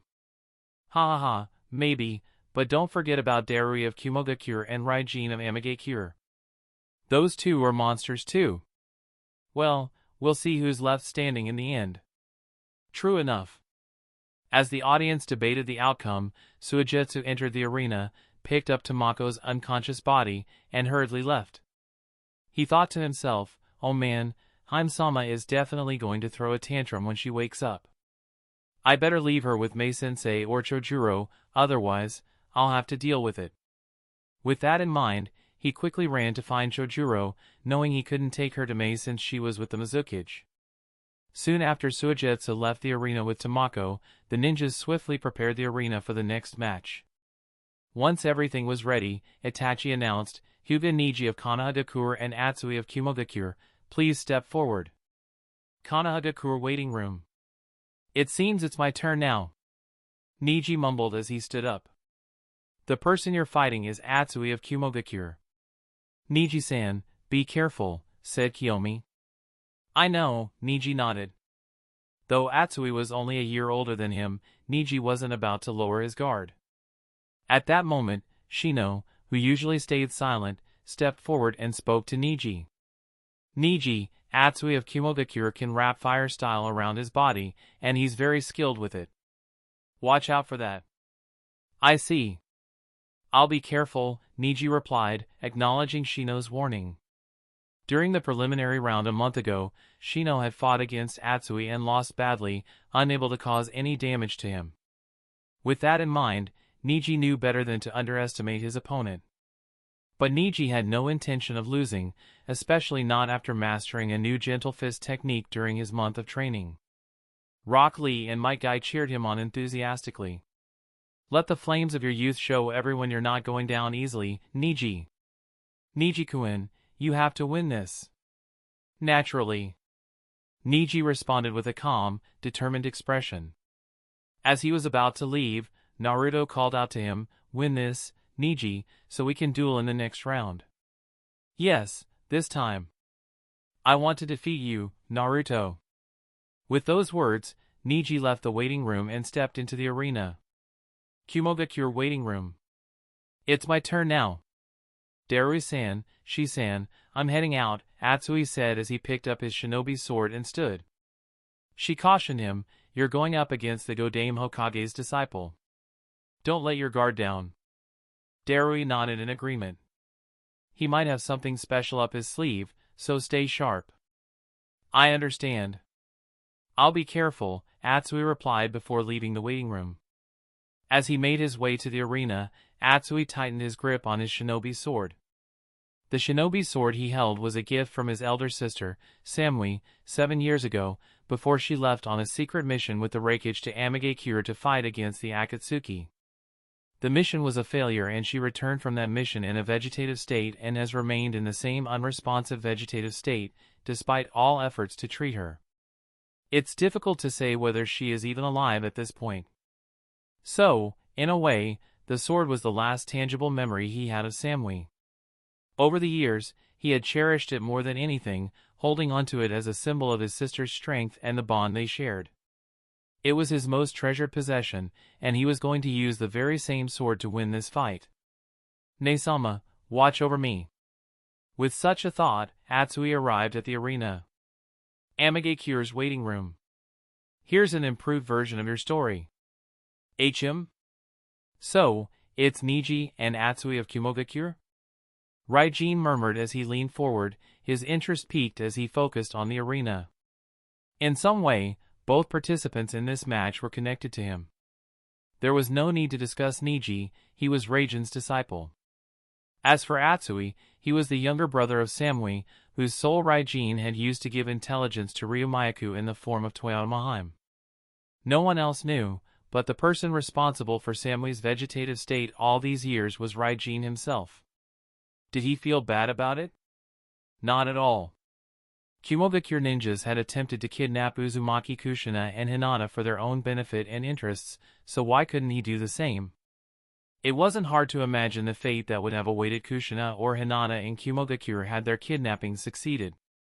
They would have been reduced to machines, used by Kumogakure to produce ninjas with the Uzumaki clan's special bloodline and the Hyuga clan's Byakugan. And how would that have been accomplished? There was no need to guess. Compared to that, the treatment Samui received was already far better. Raijin wasn't trying to justify his actions or claim any moral high ground, such notions were boring and irrelevant to him. He fully understood the consequences of ripping Samui's soul from her body, yet he commanded Kasa, the Kazekage puppet, to carry it out without hesitation. But all of that was unimportant now, and Raijin had no intention of ever revealing this information. Setting those thoughts aside, Raijin watched as Atsui entered the arena and asked Tengu, "What did you think of his performance in the second phase?" Since Tengu had fought against Atsui during the second phase of the joint Chunin promotion exam, therefore, Raijin sought his opinion.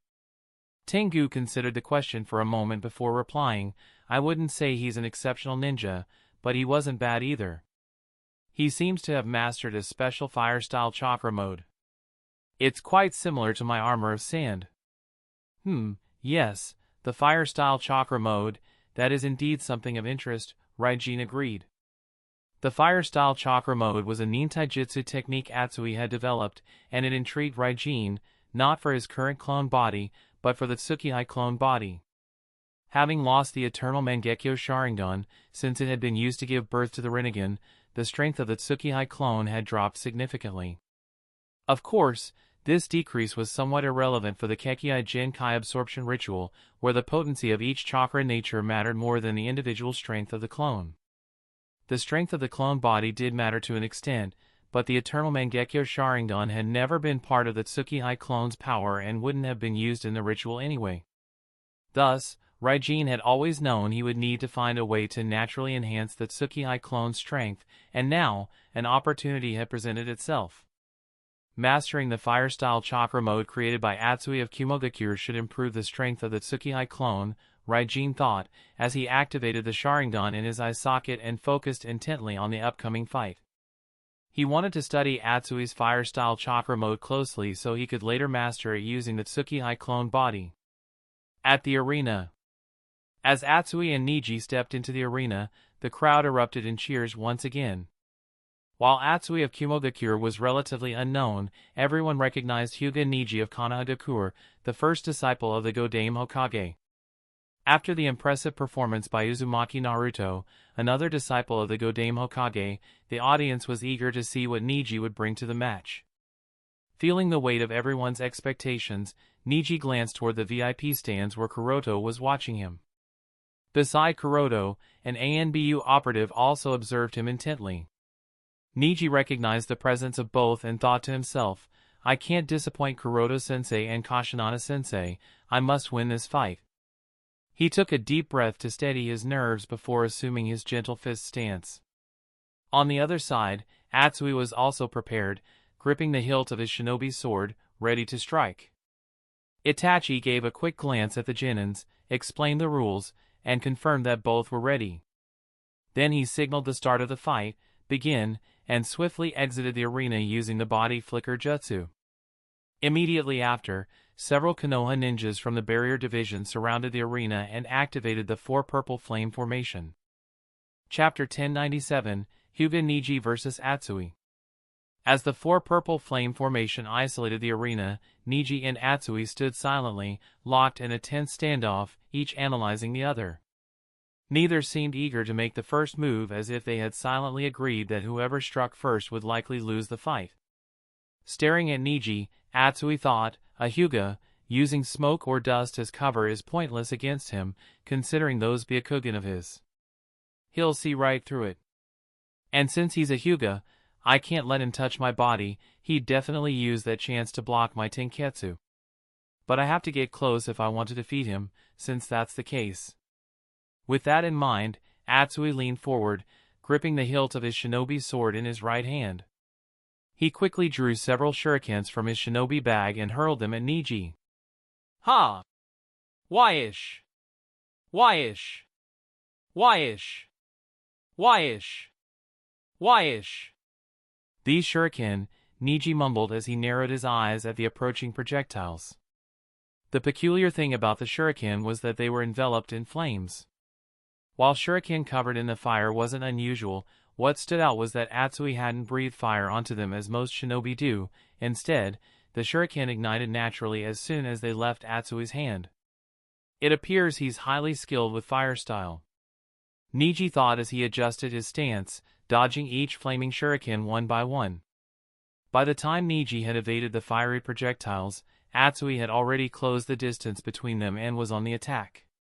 But Niji didn't panic. He had anticipated this result the moment Atsui threw the shuriken and had also detected Atsui's rapid approach through his Byakugan. As Atsui slashed at him with his shinobi sword, Niji smoothly leaned to the side to dodge and immediately aimed a finger strike at Atsui's elbow. The perfect opportunity. I can seal the Tenketsu of his dominant hand, he thought, preparing to execute the strike. Atsui smirked, cloud-style flame beheading. And then it happened. Although Niji had skillfully dodged the sword slash, a fiery slash followed, forcing him to retreat. He had to abandon the strike at Atsui's elbow and lean backward to avoid the flame that extended far beyond the blade, covering a significant range. TCH. Seeing Hyuga Niji easily dodge the surprise element of his attack, the fire slash that followed the initial sword slash, Atsui clicked his tongue in annoyance. Determined, he unleashed a flurry of fire sword slashes in quick succession. Aura! Aura! Aura! Aura! Aura! Aura! Aura! Aura! Aura! Aura! How long do you think you can keep dodging my hot-spirited attack? Atsui shouted, increasing the intensity of his assault and putting more pressure on Niji. Thanks to his Byakugan, Niji could read most of Atsui's attacks, but evading them all was challenging, even for him. Atsui occasionally altered the range of his fire slashes, extending their reach, which resulted in several scorch marks appearing on Niji's clothes. Despite the damage to his clothing, Niji showed no signs of injury, which frustrated Atsui. Damn it, are you immune to fire or something? Niji remained silent, focusing on adapting to Atsui's speed and varied attack patterns while searching for an opening to counter. The reason Atsui's attacks only left scorch marks on Niji's clothes without causing any injury was that Niji had been strategically releasing chakra from his Tenketsu, creating a protective layer that made it difficult for the fire to harm him. Here it is! Niji thought as he finally found an opening. Without hesitation, he closed the distance with a swift forward step and aimed his Tenketsu sealing strikes at Atsui's waist. Gentle fist, 8 trigrams, foe! Crap! But once again, he was forced to stop mid-attack and lean back. Atsui's waist suddenly became engulfed in flames, and Niji knew that if he continued his strike, he risked sustaining a serious injury. This time, Atsui didn't rush forward to attack Niji with his fire sword slash. Instead, he sheathed his shinobi sword and began leading hand signs with both hands. Then, he unleashed 6 small fireballs from his mouth. Fire style, 6 explosive flame shots. Sha! Sha! Sha! Sha! Sha! Sha! Using the body flicker jutsu, Niji swiftly dodged the 6 explosive flame shots heading toward him. Whoosh! Whoosh! Whoosh! Whoosh! Whoosh! Whoosh! As he escaped their trajectory, he breathed a sigh of relief, only to notice a smirk on Atsui's face. Realizing too late, Niji saw that the fireballs were homing in on him like guided missiles, following him even after he had dodged them. What? Niji was taken aback. He jumped to dodge one of the explosive flame shots that had almost closed in on him from his blind spot because of momentary carelessness, but due to its homing nature, it still continued to pursue him along with the other 5 fire explosive shots. For the next few seconds, Niji focused on dodging the relentless flame shots. As he evaded, he quickly analyzed the attack and noticed that the fireballs were following the movements of Atsui's fingers.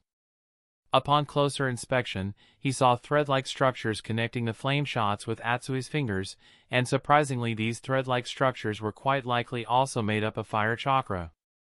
Realizing this, Niji thought, continuing to dodge these attacks is useless, and then began gathering chakra in his right palm.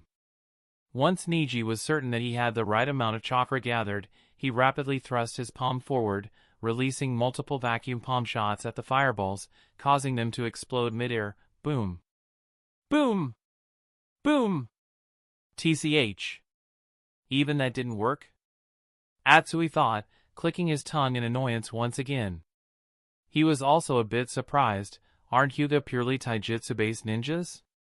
How did he make the fireball explode in mid-air? Was it wind style? But I didn't see him weave the hand signs. Because he doesn't have dojutsu, Atsui can't see chakra, as such he doesn't realize that Niji had fired chakra shockwave using his palms to make the fireball explode. But knowing or not knowing this piece of information didn't have much impact on Atsui, as he quickly recovered, thinking, well, that's to be expected. He is the disciple of the Godame Hokage, defeating him won't be easy. With renewed determination, Atsui wove more hand signs and this time unleashed a powerful fire-style jutsu, Fire Dragon Flame Bullet. As the Fire Dragon Flame Bullet rushed toward him, Niji made a surprising decision, not to dodge. Instead, he stood his ground, gathering chakra in his palms. As the Fire Dragon closed in, Niji could feel the immense heat it emitted. His skin began to dry out from the heat, but he remained unfazed and unmoved. Niji's decision not to dodge or use the gentle fist stance to employ revolving heaven puzzled Atsui and the onlookers in the stands and VIP seating area. Remaining standing in front of the ninjutsu seemed to send the message that he had given up, but nobody believed he had given up, which could only mean he had something up his sleeve. However, what that something was remained a mystery to everyone, leaving them in suspense. The Raikage glanced at Kuroto out of the corner of his eye and noticed his neutral, unfazed expression. This further assured him that the Hyuga boy indeed had a plan. Redirecting his gaze to Niji in the arena, the Raikage, along with others, focused intently on the unfolding scene. Just as the fire dragon closed in, Niji, with chakra gathered in his palms, raised his hands and struck the dragon. Striking fire ninjutsu with bare hands seemed absurd and foolish to most onlookers, as they expected it to result in severe burn injury or probably death. They couldn't fathom why the Hokage's disciple would do something so reckless. But in the next moment, they realized the true reason behind Niji's actions, or perhaps they should call it something incredible. As Niji's chakra-covered palm struck the fire dragon, it completely collapsed, its shape disintegrating, and the fire and heat it carried dispersed into the surroundings in the blink of an eye. It was as if no fire dragon had been attacking him at all. No, rather it would be better to say that there was no fire dragon at all, and what everyone saw was only a hologram. But Atsui knew that he had used a ninjutsu. So seeing his ninjutsu disperse like that, Atsui was taken aback. What? What happened to my ninjutsu? In response to Atsui's bewildered question, Niji replied calmly, I broke it using my gentle fist. You broke it? Atsui exclaimed, his expression dumbfounded. What do you mean you broke it? How can a ninjutsu be broken? Atsui had never seen anything like this before. Dodging a ninjutsu would have been one thing, and countering or blocking it with another chakra nature would have made sense. Even absorbing it would have been fine since the shinobi world is already quite familiar with ninjas who can absorb ninjutsu. But to destroy the ninjutsu? What did that even mean? Ninjutsu is essentially chakra, and it has a specific structure in which that chakra is shaped and formed, Niji explained, recalling the lessons he learned under Kashinada Mukai in the past month. If I can see the structure, shape, and form of the chakra, I can also disrupt them, rendering the jutsu void, completely useless, regardless of its nature or form. What the hell do you mean by that? Atsui asked, struggling to process what Niji had just said. It means that ninjutsu is no longer effective against me, Niji answered. You're kidding, right? Atsui muttered in disbelief. Chapter 1098, Hyuga Niji vs. Atsui 2. At the VIP stands. Watching the fire dragon disintegrate and disappear, the Kages were taken aback. The jutsu disappeared? Pakura mumbled, stunned. She had never seen anything like this before. Glancing at Kuroto, she couldn't help but wonder what his disciple, Hyuga Niji, had done by striking the ninjutsu. It wasn't unheard of for ninjutsu to be neutralized. After all, the Kages had seen Uzumaki Nagato of the Akatsuki absorb jutsu. But this was different. Pakura could tell that what happened in the arena wasn't absorption. It was something else. It was as if the ninjutsu had disintegrated. The Mizukage was just as surprised, but he stayed quiet. In his mind, it wasn't shocking for Hyuga Niji, Yama's disciple, the leader of Amatsukami, to have such incredible techniques. Reikage, however, wasn't as calm. Stunned, he turned to Kuroto. Hokage, what's going on? How did that boy from the Hyuga clan make the ninjutsu used by the genin from my village disappear? Kuroto shrugged and answered, it's a gentle fist technique that allows us Hyugas to break the core of ninjutsu, destroying the shape and form of the ninjutsu. This causes the jutsu to disintegrate back into pure chakra, which simply disperses into the surroundings. Disintegrate ninjutsu? Did the Hyuga clan always have such a technique? Reikage asked with a frown. He had been the Reikage for over a decade, and a shinobi for even longer, but had never heard of the Hyuga clan possessing such an ability. Kuroto chuckled. What do you think? He replied, offering no further explanation. Reikage scowled, clearly dissatisfied, and snorted. He wanted more information, but it was obvious that Kuroto wasn't going to give it to him. Tsuchika Jinoki stroked his beard, murmuring to himself, Hyuga Niji seems to have mastered a very troublesome technique. And he couldn't help but think to himself, if this technique is already popularized among the Hyugas, or it becomes popularized, that would make the Hyugas far more troublesome than the Uchihas. To disintegrate ninjutsu like that, didn't it make most jutsu useless against the Hyuga clan? Since almost all shinobi rely on ninjutsu in some form, this would make the Hyuga even more difficult to deal with. Battling them in taijutsu was already challenging enough, with their ability to block tenketsu.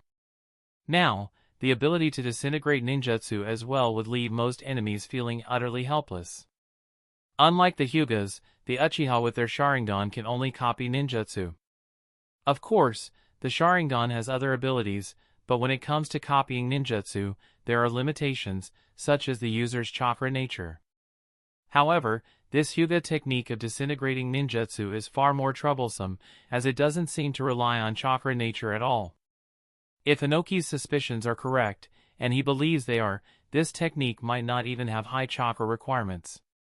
That would make it even more efficient and dangerous for enemies. Realizing this, Inoki couldn't help but glance at Kuroto, or rather, at the Hokage himself, thinking, Kanahadakur, it's becoming more and more powerful. The members of the Hyuga clan were just as surprised by the technique Niji used to disintegrate Atsui's ninjutsu. Some of them couldn't help but murmur among themselves. What did Niji-kun do? Did the ninjutsu disappear? How did it just vanish like that? I saw it with my Byakugan. Niji-kun struck the ninjutsu as if he were targeting an enemy's tenketsu, and after those strikes, the ninjutsu disintegrated. Huh? Are you serious? Patriarch, is something like that even possible?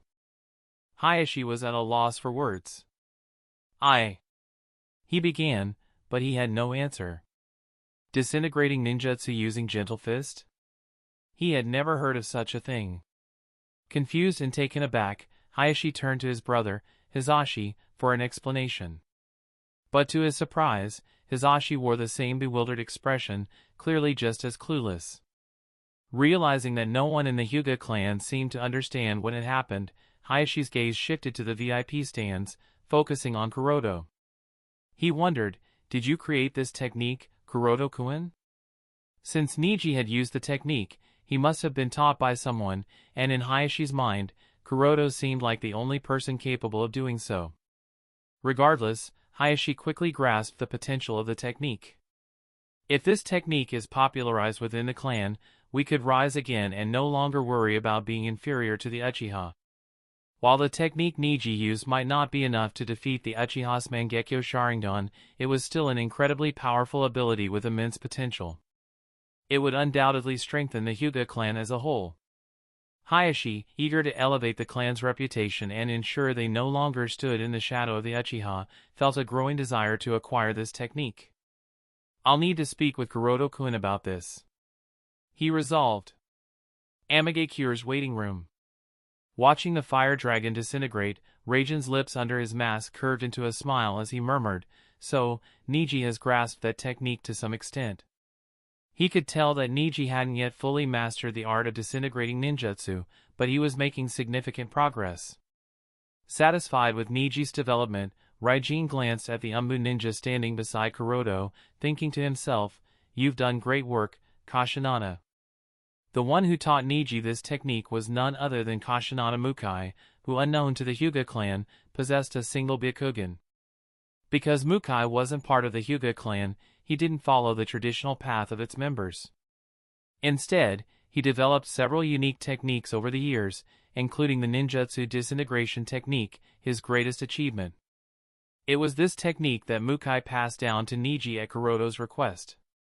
In fact, Mukai was initially reluctant to teach Niji the technique, not because he wanted to keep it secret and keep it to himself, but because he didn't want to get involved with the Hyuga clan. If word got out that he possessed a Byakugan in his left eye, it would bring him a lot of unwanted trouble. Mukai preferred to stay anonymous and avoid any complications. However, Mukai owed Kuroto several favors, especially since Kuroto had essentially saved Mukai's son's life. Because of this debt, Mukai agreed to teach Niji the technique at Kuroto's request, on the condition that his identity remained hidden. He still didn't want any ties to the Hyuga clan, fearing the trouble it might bring to him, as he might be branded with the cage bird curse seal, and his family, his wife and children being ordinary civilians, wouldn't be treated well within the Hyuga clan. Mukai didn't want to disrupt their peaceful lives by getting involved with the Hyugas. Kuroto had no issue with this condition, and so Mukai agreed to pass down the technique. And now, here we are. At the arena. While the Kages and other prominent ninjas were still processing the implications of Niji's technique, Atsui began to recover from his shock. Mumbling to himself, "So, ninjutsu is useless?" He remained surprisingly calm. Instead of panicking, he took a deep breath and said, "If that's the case, then I'll have to use my strongest technique. That should work against you." With newfound resolve, Atsui's gaze sharpened as he unsheathed his shinobi sword and pointed it at Niji. "I'm going to use my hot-spirited mode now," he declared. In an instant, starting from his sword, his entire body became enveloped in scorching flames. Fire style, fire chakra mode. Surprisingly, the fire didn't burn Atsui's hair, skin, or clothes but danced wildly around him, enveloping his entire form. Watching Atsui cloaked in flames and feeling the intense heat radiating from his body, Niji narrowed his eyes. Fire chakra mode? He hadn't heard of such a technique. Just from the heat alone, Niji realized that most people wouldn't even be able to approach Atsui, let alone fight him. Anyone who tried would likely be burned to ash. Even so, Niji remained unfazed. The dangers of Atsui's fire chakra mode didn't bother him. He was confident he wouldn't be defeated, especially since he had a trump card of his own, a rank S ninjutsu technique. Although I haven't completely mastered it, using it to defeat you shouldn't be a problem, Niji thought. With that, he clapped his hands together as chakra flared from his body, wrapping around him in the form of a chakra cloak. Byakugan Chakra Mode. Chapter 1099, Next Few Matchups. Thud! As Atsui's body collapsed in the arena, the four purple flame formation was dispersed by the ceiling squad, and Itachi appeared in the arena. After checking Atsui's condition and confirming that the Kumogakure Genin was unconscious, he announced, "The winner of this match is Konohagakure's Hyuga Neji." Immediately, cheers erupted from the stands, especially from the Konoha ninjas, particularly those from the branch division of the Hyuga clan. They all loudly celebrated Neji's victory. With the match over and the audience cheering for him, Niji smiled lightly as he deactivated his Byakugan Chakra mode, letting out a sigh of relief as he lowered his arms. He glanced at the unconscious figure of Atsui, then turned and calmly walked out of the arena, heading back to the Konohagakure waiting room. Watching Niji leave victorious, Raijin smiled to himself. "You did well, Niji." Once Niji had activated his Byakugan Chakra mode, the fight lost its suspense and ended quickly with Niji's triumph. Although Atsui was quite formidable while using his fire chakra mode, the protective layer of Byakugan chakra around Niji's body shielded him from the heat and flames of Atsui's fire chakra mode. Combined with his newfound ability to disintegrate ninjutsu, it was no surprise that Niji secured the win without sustaining any serious injuries, though his clothes were slightly singed.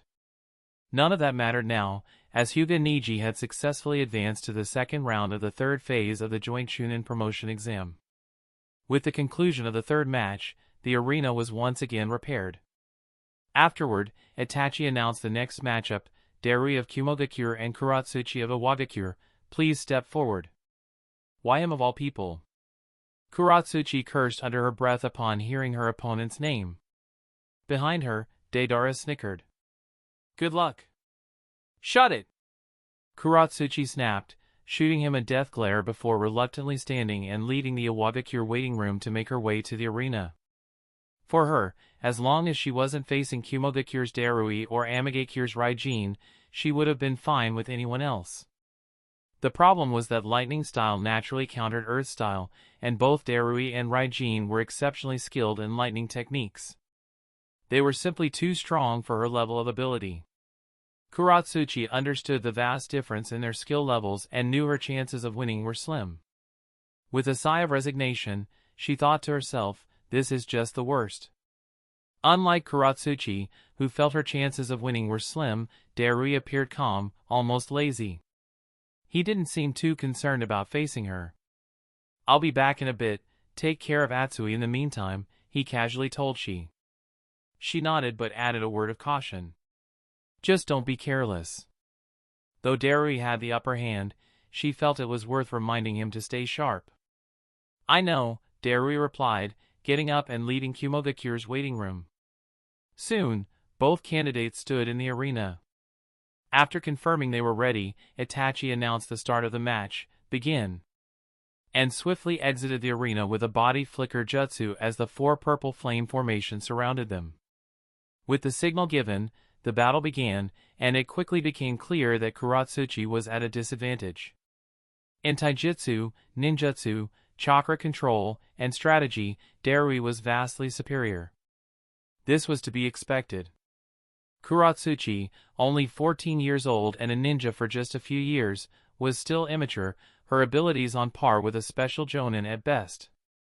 Meanwhile, Darui, having been a ninja for over a decade and serving as the Yondaime Reikichi's right-hand man, had the strength of a Kage. The difference in skill was undeniable, and everyone in the arena recognized it. There wasn't much excitement about the match, as it was obvious Kuroto wouldn't stand a chance against Darui. As expected, within a minute, Darui knocked her unconscious with a swift neck chop. She fell to the ground, the fight over before it even really began. Darui scratched his cheek awkwardly. The match felt less like a fight and more like he was bullying a kid, but it couldn't be helped. He had to do what was necessary. As Kuroto lay unconscious, the 4 purple flame formation dispersed, and Itachi reappeared in the arena. After confirming that Kuroto could no longer continue, he announced the result: the winner of this match is Kumogakure's Darui. With the fight won, Darui turned and quietly left the arena. VIP stand. Sigh, it couldn't be helped, Inoki muttered, watching his unconscious granddaughter, Kuroto, being carried away by Daidara. Her defeat at the hands of a Kumogakure ninja left him feeling a bit embarrassed, but he knew there was nothing to be done. The gap in skill between them was too vast. Yondaime Reikage laughed heartily. It's already impressive she lasted as long as she did against Darui. Tsuchikage snorted, glaring coldly at the Reikage. Indeed, my granddaughter lasted long against the Umbu commander of Kumogakure. I should consider that an achievement and be proud of her. After all, she's only 14, a genin. Not like a certain 21-year-old Kumogakure ninja who's still a genin. You. Reikage's proud expression faltered as Inoki jabbed at Darui's age and rank. There wasn't much he could say in response, and it left him deflated. Konohagakure waiting room. While the Konoha genin celebrated Neji's victory, Jiraiya frowned, muttering, "Why haven't Kakashi and Sasuke returned yet?" Tsunade nodded, her expression tight with concern. How could Kakashi be so careless? What's the point of all that training if he doesn't even show up on time? As they discussed, Itachi's voice echoed through the arena, announcing the next matchup. Temari of Sunagakure and Samsara of Amagakure, please step forward. Hearing the names of the next participants, the crowd's attention immediately shifted to the arena. It's the kunoichi from Sunagakure and the one from Amagakure, whispered excited spectators, eager to see the next battle. Amagakure's waiting room. It's my turn, Samsara mumbled as she stood up, glancing at Raijin. What should I do, Raijin-sama? Raijin responded casually, and it quickly. I understand, she replied, then turned and left the waiting room, ready for her match. Sunagakure's waiting room. I'm up against Amagakure's kunoichi. Temari muttered with a frown as she tried to recall everything she knew about Samsara. Unfortunately, she realized she didn't know much, except for the fact that her opponent was quite skilled in Fuinjutsu. Be careful, Itsuki reminded her.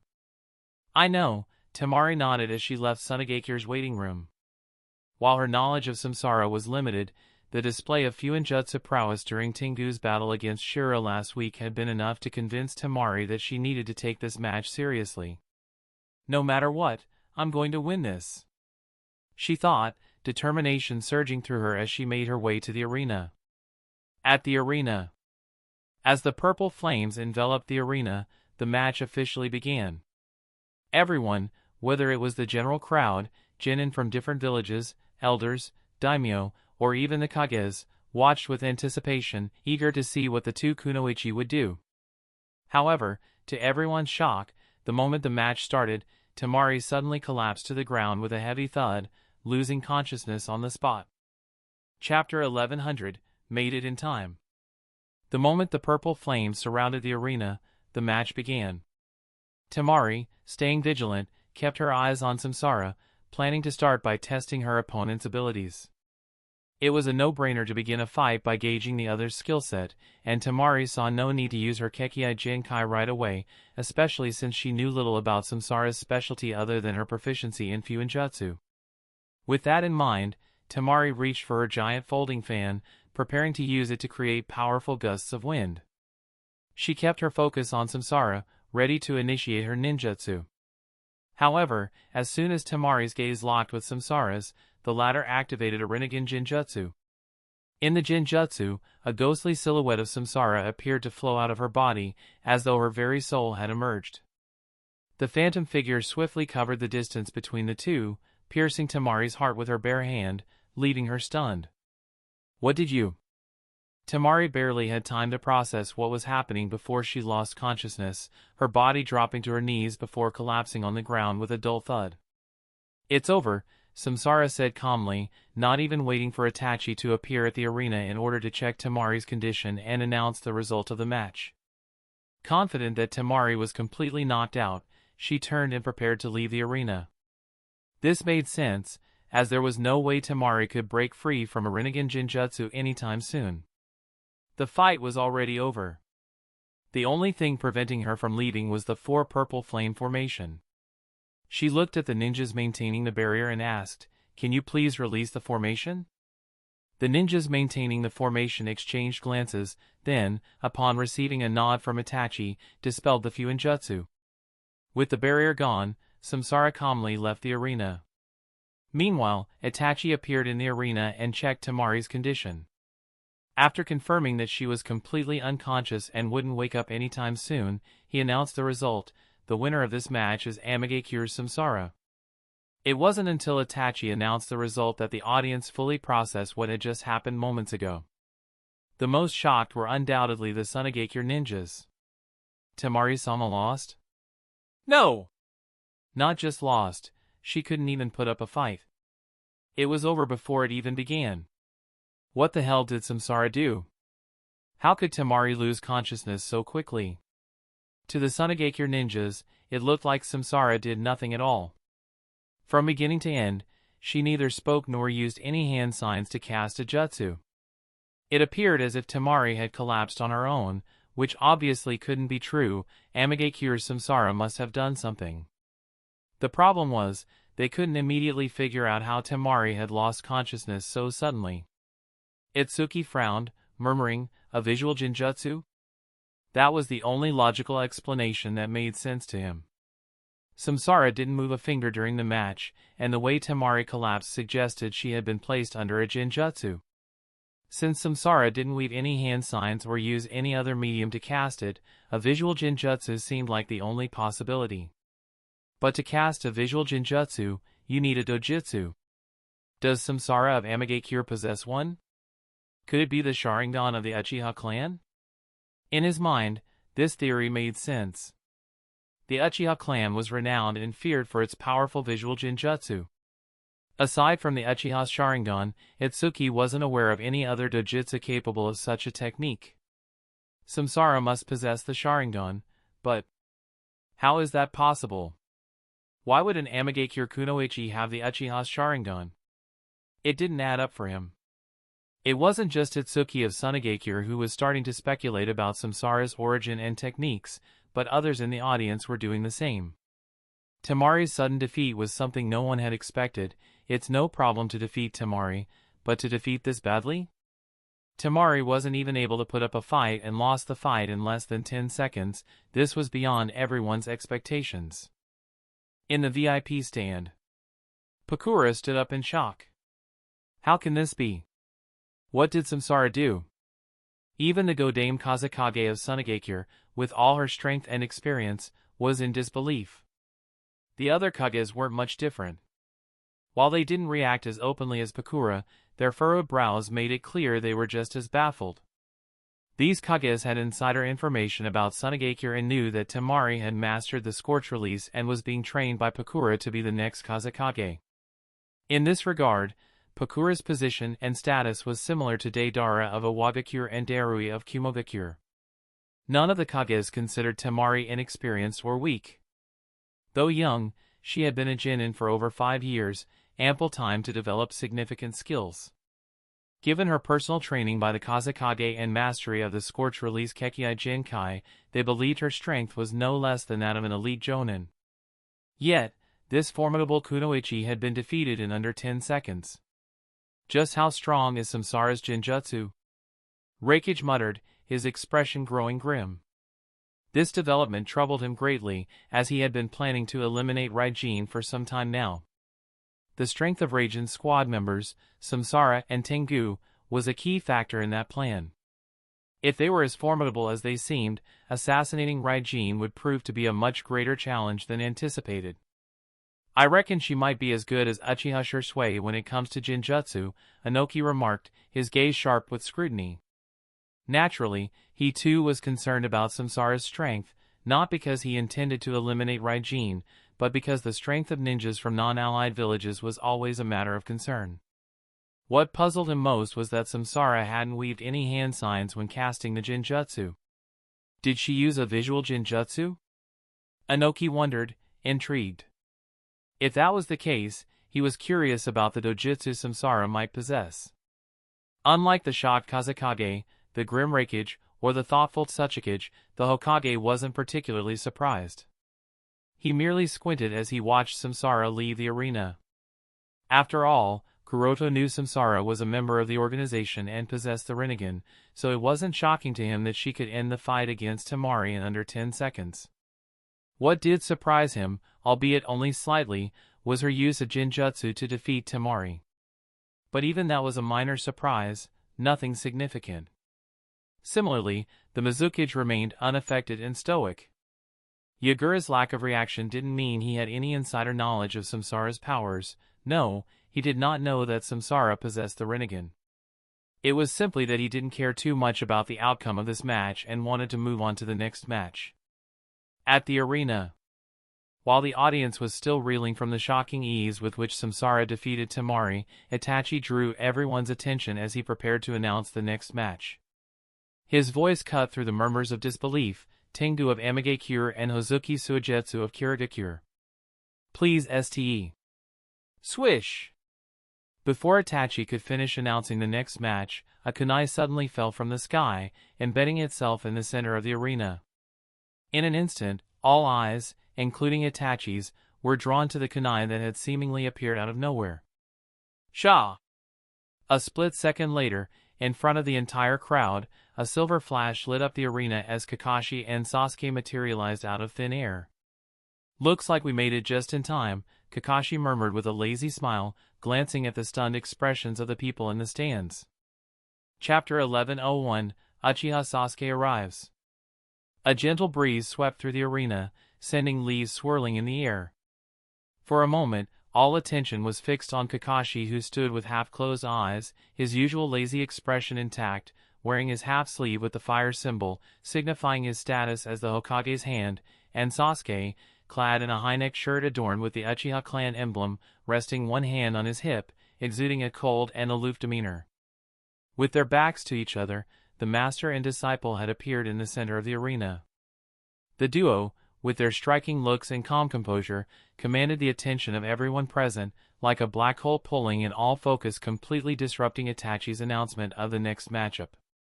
After a brief moment of stunned silence, the audience erupted into thunderous cheers. The sudden appearance of the Hokage's hand and the prodigious Uchiha boy had reignited the energy in the arena, pushing the excitement to a new level. Konohagakure's waiting room. Seeing Kakashi and Sasuke's dramatic entrance, the Konoha ninjas felt a wave of relief. Ino, bursting with excitement, grabbed Choji's shoulders and shook him vigorously. "Look, Choji! Sasuke-kun is here, he's finally here." On the other side, Shikamaru nervously pointed out, Choji is, maybe you should stop? Snapping back to reality, Ino realized that Choji had been shaken so hard he was foaming at the mouth and seemed to have lost consciousness. Mika and Naruto grinned at the sight of Sasuke, while Kiyomi let out a sigh of relief. The other Genins shared similar feelings, visibly more at ease. Jiraiya also seemed relieved. "Luckily, they made it back in time," Jiraiya said, nodding. "I was worried they might miss the matchup." Tsunade added thoughtfully, looking at the two of them, they seemed very confident. Besides teaching Sasuke Purple Lightning, did Kakashi teach him anything else? Jiraiya shook his head. "I'm not sure, but I'd bet on it. Otherwise, what were they up to for so many days? Sasuke's potential is even higher than we initially thought, so I'm definitely expecting something big." Tsunade gave Jiraiya a complex look. In most aspects, she didn't feel inferior to her fellow Sannin. But when it came to recruiting disciples, she had to admit Jiraiya had her beat. The disciples he had taken under his wing were either incredibly talented or immensely powerful, whether it was Namake's Minato, Uzumaki Nagato, or now Uchiha Sasuke. Sasuke, at such a young age, already showed the presence of a formidable shinobi. In her eyes, when it came to training disciples, Jiraiya had outclassed not only her but even Orochimaru. Among the three Sanins, Jiraiya was undoubtedly Konoha's top mentor. But what Tsunade doesn't know is that that's not necessarily the case, since other than Hyuga, Kuroto Orochimaru also has Yakushi Kabuto, Kagaya Kimimaro, Yuki Haku, and Guren as his disciples, all of whom are exceptional ninjas in their own right, not to mention Kuroto. Therefore, Orochimaru is probably superior to Jiraiya when it comes to recruiting disciples. Amagekyure's waiting room. Is this some kind of showmanship? Raijin mumbled, listening to the endless cheers from the crowd.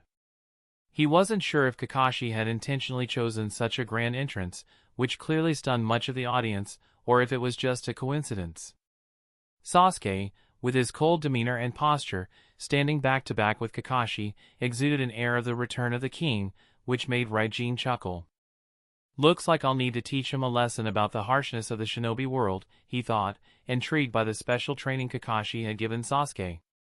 While Raijin mused on these thoughts, Samsara returned to the waiting room and spoke to him. Raijin-sama, I defeated Temari of Sunagakure as quickly as I could. Good, Raijin nodded in approval, patting her on the head. At that moment, Tengu spoke up, the next match is mine. Will I be fighting, or will you take over, Raijin-sama?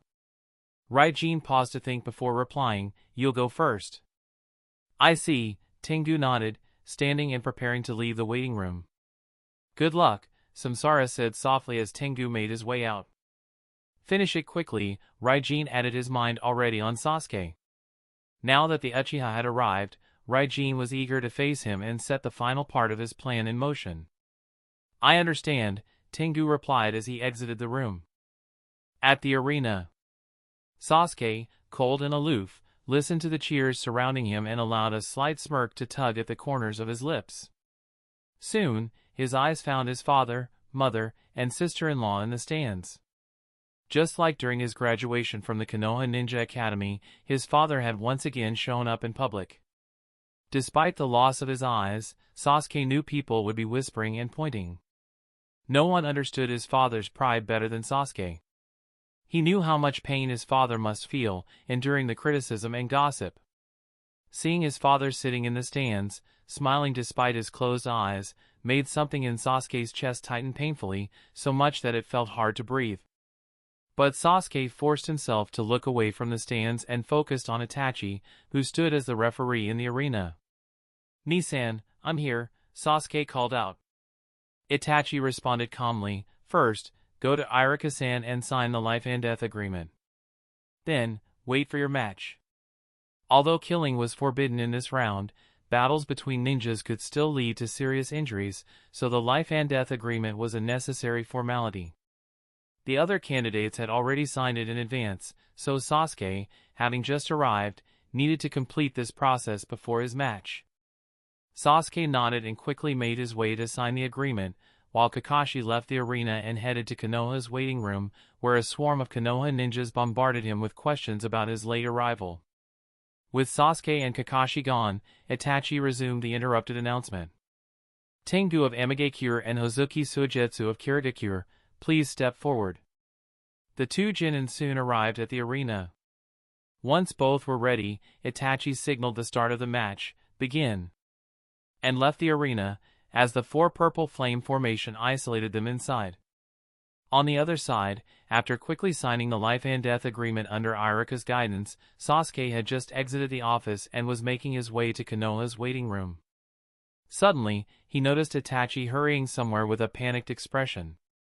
Huh? Sasuke frowned. His brother had always been the picture of calm and control. Seeing Itachi so flustered was nothing short of bizarre. What could possibly unsettle an Ii-san?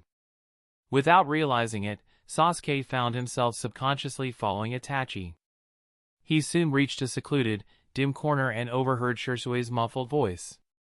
We made a mistake in our initial investigation of the Amigakure ninjas, and you were right. It can't be, Itachi's voice sounded horrified. Yes, Shisui confirmed grimly. Raijin of Amigakure isn't from the Akatsuki, he's part of Amatsukami. And those Sharingan he has, they're most definitely Fugaku-sama's. Sasuke froze in place. Confusion clouded his mind for a brief moment before being replaced by a surge of uncontrollable rage. His heart pounded violently in his chest as he gritted his teeth, one name echoing in his thoughts, Raijin. What should we do? Shisui asked, his voice tense. Should we confront Raijin? No, Itachi replied, shaking his head. We don't fully understand Tengu and Samsara's backgrounds yet. It's too risky. Then what's the plan? Sasuke might end up fighting Raijin, and that could be disastrous, Shisui added, concern lacing his words. Right now, Tengu of Amigakure and Hozuki Suigetsu of Kirigakure are in the middle of their match, so we have a bit of time. If we act quickly, maybe we can. Itachi was about to agree with Shisui when he blinked and then sighed, it's too late, the fight between Tengu of Amigakure and Hozuki Suigetsu of Kirigakure is over. Tengu has won. Already? Shisui's eyes widened. This match ended as quickly as Samsara's. I've got a bad feeling about all of this, Itachi. He hesitated before adding, we should at least tell Sasuke about Raijin's true identity.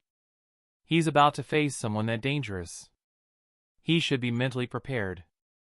Sasuke, hiding nearby, perked up his ears, his concern growing, will Nii-san agree? Itachi's calm, low voice reached him. No, there's no need for him to know. Sasuke isn't ready to handle something of this magnitude. He still lacks the basic emotional control a ninja must possess. If he found out Raijin of Amigakure was a member of Amatsukami, his emotions would get the best of him. I'm not sure what he might do. Shisui looked conflicted. But Itachi, what if? It's fine, Shisui-san.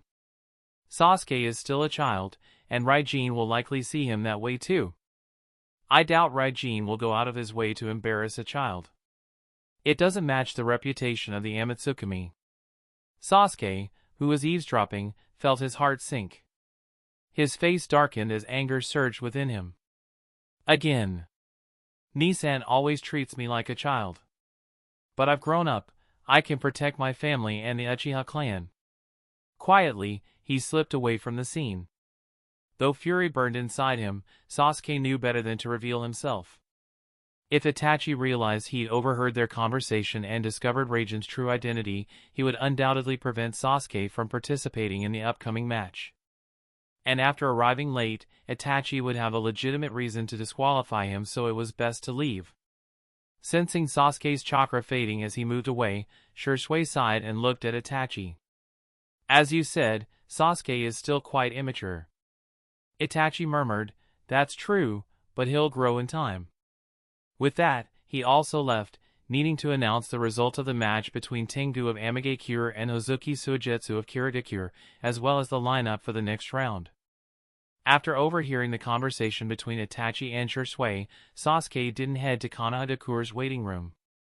Instead, he made his way directly to the arena, walking slowly, each step heavy as countless scenes replayed in his mind. As he approached, the cheers of the crowd grew louder. Hearing their voices, Sasuke's eyes gradually hardened. The murderous intent on his face began to subside, replaced by cold determination. He resolved, Raijin, just wait. I will kill you in front of everyone and take back Tsun's eyes. Already in the arena, Raijin crossed his arms, watching Sasuke emerge from the passage. He thought to himself, it's only been a few days, and his temperament has changed so much. His visual prowess has improved as well. Well, he truly is the reincarnation of Otsutsuki Indra. Chapter 1102, Raijin vs. Uchiha Sasuke. While the general audience, including the shinobi from the 5 nations, the Kages, and others, were still caught up in the astonishment over how quickly the match between Tengu of Amigakure and Hozuki Suigetsu of Kiridakure had ended. With murmurs spreading throughout the arena, Sasuke stepped out of the passage and walked toward the center of the arena as the cheers of the audience rang in his ears. His face remained indifferent, eyes brimming with barely restrained murderous intent. Even the warm sunlight falling on him couldn't dispel the cold, ominous aura that clung to him. He stopped a dozen meters away from Raijin. The moment Sasuke realized the man standing before him was a member of the Amatsukami organization, the same man who now possessed his father's eyes, his blood boiled with rage. But he forced himself to keep his emotions in check. Sasuke knew he couldn't reveal that he had uncovered Raijin's identity just yet. He wanted to lull his opponent into a false sense of security, waiting for the perfect moment to strike. He planned to catch Raijin off guard in battle, defeat him in one decisive move, and reclaim his father's eyes by plucking the eyes from Raijin, just as the Amatsukami had done to his father. Seeing the intensity in Sasuke's eyes and the dark aura radiating from him, Raijin smirked inwardly. He knew that Itachi and Shisui had successfully followed his plan, pushing Sasuke to the brink. With a mocking tone, Raijin taunted, "Huh? Uchiha's genius? For a second, I thought you ran away out of fear." Sasuke's expression darkened, but he held his tongue. He could imagine the smug look hidden beneath Raijin's mask, and it only fueled his rage. "Go ahead, mock me," he thought. "Soon, you'll understand what the name Uchiha truly means, and you'll regret ever humiliating us." Itachi, observing the tension between the two, glanced at both to ensure they were ready. Raijin, with a twisted grin, added, "Yeah, let's start. I'm gonna cook him, or should I say, char him." "Yes, and I-san," Sasuke responded coldly, both eager to begin. "Well then, begin." Itachi announced the start of the match, disappearing from the arena in an instant using the body flicker jutsu. At the same time, the arena became encased in the four purple flame formation, isolating the battlefield from the outside world. Even though the match had officially started, neither Sasuke nor Raijin rushed to attack. They stood silently, absorbing the atmosphere around them. The deafening cheers of the audience, the intense gaze of his parents, and the presence of his enemy right before him made Sasuke's heart race with excitement. It was almost too much to contain. "This is the stage that belongs to me," he thought, clenching his trembling hands in anticipation. In an instant, his dark eyes transformed, the scarlet Sharingan appearing, with 3 black tomos spinning within each eye. Raijin, standing opposite, noticed the captivating brilliance of Sasuke's Sharingan and smirked. He licked his lips and, with deliberate malice, taunted, "What a beautiful pair of Sharingan. It would be a fine addition to my collection." Sasuke's smile turned cold.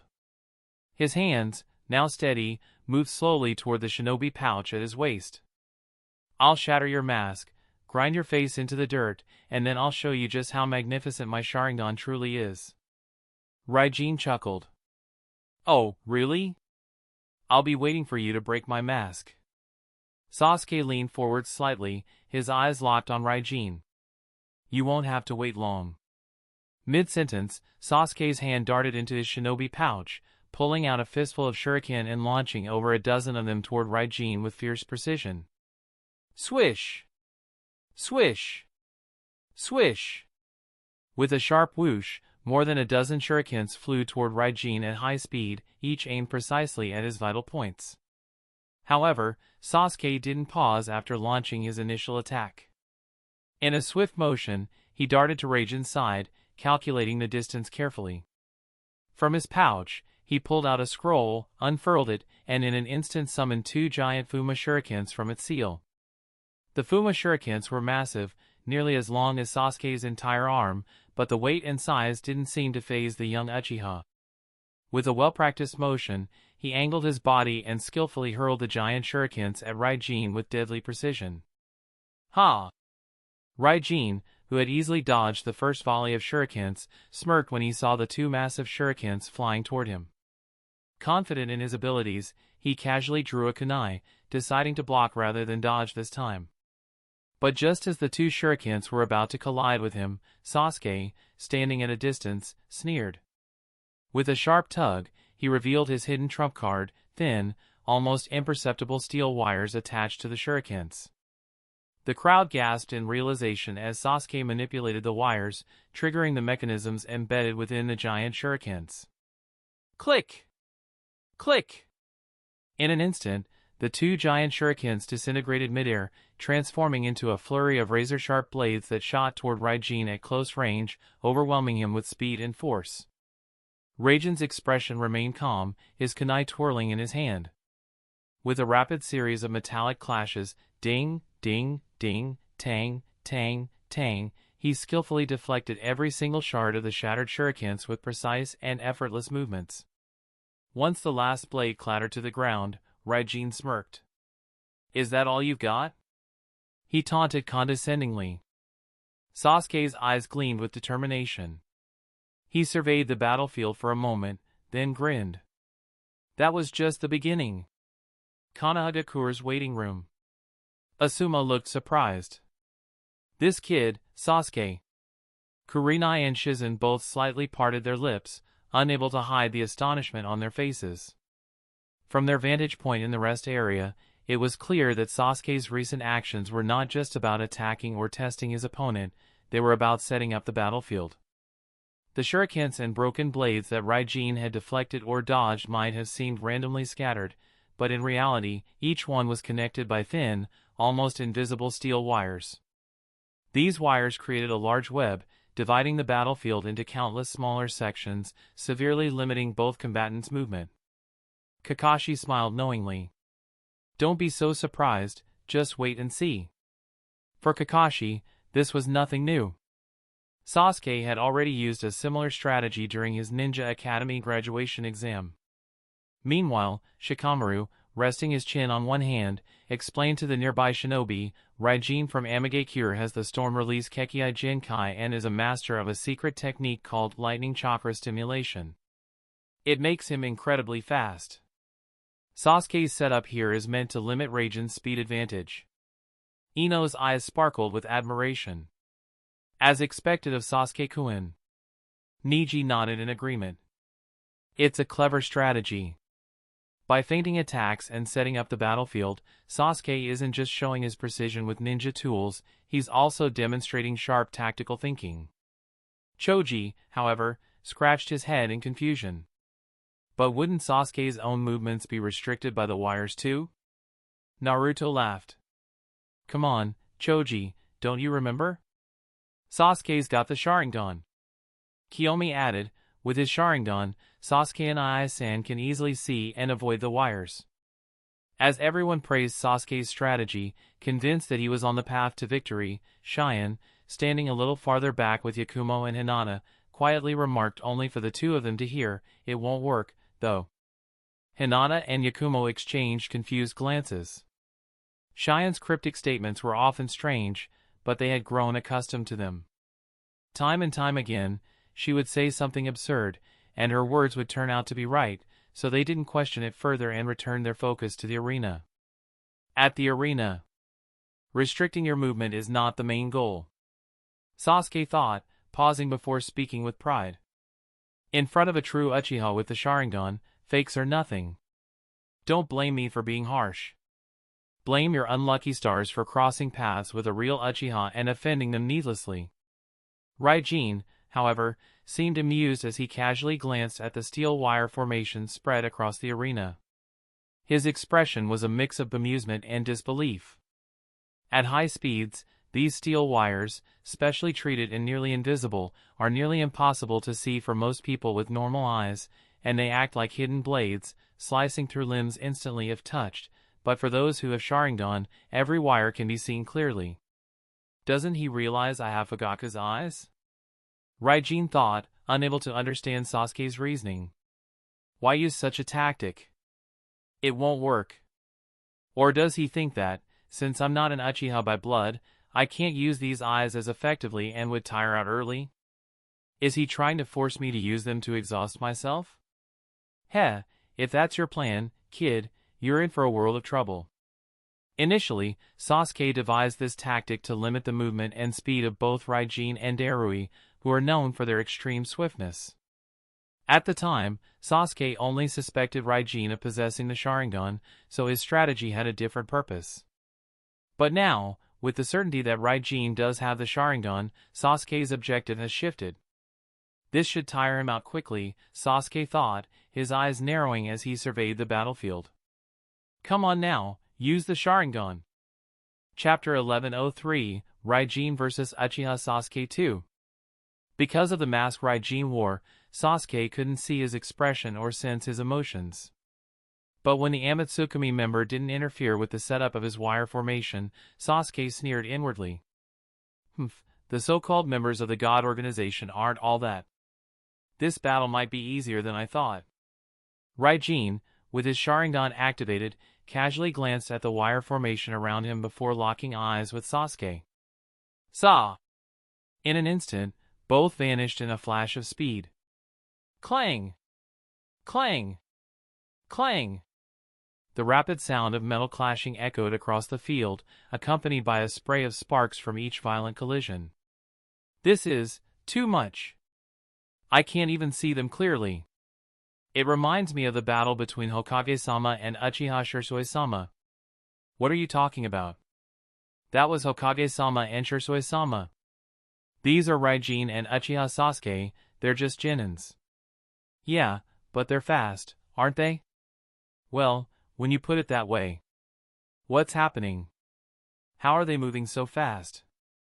Amidst the sharp clashing sounds and flying sparks, two ghostly figures darted across the battlefield, colliding back and forth at such speed that, despite it being broad daylight, it gave the eerie sensation of encountering specters in the dead of night, leaving the audience bewildered.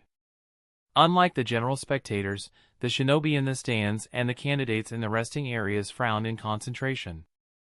What surprised many was that Raijin wasn't prioritizing the destruction of Sasuke's steel wire formation. Instead, he was eagerly engaging in combat within the restricted and hazardous environment Sasuke had set up. Konohagakure's waiting room. Rock Lee sighed with a serious expression. Sasuke's speed has improved again. Naruto nodded enthusiastically. Yeah, it's way faster than during the Forest of Death. Guy added, it's not just his speed. His reflexes, coordination, and even his overall body control have all advanced significantly. To make this much progress in just a month, it's remarkable. Fighting within a wire formation is vastly different from regular combat on open ground. The two are entirely different challenges. Not only does Sasuke have to focus on battling his opponent, but he also needs to be constantly aware of the wire placement to avoid accidentally triggering his own trap, which could result in self-inflicted injuries. This requires a perfect blend of physical prowess, sharp perception, and mental focus. Asuma, puzzled, asked, Hey, Kakashi, what kind of special training have you been putting Sasuke through lately? Kakashi smiled mysteriously. Ha ha ha, wouldn't you like to know? Kimimara's usually calm expression gradually grew serious as he murmured to himself, how has his taijutsu improved so drastically? Haku, who had also fought against Sasuke before, was equally puzzled. Yes, it's only been a month, but he seems like a completely different person. Hyuga added, perhaps it's this extraordinary talent that drew Orochimaru-sama's attention. Kimimaro sighed, now, I really want to fight him. Upon hearing Kimimara's remark, Haku and Guren exchanged glances before falling into a shared silence. Just yesterday, Tsunade had confirmed Kimimara's worst fear, that his blood disease was beyond her skill to cure. In fact, there may not be an Irionin in the world capable of saving him. The harsh truth was that current medical ninjutsu simply wasn't advanced enough to heal him. Shinichi, leaning against the wall with his arms folded, gazed at the battlefield and said with a grin, Am I imagining things, or has Sasuke really grown up? He paused for a moment, shaking his head as if refusing to believe the idea. Nah, I'm overthinking it, it's still too early to say he's grown up. Shisui glanced at Shinichi with a helpless expression, choosing not to argue.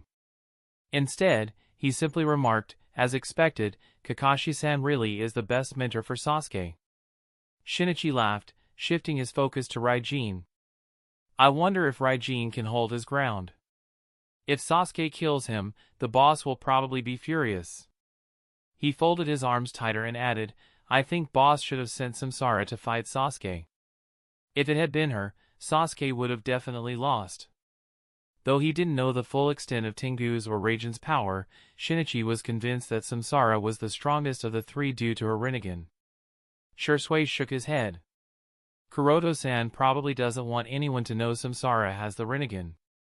Fighting Sasuke might expose her secret, and Shursui suspected Kuroto wanted to avoid that, which explains why Samsara wasn't chosen for the fight. Yeah, I guess that makes sense. Shinichi nodded thoughtfully, finally understanding. At the arena, the more Sasuke fought, the more unnerved he became. He had anticipated Raijin being able to keep up due to his use of the Sharingan, but Sasuke had expected him to tire out quickly, considering how draining the Sharingan could be on a non-Uchiha. Yet, for some reason, Raijin didn't seem fatigued at all. If anything, it felt like Raijin was going easy on him, as though he could fight like this all day. Damn it, this can't go on. Sasuke muttered to himself, realizing that his steel wire trap had not worked as intended. Raijin hadn't even bothered to destroy the wires. Seizing a brief opening, Sasuke quickly changed tactics and formed hand signs.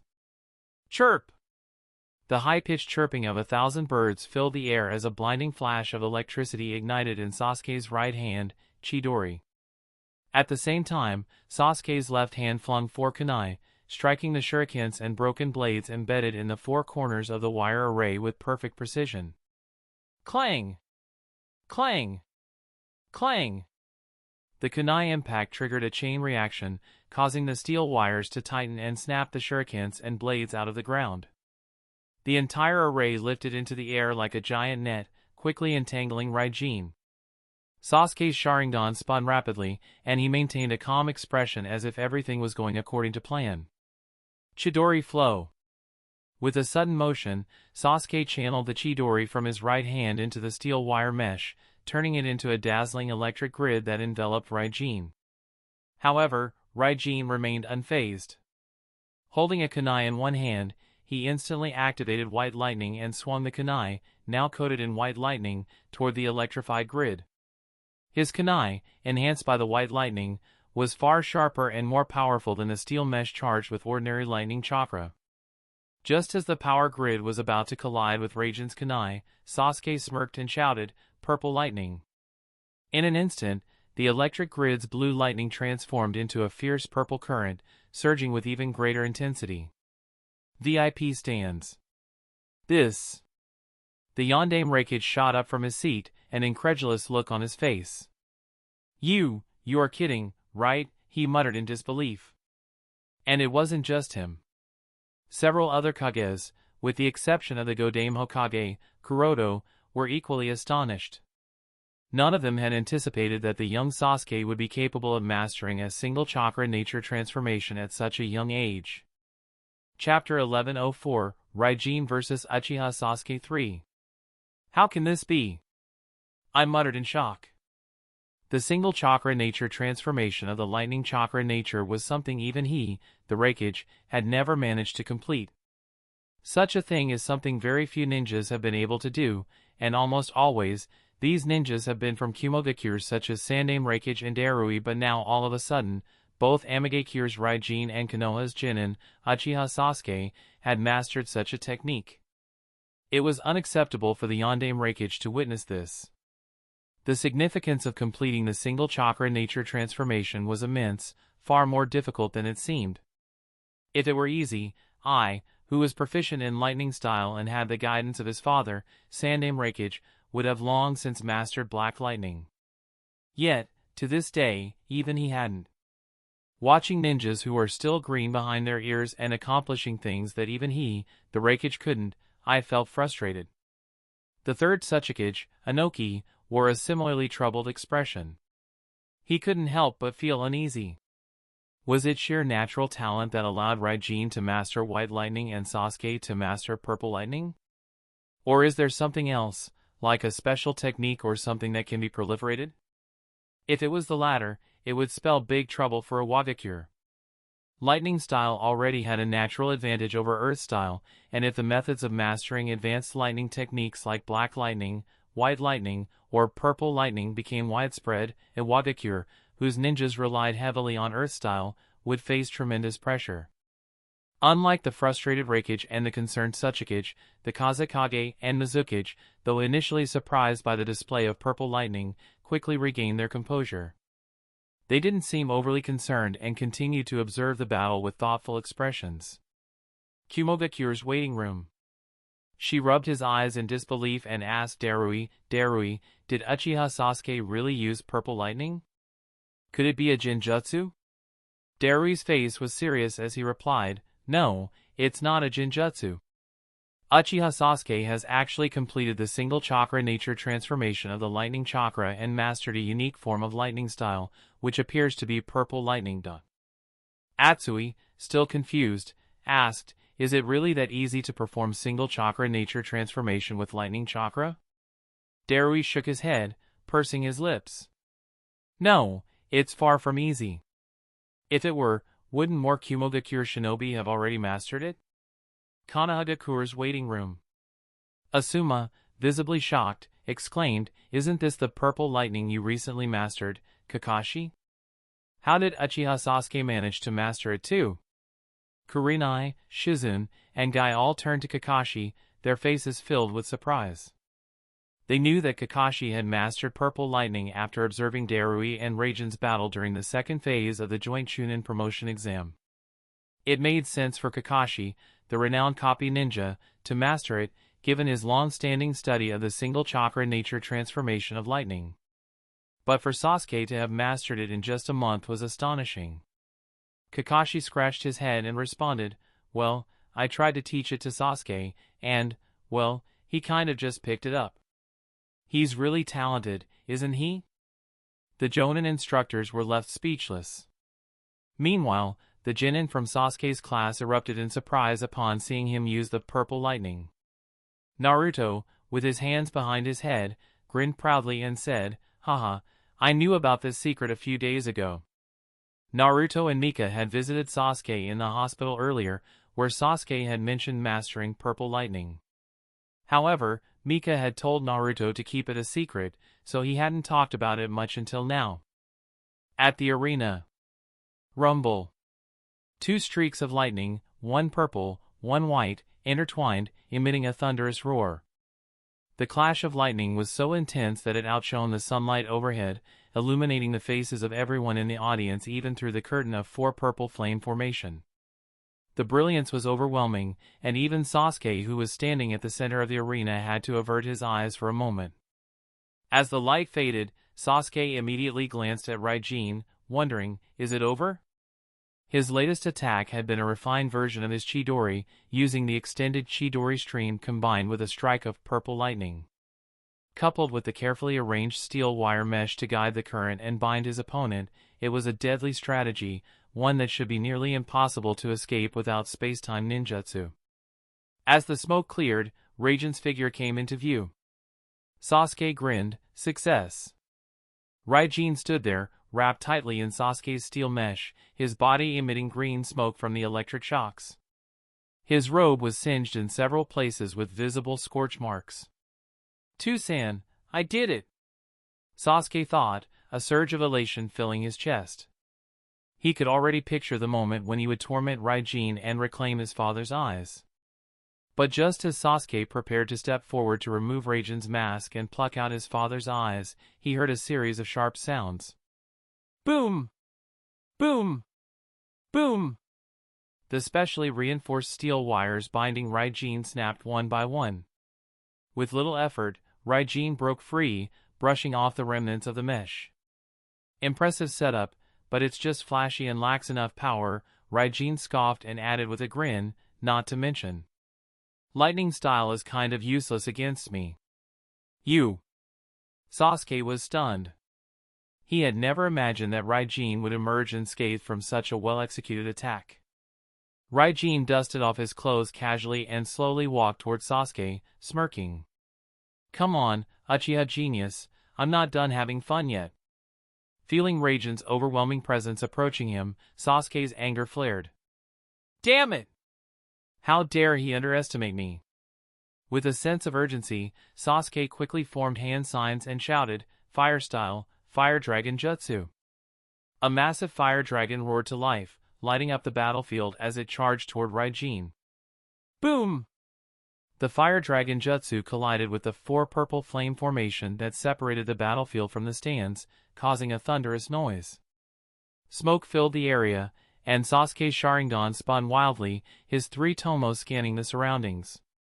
Beads of sweat appeared on his forehead as he muttered, "Where is he?" Suddenly, a mocking voice came from behind. "Are you looking for me?" Sasuke's heart raced. Startled, he instinctively swung his kunai as he turned, slashing toward the voice. But before he could complete the motion, his arm was caught in a vice-like grip. A moment later, his other arm was restrained just as forcefully. In an instant, both arms were completely immobilized. Sasuke froze for a split second before struggling fiercely, trying to break free from Raiden's grasp. To his shock, Raiden's strength was far beyond what he had anticipated. No matter how hard he tried, Sasuke couldn't break free. "You're asking for it." Sasuke growled, his anger surging. He locked his eyes on Raiden's, the three tomo in his Sharingan spinning rapidly as he attempted to cast a Jinjutsu. Bang! Before their eyes could meet, Raiden yanked Sasuke's arms downward. Sasuke, thrown off balance, crashed chin first into Raiden's knee. The impact sent a wave of pain through his body, causing him to cough up blood as dizziness overtook him. As Sasuke crumpled to the ground, Raiden placed a foot on his face, pinning him down. Leaning in close, Raiden sneered into Sasuke's ear, his voice dripping with mockery, "You? A pathetic boy like you wants revenge?" Chapter 1105, The Mangekyo Sharingan. "You? A pathetic boy like you wants revenge too? Does he already know everything?" Sasuke's mind nearly exploded upon hearing Raiden's disdainful whisper in his ear. From Raiden's words, Sasuke realized one terrifying truth: the man was fully aware that Sasuke had uncovered his identity as a member of the Amatsukami organization. That means Shisui Nai-san was right, he really is a member of Amatsukami. His thoughts raced, but then something else hit him with horror, making him all the more certain. Tsun's eyes are definitely in his eye sockets. The shock was quickly replaced by burning rage. The Sharingan in his eyes, once a blood-red shade, became even more intense as the three tomos started spinning faster and faster. Noticing the change, Raiden, who had his foot pressed on Sasuke's head, smiled under his mask. "Come on, Uchiha Sasuke, don't keep me waiting." Sasuke's display of purple lightning earlier had been surprising, to say the least. Raiden knew that even Sasuke, who had attained the Rinnegan during the Fourth Great Shinobi War, hadn't bothered mastering the single chakra nature transformation of lightning chakra. Of course, it wasn't that Sasuke couldn't master it, it just hadn't seemed useful to him at that stage. With Sasuke's development of Inferno style, his skill in nature transformation was undeniable. Given time, knowledge, and proper guidance, Sasuke could master almost any jutsu, so it was no surprise that he mastered the single chakra nature transformation of lightning and learned the purple lightning. "It looks like this is Kakashi's influence. I suppose I should be grateful," Raiden mused, glancing briefly toward Kakashi. Just then, Raiden sensed something shift under his feet. Sasuke's chakra grew colder, and his Sharingan seemed on the verge of evolution. Hatred, shame, and other negative emotions swirled within Sasuke, reacting with his In chakra, building up like a volcano about to erupt. Konohagakure waiting room. How could this happen?" Naruto exclaimed in surprise. The situation had completely turned around. Sasuke, who clearly had the upper hand moments ago, was now on the ground, his head being stepped on by his opponent, Raiden. The sudden shift left Sasuke humiliated in front of the entire crowd. Beside Naruto, Mika was staring at the battlefield, too nervous to speak. It wasn't just the fellow genin who were shocked, even the Jonin instructors watching from the waiting room were surprised by the unexpected reversal. Shizen voiced her confusion. How could Raiden shrug off Sasuke's attack like that? Kurenai nodded in agreement. Yes, even we Jonin can't completely ignore that attack and would have to take it seriously lest we end up getting severely injured. Guy, however, was focused on something else. I don't know why, but Raiden's physical skills seem familiar to me. Asuma on the other hand mumbled in surprise, Raiden's physical technique is the cleanest I've ever seen. There's no wasted movement in his attacks, they're fast and powerful. I'm not sure I could even hold my own against him. On the battlefield, seeing Sasuke in danger made Kakashi tense. He stood up, ready to act if needed, but something held him back. His eyes moved toward Itachi, who was sitting on the referee's bench, then scanned the audience searching for other members of Sasuke's family. It didn't take long to spot them. What Kakashi noticed unsettled him. Although Uchiha Izumi looked extremely worried, and Sasuke's mother appeared nervous as well, his father on the other hand, similar to his elder brother, was silent, showing no reaction at all. He glanced at Kiyomi in the waiting room and noticed she looked concerned, but there was something in her expression he couldn't quite read.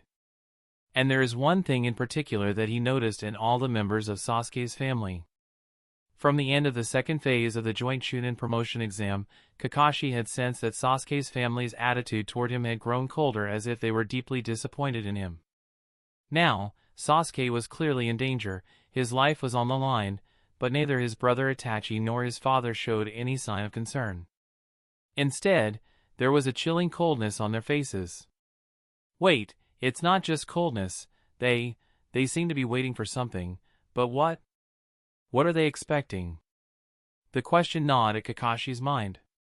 Somewhere else in the Colosseum, Orochimaru, having used a transformation jutsu to disguise himself as an ordinary man, subconsciously stuck out his tongue as a strange light appeared in his snake-like vertically slitted eyes. At that moment, Kabuto, who was sharing his body with Orochimaru, spoke up. Orochimaru-sama, I can sense Uchiha Sasuke's chakra changing. Orochimaru smiled. I know. I can feel it too. Since he now inhabits Yakushi Kabuto's body, Orochimaru also possesses Kabuto's heightened perception, allowing him to clearly sense the changes happening in Sasuke's chakra, and he clearly noticed that Uchiha Sasuke's chakra is becoming colder and colder. Due to the loss of his eyes, Uchiha Fugaku could no longer rely on his visual perception to receive real-time feedback from the arena. He had to rely on his other senses while frequently asking Mikoto, who was beside him, to explain what was happening. Mikoto gently patted Fugaku's clenched fist and reassured him, believe in Sasuke. He's just as talented as his brother. Fugaku nodded firmly. Of course. He is my son. Nearby, Izumi clenched her fists, murmuring to herself, come on, Sasuke-kun, you can do it. Show that Raijin who's boss. At the arena, Raijin, who had been closely observing Sasuke, noticed that the three tomo in Sasuke's eyes were gradually merging together. At first glance, it appeared as a blurred, dark black spot within the scarlet wielded Sharingan. I'm going to kill you. I'm going to kill you. Sasuke, who was being trampled on the ground, looked increasingly ferocious, muttering those words repeatedly. However, as the seconds passed, despite Sasuke's intensifying rage, the transformation Raijin anticipated had yet to occur. Not enough, huh? Looks like I need to increase the pressure a bit more, Raijin thought. He had already confirmed that Sasuke's visual prowess was sufficient, but it seemed he lacked the final emotional trigger. With a darkening expression, Raijin pressed his foot harder against Sasuke's head and sarcastically taunted, Hey, didn't you just say you were going to break my mask and step on my head? So why is it you're the one lying in the dirt now? Some genius you are, just a piece of trash who talks big. Furious, Sasuke screamed, Aw! I'm going to kill you! Raijin grabbed Sasuke by the neck, yanked him up, and delivered a brutal punch to his stomach, knocking the fight out of him. Then, Raijin cast a Jinjutsu on Sasuke, showing him visions of his clan's massacre, including the night Homasubi had supposedly ripped Fugaku's eyes from his eye sockets, leaving him helpless and bleeding. Continuing his mockery, Raijin taunted, That's how your useless father, Uchiha Fugaku, lost his eyes. Do you see it, Uchiha Sasuke? He couldn't even protect his own eyes, and now they're part of my collection. But don't worry, I won't bother taking your Sharingan, I'm not interested in garbage. Your brother, Itachi, on the other hand, now his eyes, that would be a prize worth having. As Raijin mentioned Itachi, a vision of Itachi losing his eyes flashed in Sasuke's mind under Raijin's subtle Jinjutsu. And Uchiha Kiyomi too, her eyes are quite beautiful. Maybe I should take them, just for the sake of the collection, Raijin added with a cruel smile. The Jinjutsu continued to torment Sasuke, showing him visions of Kiyomi being brutally tortured and maimed and losing her eyes, followed by the same fate befalling his sister-in-law Uchiha Izumi, then his mother Makoto, and finally Shisui, Shinichi, and other Uchiha clansmen. Raijin's cruelty seemed limitless as he pushed Sasuke deeper into despair. Stop it! Stop it! Stop it! Sasuke's mind screamed. Stop it? Raijin chuckled, deactivating the Jinjutsu. He twisted Sasuke's head and pointed it toward the stands where Fugaku, Makoto, and Izumi sat. Raijin continued in a mocking voice, look at your father and mother, see how you're blind, good-for-nothing father has such unrealistic expectations of you? What a poor man, placing his hopes on a waste like you. Sasuke squinted, straining to look at his parents and sister-in-law in the stands. The look of expectation on their faces was painfully glaring to him, filling him with shame. He wanted to avert his eyes, to escape the burden of his parents' hopes. But Raijin held his head tightly and once again plunged him into a Jinjutsu. This time, the nightmare started from Sasuke's childhood. He remembered stumbling upon Yama and Homusubi attacking Uchiha Ryota and feeling so helpless. The scene shifted, showing the members of Amatsukami hunting down his clansmen like animals, raising them like cattle before plucking out their eyes as they have been doing for the past decade. Damn it! Sasuke screamed internally, helpless as the nightmarish visions flashed before him under Raijin's Jinjutsu. Slowly, Sasuke began to give in to despair and lose hope. Hick, he is too. Suddenly, just when he thought he could no longer resist, a voice pierced through the Jinjutsu and reached his ears. Sasuke, don't give in, you bastard. Naruto? Sasuke recognized the voice. Sasuke-kun, you can do it. He heard Mika's voice next. Are you going to lose before even fighting me in the Chunin exams? Niji's voice followed. More voices began to flood in, the voices of people important to him. Among them was a quiet murmur, come on, Sasuke, don't just stay there. I know you can do it. Nisan. Sasuke realized. In that moment, the blurred tomo in Sasuke's Sharingan sharpened and transformed, taking the shape of a complex six-pointed star, the Mangekyo Sharingan. Chapter 1106, You Should Have Killed Me. The moment Sasuke's three tomo morphed into the complex six-pointed star pattern, the Jinjutsu he was trapped in shattered like a mirror breaking into countless pieces.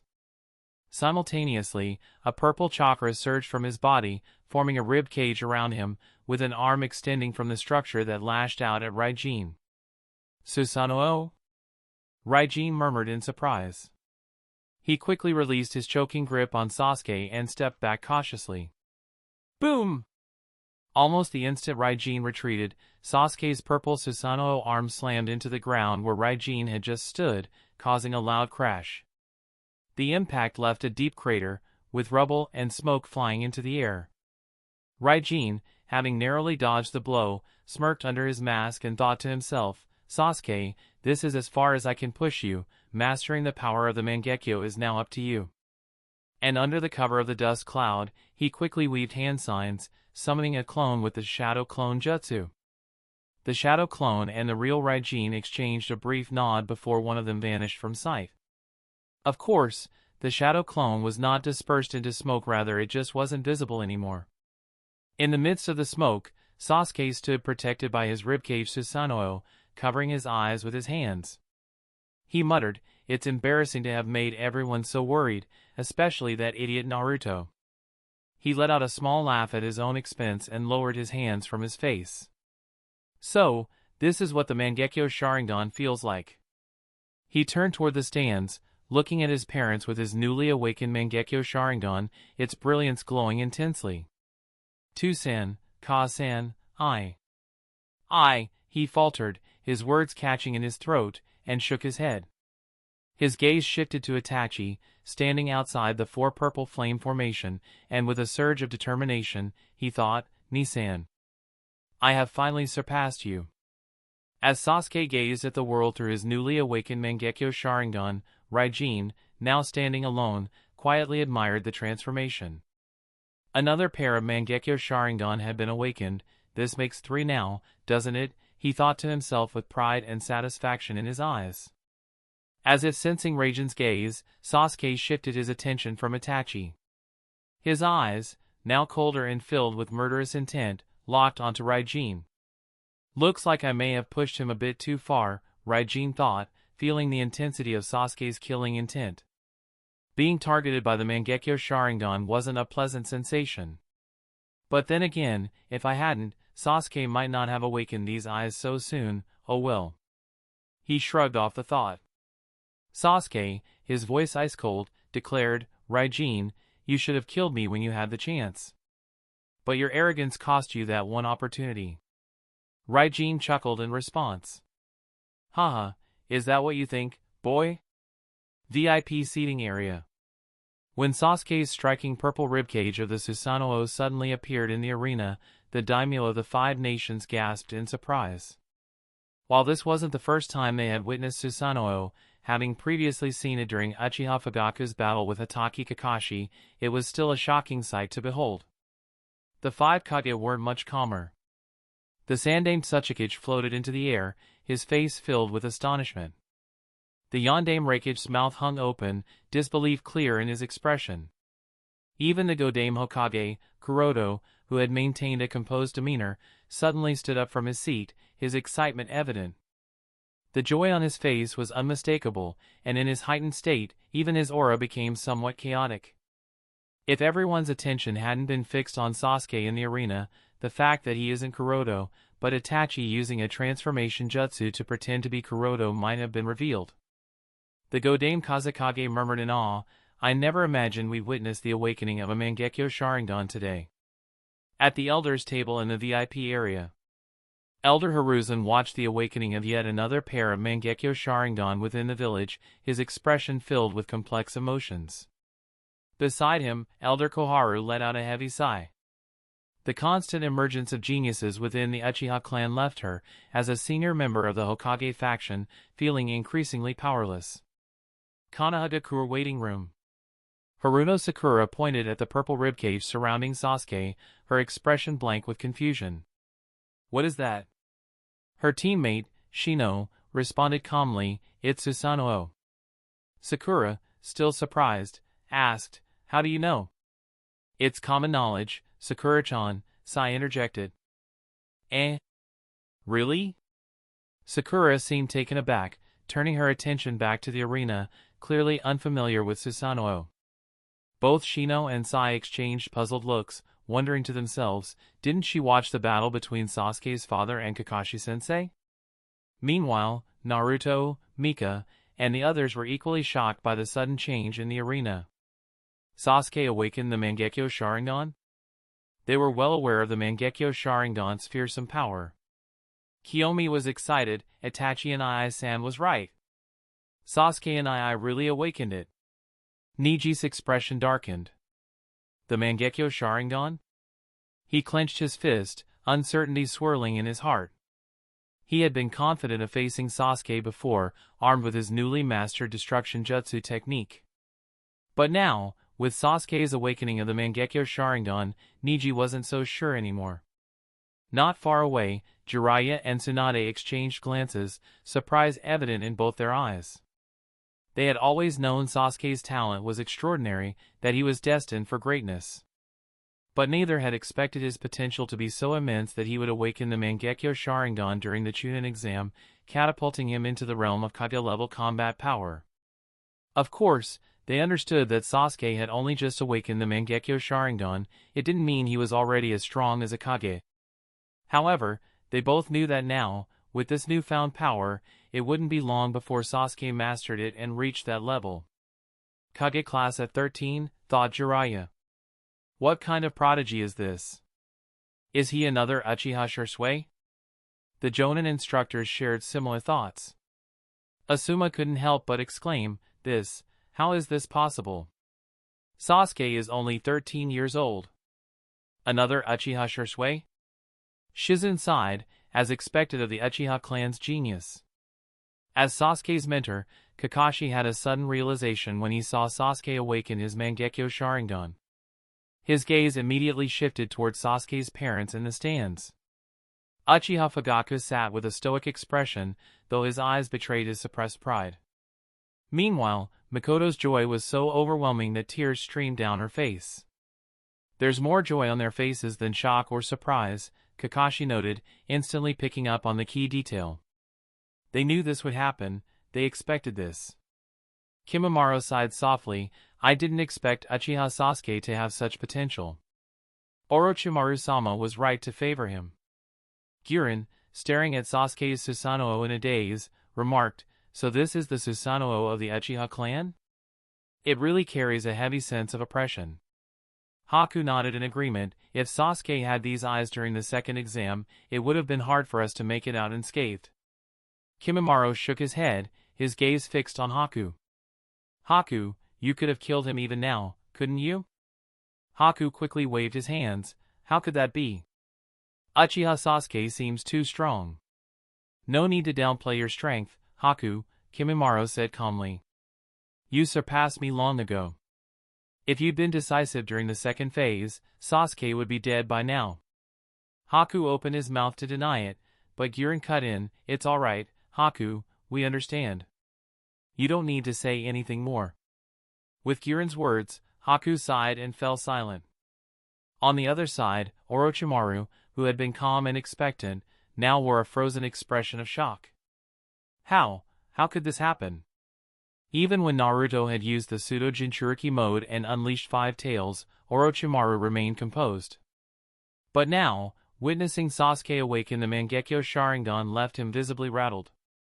Orochimaru was well aware that Uchiha Fugaku and Uchiha Itachi had both awakened the Mangekyo Sharingan, and he had high expectations for Sasuke. However, like everyone else, he hadn't anticipated that Sasuke would suddenly awaken those eyes today.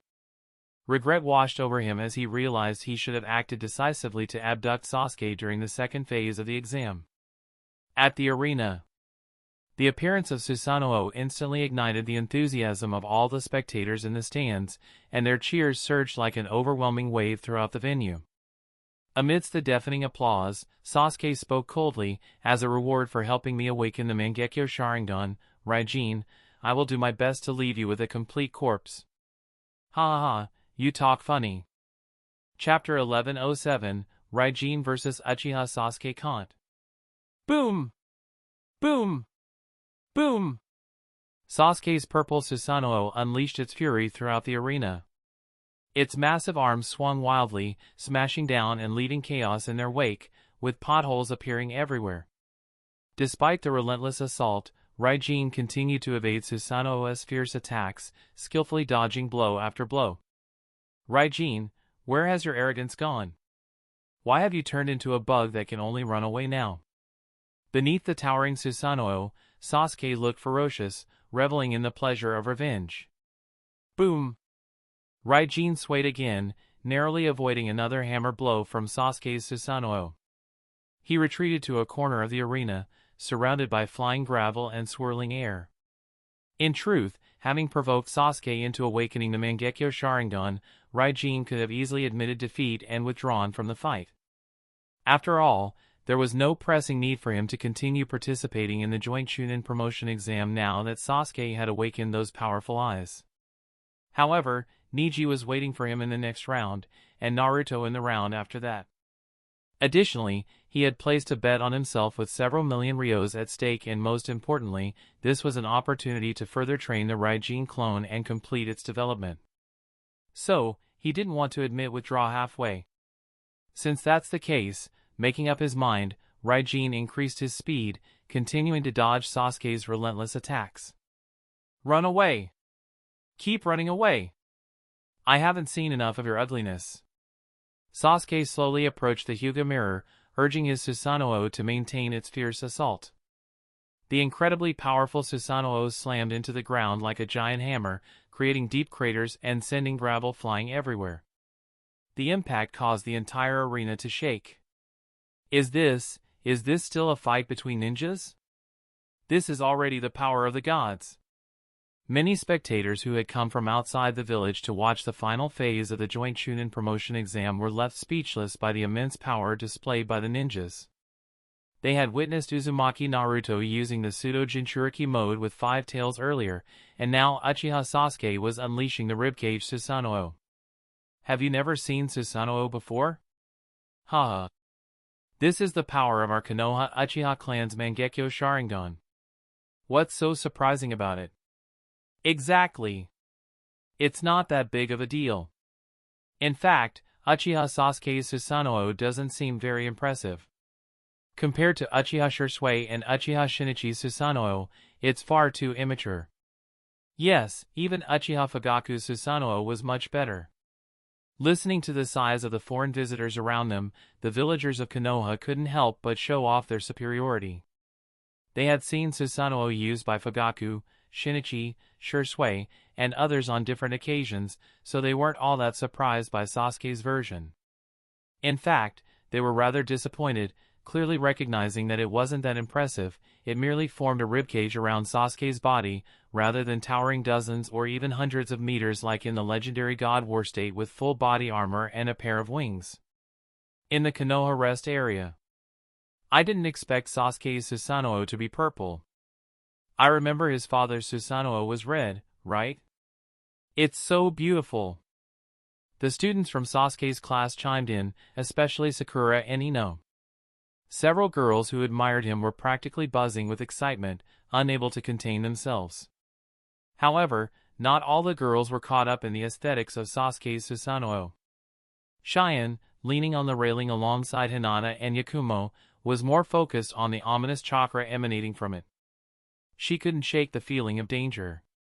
His chakra, it's become so dark, she thought with concern. Watching Sasuke's majestic Susanoo in the arena, several of the Jonin instructors were moved. A quiet sense of loneliness crept into their hearts as they realized they had been surpassed by the younger generation. Unlike the others, Kakashi was deep in thought. Sasuke awakened the Mangekyo Sharingan this time, but what role did his family play in it? Was it a coincidence, or was this deliberately orchestrated by the Uchiha clan? If the Uchiha clan had a hand in this, does it mean they discovered a method to reliably stimulate the awakening of the Mangekyo Sharingan? Question after question flooded Kakashi's mind. Reflecting on the steady rise of Mangekyo Sharingan users in the Uchiha clan over the past decade, he increasingly suspected they had unlocked some way to trigger its awakening among their most talented members. This discovery could have profound implications for the village. If the Uchiha clan could consistently produce 1 or 2 Mangekyo users every generation, it would be incredibly difficult for the Hokage faction to suppress or exclude the Uchiha from Konoha's core leadership, as they had in the past. Then, another question surfaced in Kakashi's mind: what kind of dojutsu did Sasuke awaken? At the same time, the same question lingered in the minds of many: Itachi, Shisui, Shinichi, and Sasuke's parents. What dojutsu had Sasuke awakened with his Mangekyo Sharingan? The power of the Uchiha's Mangekyo Sharingan isn't just in manifesting Susanoo, it lies in the unique and unpredictable dojutsu each user gains. Whether it's Obito's space-time ability, Kamui, Shinichi's time-based Nakasawame, or his other technique Hachiman, which lets him maintain peak physical condition, each ability is extraordinary. Then there's Shisui's Kodo Amatsukami, hailed as the ultimate Jinjutsu, Itachi's Tsukuyami that alters time and perception within its illusion, and Amaterasu, the most powerful fire-based attack.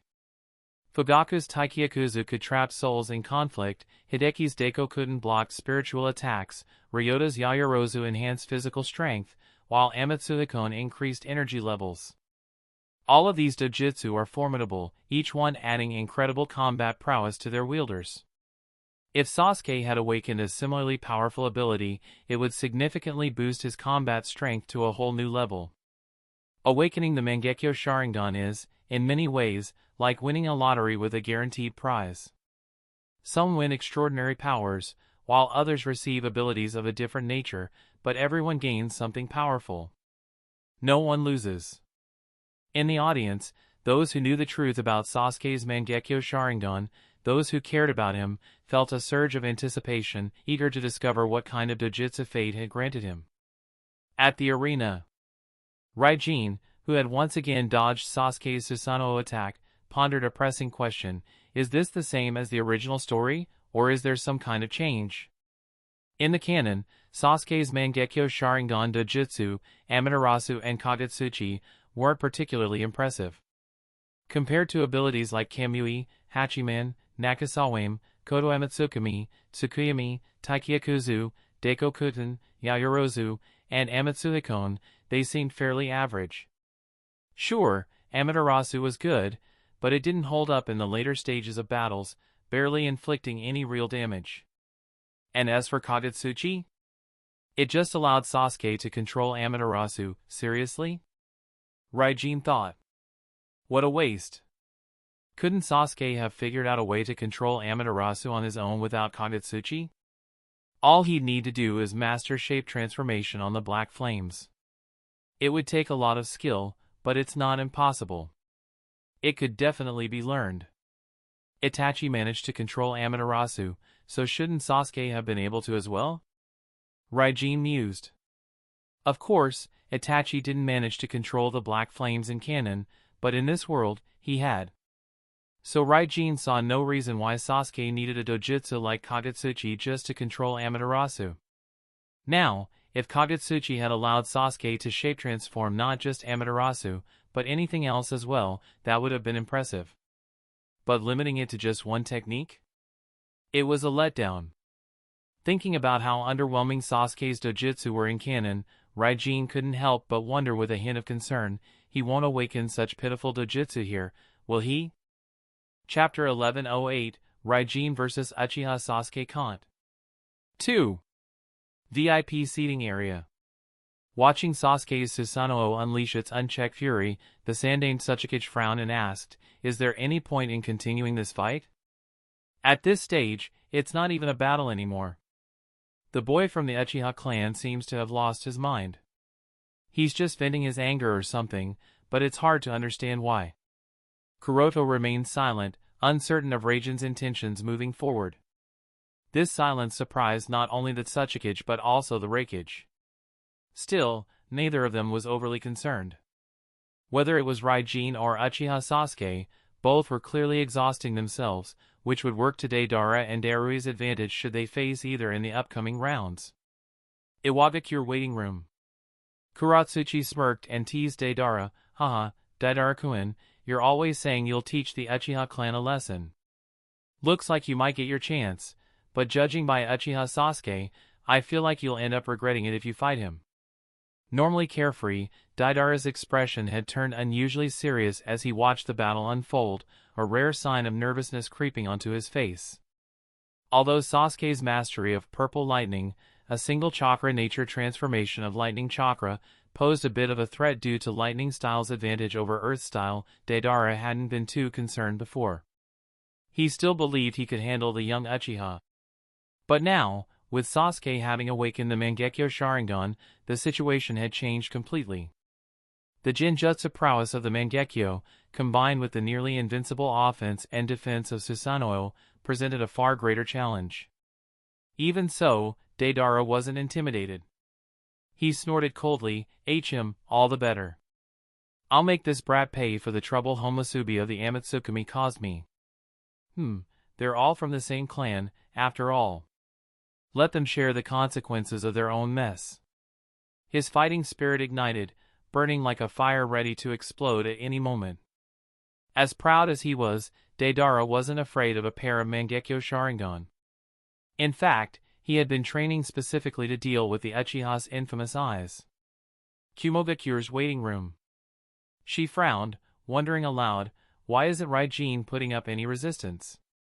All he's doing is dodging Uchiha Sasuke's attacks. Atsui nodded slightly as if a possibility had occurred to him. Don't tell me he's afraid that he doesn't stand a chance against Uchiha Sasuke now that he's using that strange purple jutsu. He turned to Darui and asked, "What do you think, Darui-san?" "HM? Oh, what were you saying?" Darui snapped out of his deep concentration, having been intently analyzing the fight between Sasuke and Raijin. Atsui repeated his question and added, "Raijin's clearly not using his full power, but what's his plan?" Darui scratched his head, still unsure. "I'm not really sure." He thought back to his own fight with Raijin in the second phase of the joint Chunin promotion exam that occurred in the Forest of Death and the formidable jutsus Raijin had used then. Judging from the strength Raijin had displayed before, he was clearly holding back against Uchiha Sasuke. Realizing this, he too wondered, what is Raijin trying to do? Does he not intend to win this battle? Does he have something else in mind? After thinking for a while, Darui mumbled, "Maybe he's trying to wear Sasuke down?" Although that's a simple guess and something too obvious, but it's the only possibility that makes some sense. "Wear him down?" Atsui asked, a little skeptical. She seemed to agree with Darui's theory. "Yeah, that could be it. The Mangekyo Sharingan must require a lot of chakra. By avoiding a direct confrontation and forcing Sasuke to recklessly use his Mangekyo powers, Raijin might really be trying to tire him out, drain his chakra reserves." "I see," Atsui nodded thoughtfully. Konohagakure's waiting room. Tsunade glanced at Shizune with a complicated expression. Facing Tsunade's gaze, Shizune looked utterly hopeless. All the money they had saved over the past year had been bet on Daidara of Iwagakure and Darui of Kumogakure.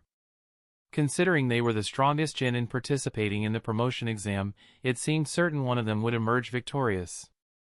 The odds weren't great as a majority of people have made their bet on these two, but at least there was hope that they wouldn't lose their money. But neither of them had expected Uchiha Sasuke to suddenly explode in the final phase of the exam by awakening the Mangekyo Sharingan. Now, there was a strong chance that Sasuke might win the whole thing. And they couldn't ignore Naruto, who had tapped into the Nine-Tails power, or Niji, who had apparently mastered a technique that could mysteriously break ninjutsu, making him somewhat immune to one aspect of shinobi art. Then there was Samsara, who defeated Temari with ease, and Raijin, who'd been causing all sorts of chaos. Looking back, either of these people can win the entire thing, and that would mean that they'll lose everything. Why? Why do I always lose? Tsunade couldn't help but feel the urge to cry. Of course, Tsunade Heim hadn't taken into account the money she had made recently during the afforestation project. But even then, she was very sad. At the arena, seeing Raijin continually dodging between his Susanoo's attacks, Sasuke sneered, "I want to see how long you are going to run." Suddenly, the Mangekyo Sharingan in Sasuke's eyes flashed, red capillaries became deeper in his white scara and a bloody tear dripped from his eyes. Shra! In an instant, black flames materialized in front of Raijin. The moment Raijin noticed Sasuke gathering chakra in his eye and trying to use his dojutsu, Raijin swiftly activated the body flicker jutsu, dodging just in time to avoid whatever he was about to use. Raijin had anticipated that Sasuke might use one of the dojutsu awakened through the Mangekyo Sharingan, and Amaterasu was definitely one he had considered. Although he hoped Sasuke hadn't unlocked the combination of Amaterasu and Kagetsuchi, believing it to be a waste of his Mangekyo's potential, he still prepared for the possibility and did not get injured. After reappearing at a distance, he muttered, "Amaterasu?" Raijin recognized the black flames and couldn't help but chuckle. Amaterasu seems to have become a family tradition, huh? Uchiha Fugaku had awakened it, Uchiha Itachi had it, and now Uchiha Sasuke had unlocked the same dojutsu. While Raijin knew that awakening a dojutsu was more connected to Uchiha's emotions and inner turmoil in their bloodline, the fact that all three, Fugaku, Itachi, and Sasuke, had manifested it was still strange. It almost felt as if Amaterasu had become hereditary in their family. Anyway, one of his dojutsu is Amaterasu, but what about the other one? Raijin thought, narrowing his gaze on Sasuke. Meanwhile, the flames, having missed their target, didn't dissipate. Instead, they quickly spread across the ground, igniting a large area in a matter of moments. Sasuke was momentarily surprised that Raijin had managed to dodge even Amaterasu. However, his confidence, inflated by the new power he'd just awakened, overshadowed his concern. To him, Raijin was nothing more than prey, something to toy with. After dodging Sasuke's surprise attack, Raijin glanced at the spreading black flames. To him, Amaterasu was insignificant. More precisely, any technique that didn't contain Byakugan chakra or Senjutsu chakra wasn't much of a threat to him anymore. With the giant Tenseigan of the Hyuga clan now in his possession, Raijin could absorb most forms of ninjutsu lacking those specific chakras. In fact, even before obtaining the giant Tenseigan, he could absorb ninjutsu, but only when his soul was within his main body. While using clones, he couldn't access the Tenseigan and couldn't absorb chakra-based attacks. But now, with the power of the giant Tenseigan, even in his clone form, Raijin could absorb chakra, including Amaterasu's black flames. All he needed to do was absorb them, rendering Sasuke's attack utterly useless. While Raijin could easily absorb Amaterasu with the help of giant Tenseigan of the Hyuga clan, doing so in front of such a large audience would raise too many questions.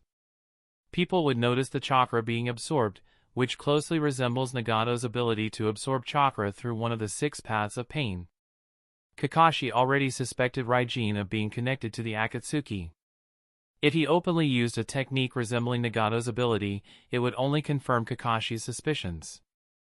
This could lead Kakashi to interfere in the battle and attempt to subdue him, something Raijin definitely wanted to avoid. Not to mention, unless driven into a corner, Raijin didn't want to reveal this power to everyone. That left him with 2 options, either seal the Amaterasu or continue dodging. Sealing the black flames would take time, as he'd need to pull out a scroll and carefully contain them. While that's fine when cleaning up the battlefield after a fight, doing so in the middle of a heated battle against Sasuke would make him an easy target for attack. Therefore, dodging remained the most practical option. However, if the situation demanded it, Raijin wouldn't hesitate to absorb Amaterasu. He had invested too much into developing this lightning clone to let Sasuke destroy it. Kuroto simply didn't have the time and luxury to start over and develop lightning nature clone another from scratch. For now, though, there was no need to resort to that. Raijin still had plenty of room to maneuver. With that in mind, he focused on observing Sasuke's Susanoo once more, analyzing its movements. At that moment, Sasuke's Susanoo appeared as a half-body skeleton, lacking muscles, armor, and weapons. Since it is still in the 2nd stage, he thought. This form of Susanoo is quite vulnerable to physical attacks. Let's not wait for Sasuke to cover the entire arena in Amaterasu. Now that I've confirmed one of Sasuke's dojutsu, it's time to start fighting back. Although Raijin wasn't certain whether the other dojutsu was Kagetsuchi, he was ready to counter the young Uchiha. Sasuke, as your elder, let me teach you a lesson for free. Raijin declared internally, weaving one-handed hand signs while gathering lightning in his other hand. White lightning style, dragon. Instantly, the white lightning that had gathered on Raijin's arm surged to life, growing in size and taking the form of a lightning dragon more than 2 meters in girth and dozens of meters in length. It charged toward Sasuke's Susanoo. This. Sasuke's eyes narrowed as he instinctively raised his arms to protect himself. He hadn't expected Raijin to wield ninjutsu on such a scale. Rumble. The massive lightning dragon collided with Sasuke's Susanoo, forcing the skeletal form back several meters and zapping him with lightning, leaving him feeling somewhat numb. Huff, huff. I blocked it! Sasuke gasped, having retreated a few meters with his Susanoo. He felt a flicker of fear. If not for the protection of Susanoo, he would have certainly been knocked unconscious and paralyzed by the intense lightning chakra. However, before he could relax, another zap of lightning shot toward him from behind. He quickly turned around but wasn't fast enough, causing him to be thrown off balance. He heard several cracking sounds that resembled bones breaking. Bang! How is this possible? Sasuke exclaimed as he got back on his feet, noticing several cracks on his Susanoo. Chirp! Before he could fully recover, the familiar sound of thousands of birds filled his ears. Raijin, with dazzling white lightning wrapped around his right hand, suddenly flashed toward Sasuke's Susanoo. Sasuke instinctively shouted, "Chidori! How can you?" Chapter 1109, Uchiha Sasuke's second dojutsu? Ha ha ha, have you forgotten, boy? You're not the only one with those eyes. Raijin's words echoed in Sasuke's ears as the Chidori in his hand struck Sasuke's Susanoo. Boom! Crack! Crack! Immediately, a burst of cracking sounds filled the air. Despite the loud impact and the piercing shriek of the Chidori, the sound of Susanoo cracking was unmistakably clear and harsh. You! Sasuke was taken aback by Raijin's words, realizing their implication. If Raijin also had those eyes, then it meant he had copied Chidori using the Sharingan. Before Sasuke could fully process this, his expression shifted, shock, fury, and horror blended together. He was enraged that Raijin was using his father's eyes, and horrified that Raijin's Chidori had actually pierced through his Susanoo. Unlike Sasuke, who was overwhelmed with emotion, Raijin simply smiled as his white Chidori penetrated the Susanoo. Chidori, already a technique designed for powerful thrusts, had been amplified by Raijin's white lightning, making his version several times stronger. It pierced through the second stage of Sasuke's Susanoo with relative ease. Additionally, Raijin's words had distracted Sasuke in the final moments, preventing him from mounting an adequate defense. As a result, the Susanoo was pierced by a single Chidori strike. The thrust didn't stop there. Accompanied by more cracking sound, the attack drove deeper and deeper into the Susanoo armor, nearly shattering it entirely. As Sasuke's Susanoo began to break apart, he quickly regained his composure, controlling the fragmented Susanoo to contract layer by layer in a desperate attempt to resist Raijin's attack and stop it from reaching his body. The white Chidori reflected in Sasuke's Mangekyo Sharingan eyes grew closer with each passing instant, while the familiar chirping sound echoed in his ears like a death knell. How can I still lose after awakening the Mangekyo Sharingan? Anger and frustration surged through Sasuke's heart, but it was too late to react. Raijin's attack was as swift as lightning, and Sasuke had already missed his chance to dodge. His overconfidence in Susanoo's defense and the momentary distraction caused by Raijin's words left him vulnerable. Damn it, do something. Sasuke screamed inwardly, his frustration boiling over. Susanoo is supposed to have the strongest defense. Why is it breaking under a mere Chidori? I refuse. I refuse to accept this. The anger in his heart swelled as he watched Raijin's attack shatter his Susanoo piece by piece. His fury blinded him to the fact that, at some point, blood had started to drip from his right eye. Just as Raijin's Chidori was about to pierce through Sasuke's face, something unexpected happened. Raijin's expression froze.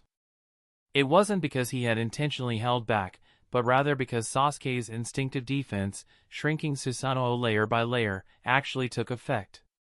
The shrinking layers of Susanoo gradually absorbed the force of Raijin's attack.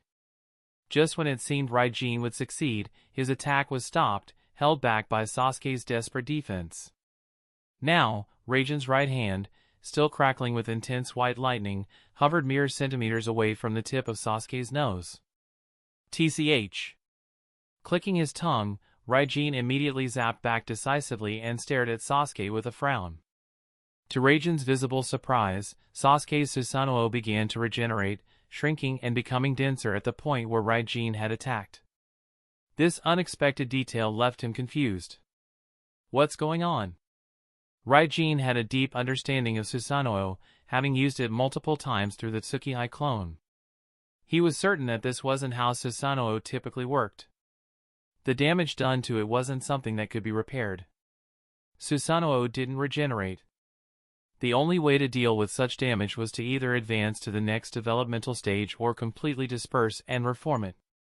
But what was happening to Sasuke's Susanoo was entirely different.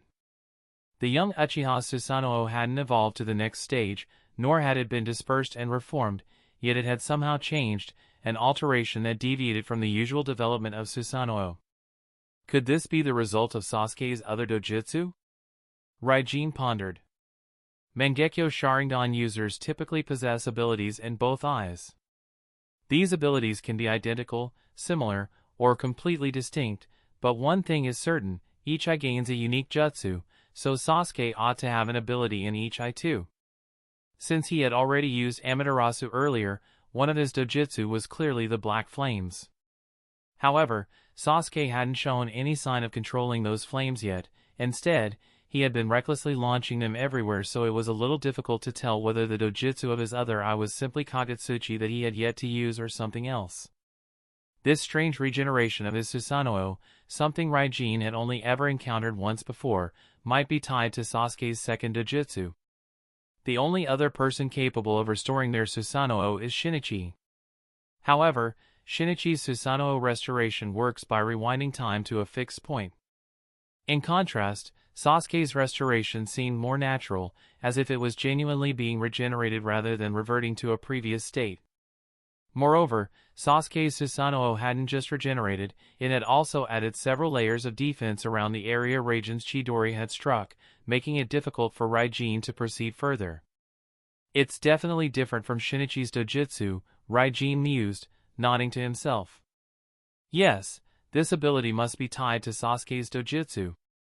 Otherwise, this kind of restoration wouldn't make sense. The question is, what exactly is his dojutsu, and what exactly can it do except regenerate the Susanoo and add layers to that particular part? While Raijin pondered Sasuke's second dojutsu, Sasuke, having just snapped out of his brief daze, still didn't fully understand what had just happened to his Susanoo or how it had suddenly restored itself with additional layers of defense. Overcome with rage, he screamed hysterically, "I'm going to tear you apart." He had expected that after awakening the Mangekyo Sharingan, he would easily defeat Raijin and reclaim his father's eyes. However, the reality was far from that, he had nearly been killed instead. The pride that once filled his heart was now consumed by overwhelming shame. The thought of almost losing to Raijin, and in front of not only his parents and siblings but the entire world, pushed him to the brink of madness. The humiliation was unbearable. Damn it, just die! At this point he didn't even know what he was doing with his Susanoo and made it attack Raijin however he could as long as it could kill Raijin, and in response to his desire of wanting to kill Raijin, Susanoo seemed to have come alive as its hollow eyes glower violet and it let out a soul-stirring roar and its shape changed from the skeletal figure with no lower body to possessing several pointy legs that attacked Raijin. Huh. This form is definitely different from the usual development pattern of Susanoo, Raijin muttered to himself while skillfully dodging attacks from the altered Susanoo. As he analyzed the situation, he thought, does that mean Sasuke's other dojutsu allows him to manipulate the form of his Susanoo at will? If so, this ability. Of course, it was just speculation at this point, and Raijin couldn't be certain yet. Konohagakure waiting room. Seeing that Sasuke's emotions were completely out of control, Kakashi's expression turned serious. He disappeared in a flash of silver and arrived in the management area. After a brief search, he quickly spotted Itachi, who was silently observing the fight between Sasuke and Raijin.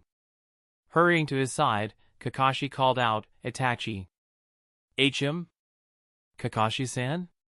What are you doing here?" Itachi asked, looking surprised to see him. "Itachi, we need to stop this match," Kakashi said, his gaze filled with concern as he looked at the arena. "What do you mean? Why should we stop the fight halfway?" Itachi replied, confused. Kakashi glanced at the purple Susanoo racing around the field and anxiously explained, "I don't know if you are aware of this or not, but the Mangekyo Sharingan has a significant drawback. Its use can lead to blindness. If Sasuke, who has just awakened his Mangekyo Sharingan, uses it recklessly without considering the consequences for his eyesight, he could go blind. Right now, he seems completely lost in his emotions, and we can't allow him to act so recklessly over a mere Chunin promotion exam. This could have a lasting impact on his strength if he were to become blind." Having once possessed a Mangekyo Sharingan and having consulted a wealth of confidential information about it in the village, Kakashi knew all too well that the power of the Mangekyo Sharingan was not unlimited. Feeling Kakashi's anxiety, Itachi nodded slightly. I see, but he didn't make a move and continued to watch the fight. Kakashi was taken aback by Itachi's lack of action. If you understand, then why are you still standing here? Go and stop the fight. Itachi smiled lightly, shaking his head, and replied, There's no need for concern, Kakashi-san. While it's true that using the Mangekyo Sharingan can lead to blindness, there are ways to mitigate this issue. Huh? What do you mean? Kakashi asked, his expression one of shock. He was completely unaware of this. Does this surprise you, Kakashi-san? It seems you didn't know. Just look at Shisui-san and Shinichi, they've been using their Mangekyo Sharingan for years, and neither of them has gone blind, Itachi pointed out, reminding Kakashi of Shisui and Shinichi. Now that you mention it, Kakashi mumbled, recalling that both Shisui and Shinichi had indeed used their Mangekyo Sharingan for years without showing any signs of blindness. Since the technique is a clan secret, I can't disclose the exact details. But there's no need for concern. Sasuke won't go blind, Itachi assured Kakashi. I see, Kakashi nodded, feeling relieved, and refocused his attention back on the arena. Chapter 11:10, The Opportunity That No One Had Anticipated. With Sasuke's unrestrained use of his left dojutsu, Amaterasu flames quickly spread across almost the entire arena, leaving Raijin with very little space to maneuver. The destructive nature of Amaterasu, which burns through everything, is vividly demonstrated at this moment. Although the arena lacked many combustible materials, the black flames burned more intensely with each passing second. Clods of soil, gravel on the ground, and even the four purple flame formation that separated the arena from the stands all fell victim to the relentless black flames. The arena now resembled a massive furnace, with Amaterasu's powerful, all-consuming flames as its fuel. The heat waves generated by the intense fire surged upward, and within minutes, the temperature in the venue skyrocketed. Spectators, drenched in sweat, watched the battle between the young Uchiha and Raijin with a mix of awe and fear. For a moment, they couldn't tell whether their sweat was due to the intense heat or the sheer tension of witnessing the ferocious battle unfolding before them. The entire venue grew eerily silent. The once enthusiastic cheers and excited shouts from the stands had died down. In the VIP area and the waiting rooms, regardless of status or strength, everyone held their breath, their eyes fixed on the outcome of this fierce battle between two genin. At the arena, Raijin, whose movement was gradually restricted by the spreading black flames of Amaterasu, kept grumbling to himself, but he wasn't too concerned about the threat. After all, in the worst-case scenario, he could just absorb the flames. The real issue wasn't Amaterasu, it was Sasuke's strangely shaped Susanoo. As Raijin looked at the ghostly form, he couldn't help but think, since when does a Susanoo have 8 legs like a spider? Forget it, Raijin shook his head and glanced up at the sky. Although the four purple flame formation was slowly being consumed by Amaterasu, it still served as a barrier, isolating the arena and acting like a chimney. Most of the heat and smoke generated by the black flames were funneled upwards, rising into the sky. The sudden surge of heat had caused the once clear sky to darken, gradually becoming covered by thick, looming clouds. As Raijin raised his head to look at the clouds, Sasuke noticed his gaze. Following the same line of sight, he, too, observed the sky gradually darkening. But rather than frowning or showing surprise, a sneer spread across Sasuke's face as he thought to himself, although I wasn't completely sure earlier if I could use it, now with this newly awakened Dojutsu, I'm absolutely certain. While Raijin couldn't read Sasuke's thoughts, he did notice the sneer on his face. However, Raijin pretended not to see it, continuing his cat-and-mouse game with full focus. He dodged Sasuke's 8-legged Susanoo and the ever-spreading Amaterasu flames as if he were waiting for the right moment to strike. You have no secrets in front of these eyes, so just die already. Sasuke shouted, his right eye dripping another bloody tear. Under the urging of his right Mangekyo Dojutsu, Sasuke's Susanoo transformed once again. The form became more refined and compact as it took on a new shape. The Susanoo now had 4 pairs of arms, each holding a bow and arrow, adopting a bowman's posture. At the same time, the black flames of Amaterasu that had been burning around the arena converged at the tips of the arrows, as if they had gained a life of their own. What? Is he also manipulating the shape of Amaterasu? So, Sasuke's second dojutsu can affect not only Susanoo but also the Amaterasu flames, thought Raijin, surprised. The ability to manipulate Amaterasu through shape transformation was clearly Kagetsuchi, but traditionally, Kagetsuchi only affected the black flames, not anything else, and certainly not Susanoo itself, which now kept shifting into unusual forms. Raijin analyzed the situation, noting the drastic changes in Sasuke's Susanoo, multiple arms and legs, a decrease in size, and enhanced versatility. The way he's altering Susanoo, all those arms and legs, and the shrinking form, it's probably the result of shape transformation being applied to it, Raijin mused. Although Susanoo typically had a set structure, it was still a manifestation of chakra, and chakra, by nature, could be shaped at will by the user. But performing shape transformation on Susanoo? That's incredibly advanced skills, not even Shinichi, Shursui, and Itachi are capable of that. Heck, not even Tsukihei and Obito are capable of that, perhaps not even Madara. And on top of that, he's manipulating Amaterasu too. It's quite obvious that he didn't have this level of control before. Which means, though it was just a theory, Raijin felt confident in his deduction. His other eye must be related to shape transformation. But unlike in the original canon, where he awakened Kagetsuchi and could only apply it to Amaterasu, here, he seems capable of affecting Susanoo as well. Or maybe, he can manipulate other things too. Interesting. So, perhaps that dojutsu isn't as limited as I initially thought. Or, maybe I'm jumping to conclusions. I haven't yet seen its full power or potential. This is still just speculation, after all, and I could be wrong. As for why Sasuke's dojutsu was different from his canonical counterpart, the answer seemed obvious to Raijin. Under Kuroto's special care, Sasuke's life experience had diverged significantly from what it should have been. His mindset and goals were different, so it made sense that his dojutsu had evolved differently as well. It was hardly surprising that his abilities would reflect those changes. While Raijin was analyzing Sasuke's dojutsu, the young Uchiha began firing Amaterasu arrows at him. The arrows sliced through the air like lightning, rushing toward him. Fast!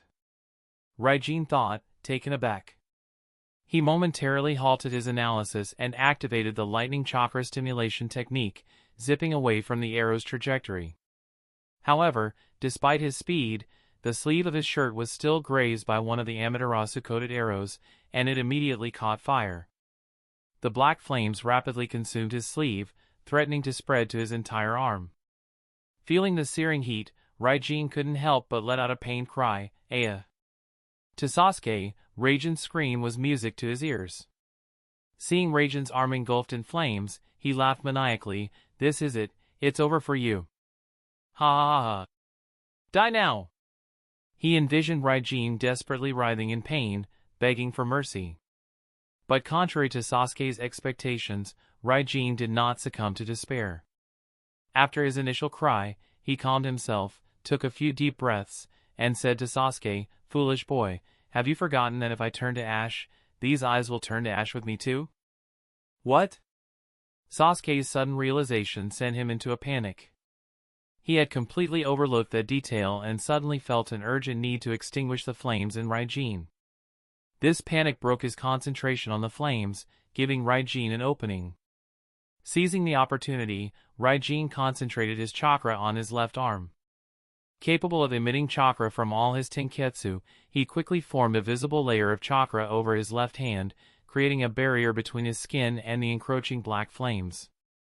With a swift motion, the layer of chakra moved according to Raijin's will, pushing back the black flames. As he removed the fire from his hand, it shed away like a snake sawing off its skin, falling to the ground along with the black flames. The entire process of creating a protective layer of chakra and then shedding it was extraordinarily smooth and completed in less than a second, so much so that Sasuke was completely taken aback. This... Sasuke's face froze, and his expression twisted with disbelief as he watched Raijin deal with Amaterasu in such an unexpected manner. Raijin examined his arm, noting, it seems these flames will leave a scar. A clear burn mark marred his skin, but he shrugged it off, grinning at Sasuke with a mocking tone. You don't seriously think those black flames make you invincible, do you? In truth, Raijin's method for countering Amaterasu wasn't entirely his original idea. In the canon, Naruto had used a similar technique to handle the black flames, employing the Nine-Tails chakra coat. However, Raijin had utilized his own chakra, which had cost him at least 1/3 of his reserves. If it weren't for his considerable chakra reserves, pulling off such a stunt would have been challenging. But then again, I could have drawn some chakra from the giant Tenseigan resting in Anchor Vantion, Raijin thought, shaking his head. Regardless, such a technique was not something most ninjas could execute casually. Many would have to sacrifice their arm to avoid being turned to ash. You guy. Sasuke was still lost in thought, reeling from how effortlessly Raijin had dealt with his attack when a thunderous roar echoed in the sky. Rumble! The sound not only jolted Sasuke back to reality but also captured the attention of all the spectators, who suddenly noticed that dark clouds had gathered overhead. On the referee's bench, Kakashi looked up at the sky and murmured to himself, it's the setup for that same jutsu. Sasuke's success rate is less than 5%. I don't know if he'll be able to pull it off. Itachi, standing nearby, stared at the arena with his gaze fixed on Raijin. The way Raijin had dealt with Amaterasu surprised even him. A moment later, his lips curved into a smile.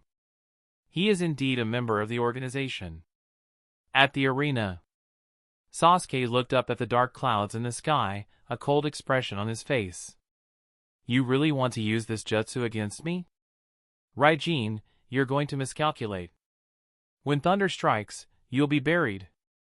I've trained for this jutsu as well. During his training with Kakashi, his success rate had been only 5%, but now Sasuke was confident he could pull it off without a problem. Maintaining the shape of the jutsu as it charges from the heavens and strikes the earth is no longer an issue. He held his right hand over his eye. With the enhanced vision of the Mangekyo Sharingan, he could better calculate the speed and trajectory needed to ensure success. Confident in his ability, Sasuke had already devised a plan. Just before Raijin attempted to pull the lightning from the clouds, Sasuke would fire his own lightning chakra into the clouds, wrapping it around the natural lightning to give it shape. Then, right before Raijin tried to strike with his jutsu, he would unleash Kirin. That's right, after mastering Purple Lightning, Sasuke had been training with Kakashi to pull off Kirin.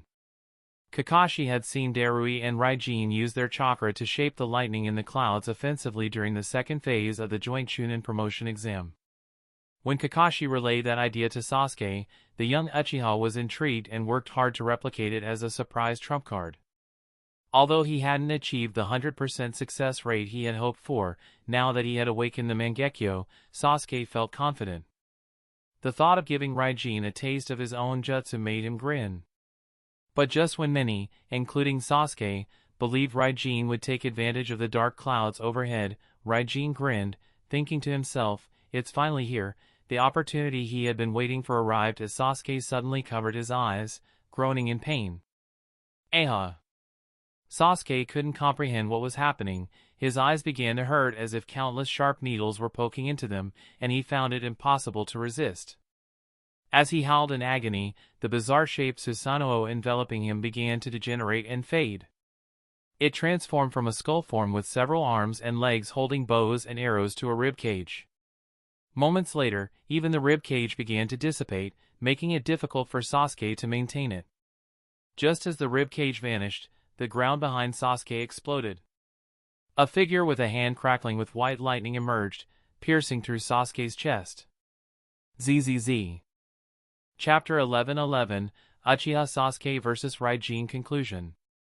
You! Cough! Cough! Sasuke coughed up blood, his expression filled with shock and disbelief.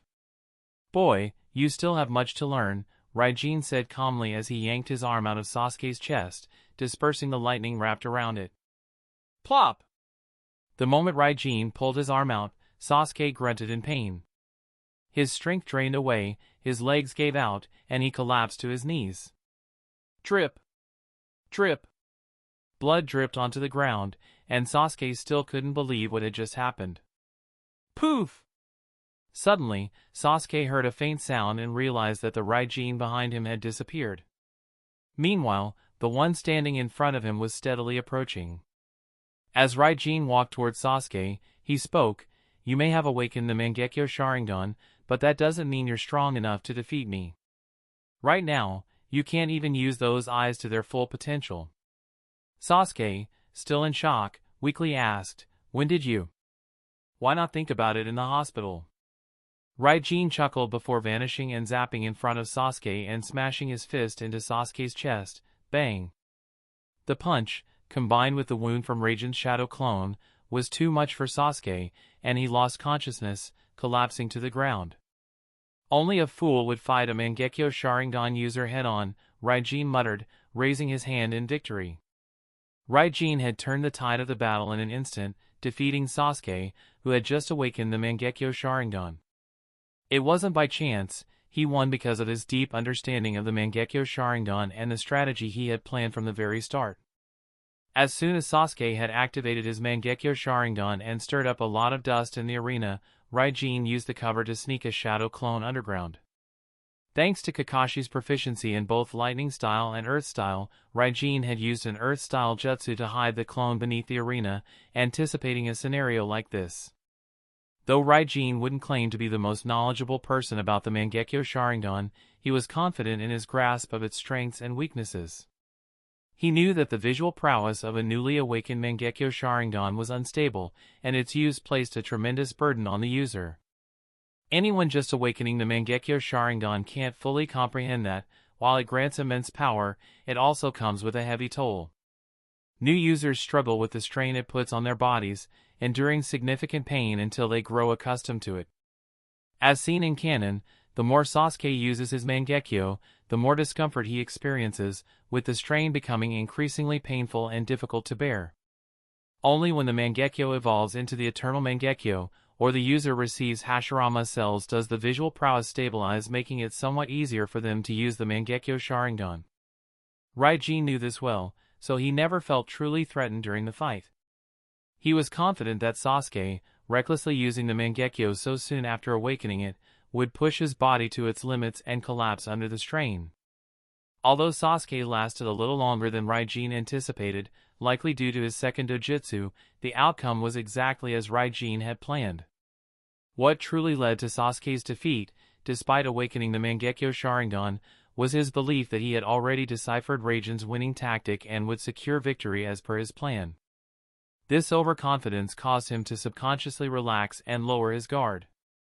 This momentary lapse would have only lasted for an instant, and if his opponent hadn't been Raijin, who was patiently waiting for that exact weakness to appear, Sasuke might have been able to quickly suppress the discomfort from the Mangekyo Sharingan and regain his composure. Unfortunately for Sasuke, Raijin had specifically devised a strategy to exploit that brief vulnerability. The thing about Sasuke is that while he is strong and growing stronger, he also has a flaw, which is his tendency to make quick judgments and become overconfident once he believes the situation is under his control. Raijin had anticipated this arrogance and planned accordingly. He exploited Sasuke's recklessness, his ignorance of the Mangekyo Sharingan strain, and that brief moment of weakness. As a result, Raijin defeated him in a way Sasuke never expected. "Well, that's it for this fight, it's concluded, here," thought Raijin as he put down his hand and looked at the stands.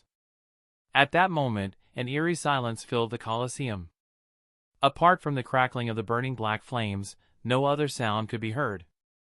The sudden shift in the arena left everyone in shock, even Itachi, Shisui, Shinichi, and Sasuke's family, who knew the backstory, were taken by surprise.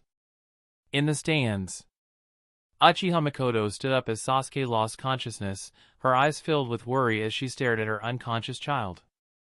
Fugaku, his eyes tightly shut, suppressed his emotions and spoke in a deep voice, "Sit down, Mikoto."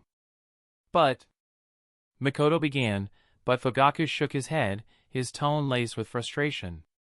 "This boy is too reckless. How could he be so careless, completely losing himself just because he awakened the Mangekyo Sharingan? He's making the same mistake I did. It's good for him to suffer this loss and understand that the world is bigger than he realizes. Mikoto hesitated but sat back down. I don't know how serious his injury is. Fugaku sighed deeply. When will he be like his brother, and stop making me worry? Konohagakure's waiting area. Naruto shouted, Sasuke! Mika's face was filled with shock. She couldn't believe that Sasuke, who had awakened the Mangekyo Sharingan, could lose, and so suddenly. Niji muttered in disbelief, How could you lose, Sasuke? Might Guy, standing beside Niji, couldn't offer an answer. The turn of events had happened too quickly for anyone to process. Tsunade, torn between relief and concern, instructed Shizune, quick, his injury needs to be. Yui-chan is already on it, Shizune interrupted, pointing to the group of Irionin led by Yui. They had already arrived and were waiting for the 4 purple flame formation to dissipate, as well as the removal of Amaterasu. Meanwhile, Jiraiya had left the waiting area and rushed toward the arena. He was worried Raijin might try something now that Sasuke was unconscious. Given the uncertainties surrounding Raijin's background, whether he was connected to Akatsuki, Orochimaru, or something else, none of the possibilities could be ignored. Sasuke had just awakened the Mangekyo Sharingan, and it wouldn't be shocking if Raijin attempted to take the young Uchiha's eyes. Though it was only a suspicion, Jiraiya knew he had to take precautions to ensure Sasuke's safety even if their suspicions turned out to be false. Therefore, the moment the 4 purple flame formation dispersed, and the black flames were sealed into scrolls, Jiraiya dashed into the arena, arriving at Sasuke's side, concerned for the injured and unconscious Uchiha. Soon, the arena became chaotic, with people coming and going in a hurry. Following closely behind Jiraiya was Kakashi and then the Irionin led by Yui. They rushed to Sasuke's side, immediately using medical ninjutsu to provide emergency treatment for the seriously injured and unconscious Uchiha. Meanwhile, the barrier division, having successfully sealed the black flames of Amaterasu inside several scrolls, began repairing the damaged 4 purple flame formation array. During the battle between Raijin and Sasuke, the barrier division worked tirelessly to prevent Amaterasu from spreading beyond the formation. However, despite their efforts, the black flames had begun to burn through the formation itself, forcing the ninjas to continuously seal any flames that threatened to reach the crowd. Luckily, the fight between Sasuke and Raijin ended before the situation got out of control, and the black flames were contained. However, the array of the 4 purple flame formation was now severely damaged and charred beyond repair. The team needed to set up a new array to ensure the formation could be used for the upcoming matches. Amid the commotion around him, Raijin, still standing in the arena, breathed a sigh of relief. Without drawing attention, he quietly left the arena and returned to Amagekyure's waiting room.